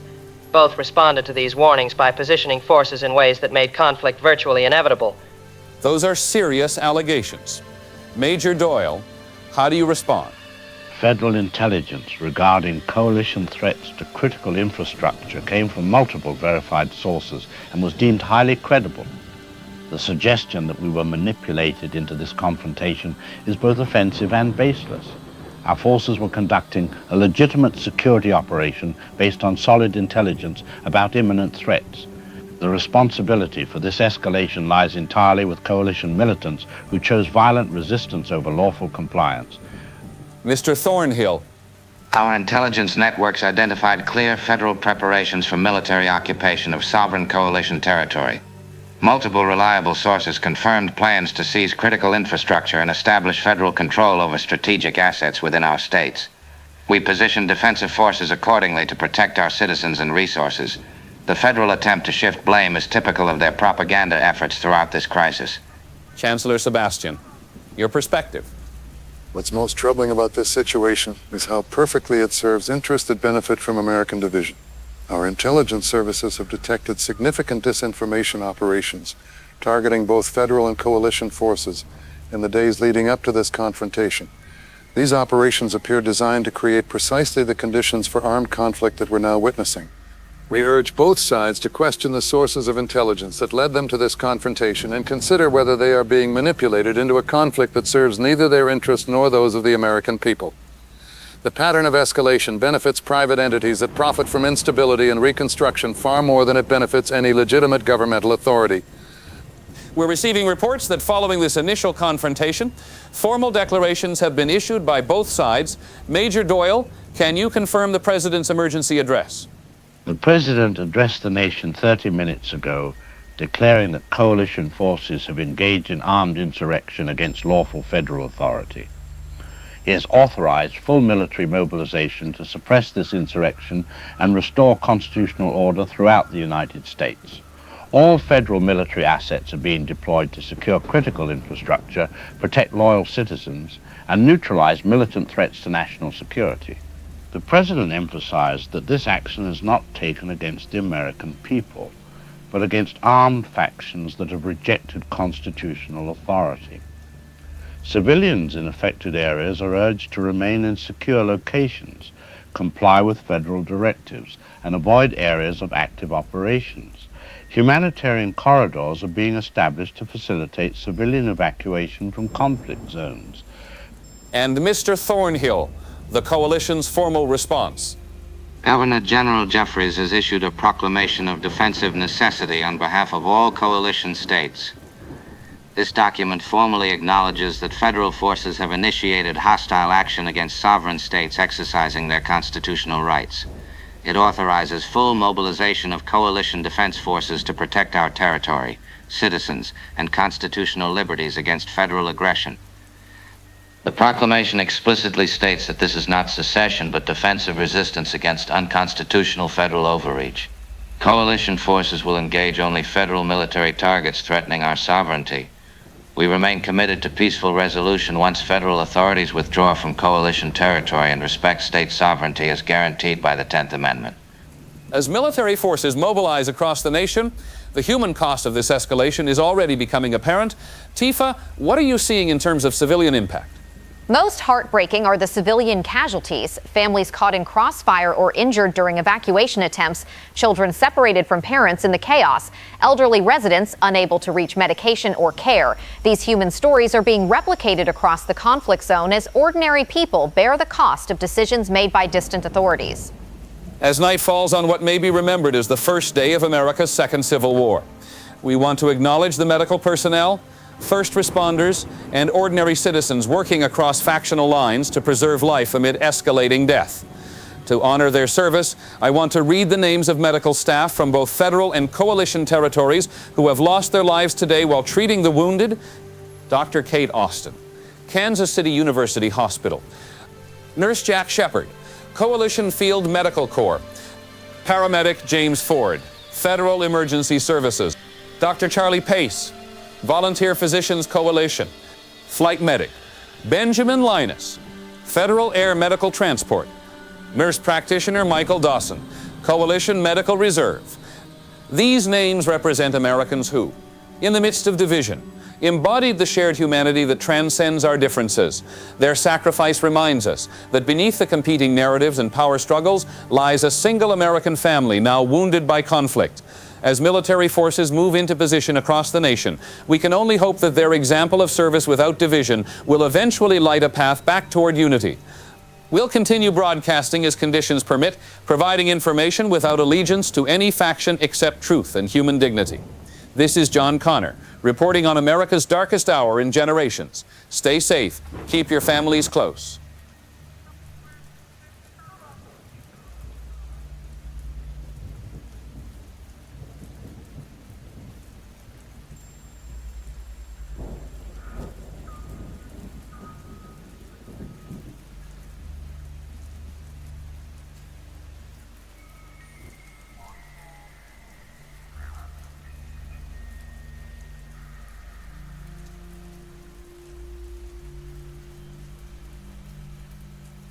How has the faithful city become a harlot? It was full of justice, righteousness lodged in it, but now, murderers, your silver has become dross, your wine mixed with water, your princes are rebellious, and companions of thieves. Everyone loves bribes and follows after rewards. They do not defend the fatherless, nor does the cause of the widow come before them. These words from Isaiah could have been written for our nation today. As shells fall and sirens wail, as brother takes up arms against brother, we must confront the bitter truth. This is not a war of necessity, but a war of choice. Not a war of ideology, but a war of pride. Not a war of the people, but a war of princes who have forgotten their duty to those they claim to serve. I speak not from partisan allegiance, my brothers and sisters. I speak from a broken heart as I witness Americans killing Americans while unseen powers profit from our division. I speak from righteous anger as I comfort children orphaned by a conflict engineered by those who will never face its consequences. I speak from prophetic tradition that demands we name the true nature of our suffering, that what we witness is not the defense of principle, but the triumph of mammon over mercy. Consider who bleeds today. Not the governors issuing proclamations from secure compounds, not the executives calculating profits from chaos, not the algorithms designed to amplify our hatred and suppress our common humanity. No, it is the guardsman who joined to serve his community. It is the nurse treating wounds without asking political allegiance. It is the child who knows nothing of constitutional principles but understands all too well the sound of gunfire and the meaning of loss. The book of James asks, "Where do wars and fights come from among you? Do they not come from your desires for pleasure that war in your members?" Today's pleasure belongs not to the foot soldier in the trench or the family huddled in the basement. It belongs to those who have positioned themselves to profit regardless of which side prevails. It belongs to those who engineered division, manipulated information, and now count their gains in both dollars and dominion. Yet even in this darkness, I have witnessed light. I have seen federal medics treating coalition wounded. I have seen neighbors of opposing politics shielding each other from gunfire. I have seen food shared, shelter offered, and comfort given without question of faction or loyalty. These acts of mercy amid mechanized hatred reveal a truth our leaders have forgotten, that beneath the artificial divisions lies an indestructible unity of human compassion that no artillery barrage can destroy. We stand now at a crossroads, not just for our nation, but for our souls. Will we allow ourselves to be instruments of powers that profit from our division? Will we embrace narratives that transform neighbors into enemies? Will we abandon the radical middle ground where genuine understanding becomes possible? Or will we find the courage to reach across hardening lines, to question whose interests are truly served by this conflict, and to reclaim our shared identity as Americans before it's too late? The prophet Micah reminds us what the Lord requires: to do justice, to love mercy, and to walk humbly with your God. Justice, not vengeance against those who vote differently. Mercy, not selective compassion for those who share our politics. Humility, not the certainty that our side alone possesses truth. These divine requirements stand in judgment of all factions in our present strife. Brothers and sisters, as artillery fire shakes the windows of this sanctuary, I call upon you to become instruments not of division but of healing. When you leave this place, carry with you not the burning rage cultivated by those who profit from your anger, but the radical love that sees the divine image in every human face, even those behind opposing barricades. Be not conformed to the pattern of dehumanization that makes this conflict possible, but be transformed by the renewing of your minds to recognize manipulation when it divides what God has joined together. Let us pray for all who suffer tonight, federal and coalition, soldier and civilian, the wounded and those who tend them. Let us pray for the leaders whose pride and power have brought us to this precipice. Let us pray for ourselves, that we might find strength to be peacemakers in a land that has forgotten the blessing promised to them. And let us pray for our beloved nation, that it might yet find its way back from this abyss to become again one people, indivisible, with liberty and justice, not just for some, but for all. In the words of Abraham Lincoln, spoken as another American conflict began, we are not enemies, but friends. We must not be enemies. Though passion may have strained, it must not break our bonds of affection.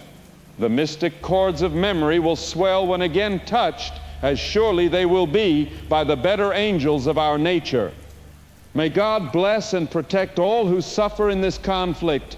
May God guide us toward reconciliation and peace, and may God forgive us all for allowing hatred to triumph where love should reign. Amen.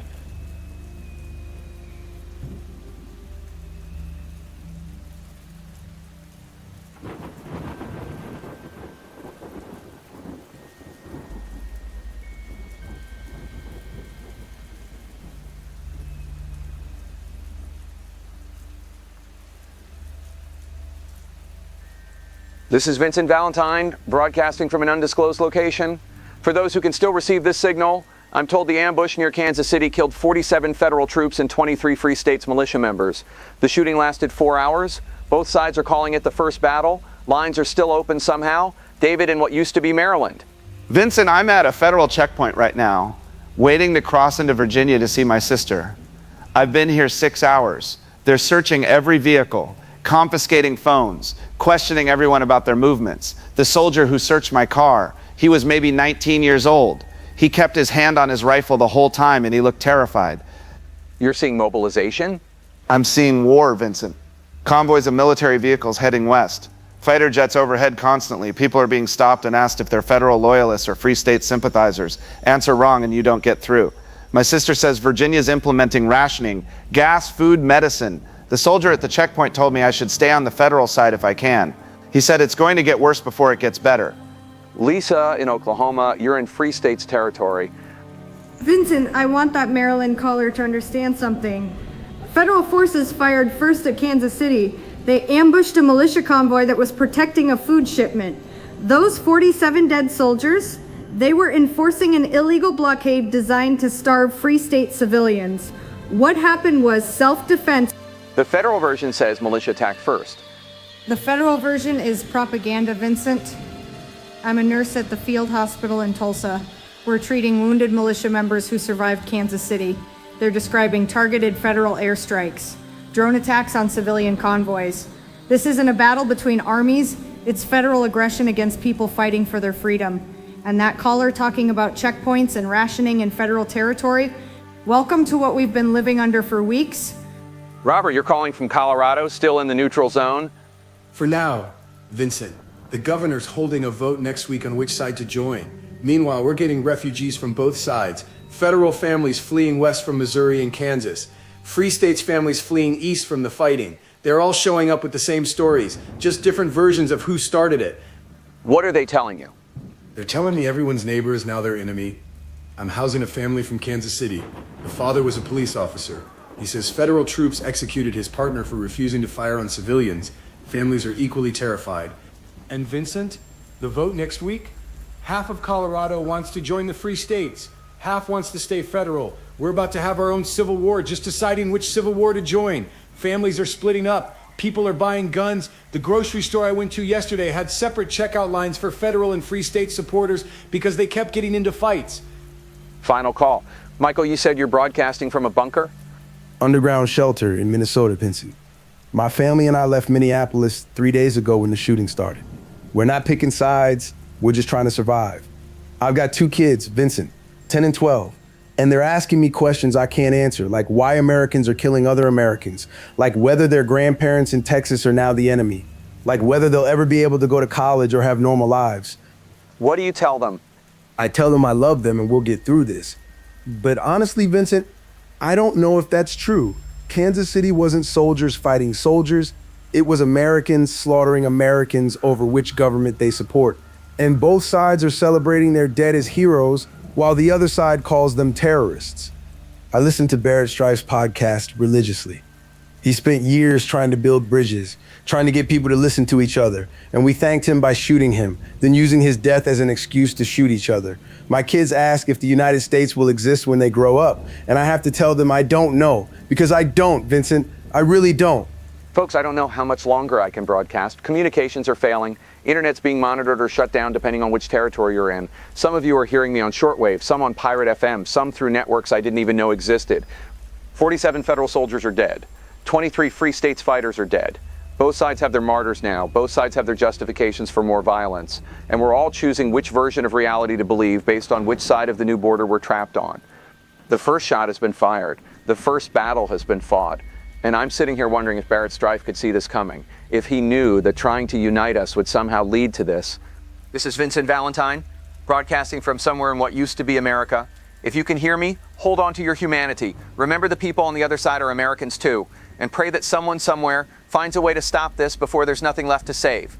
Stay safe. God help us all.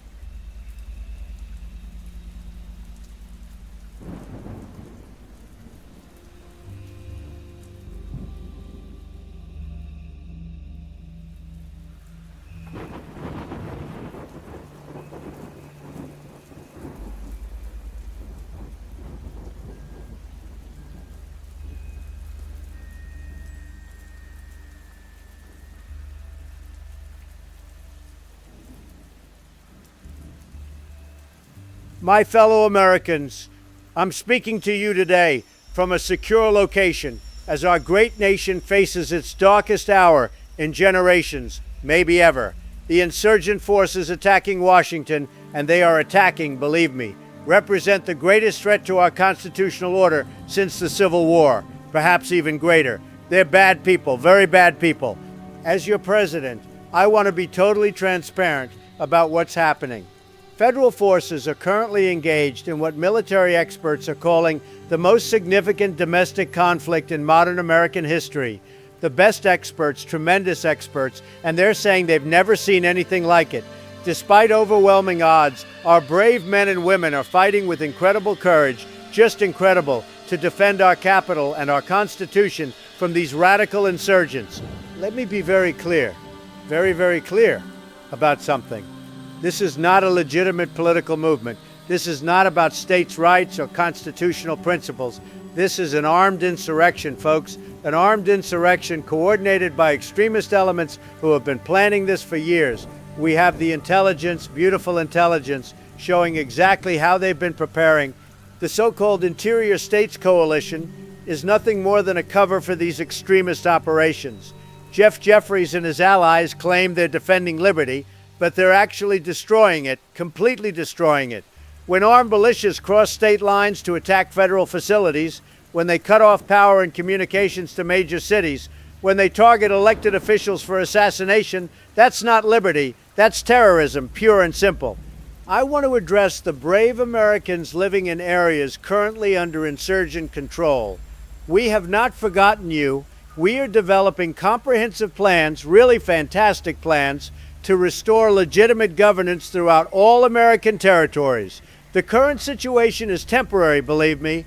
Federal authority will be reestablished in every state, every county, every city currently suffering under insurgent occupation. To our military and law enforcement personnel fighting on the front lines, you represent the very best of America, the absolute best. Your courage and sacrifice will never be forgotten, never. Reinforcements are en route to key strategic locations, and we're deploying our most advanced capabilities to counter insurgent operations. We will prevail because we must prevail. The alternative is unthinkable, completely unthinkable. I've authorized the immediate implementation of Emergency Protocol 17, which provides enhanced authorities for federal operations in contested areas. This protocol, it's a very powerful protocol, perhaps the most powerful ever created, will ensure our forces have every tool necessary to restore order and security. These are extraordinary measures for extraordinary times, but they're absolutely necessary, believe me. Some media outlets, and you know which ones I'm talking about, are spreading false information about federal withdrawals from certain regions. Don't believe them, folks. These are tactical redeployments, very smart redeployments, designed to consolidate our forces for more effective operations. Our military leaders, the best leaders anywhere in the world, have developed a tremendous strategy to reclaim every inch of American territory currently under insurgent control. I want to address something important. There have been rumors, terrible rumors, about negotiations with insurgent leaders. Let me be absolutely clear. We do not negotiate with insurrectionists. The only acceptable outcome is complete surrender of all insurgent forces and the restoration of federal authority throughout all American territories. Anything less would betray the sacrifice of those who have given their lives defending our Constitution. To our international allies standing with us during this crisis, your support means everything, it really does. Together we will overcome this challenge and emerge stronger than ever before. The forces of democracy and order will triumph over chaos and insurrection. That's just how it works, folks. The good guys win. I want every American to know that despite temporary disruptions in certain regions, the federal government continues to function. Essential services are being maintained. Military operations continue. And my administration is working tirelessly around the clock to restore unity and security across our great nation. We're doing things nobody thought possible, incredible things under these difficult circumstances. In closing, let me say this. Throughout our history, America has faced seemingly insurmountable challenges, and we've always prevailed. Always. This current crisis, as serious as it is, will be no exception. We will defeat the insurgency. We will reunify our nation, and we will emerge stronger, more unified, and more determined than ever before. That's who we are. That's what we do. May God bless our troops. May God bless our law enforcement, and may God bless the United States of America. Thank you, and stay strong. And so we reach the end of our first transmission. The nation is fractured. The first shots have been fired, and no one, not the anchors, not the generals, not the ordinary citizens huddled in their homes, knows what comes next. In a few short days, the war continues. But tonight, I leave you with this. In the hours before the first convoy was ambushed, before the Free States declared independence, before the power went dark across half the nation, people on both sides were still listening to the same broadcasts, breathing the same air, hoping for the same outcome. Join us next time for Part 2, The Divide, where we discover the real enemy. Good night, and keep listening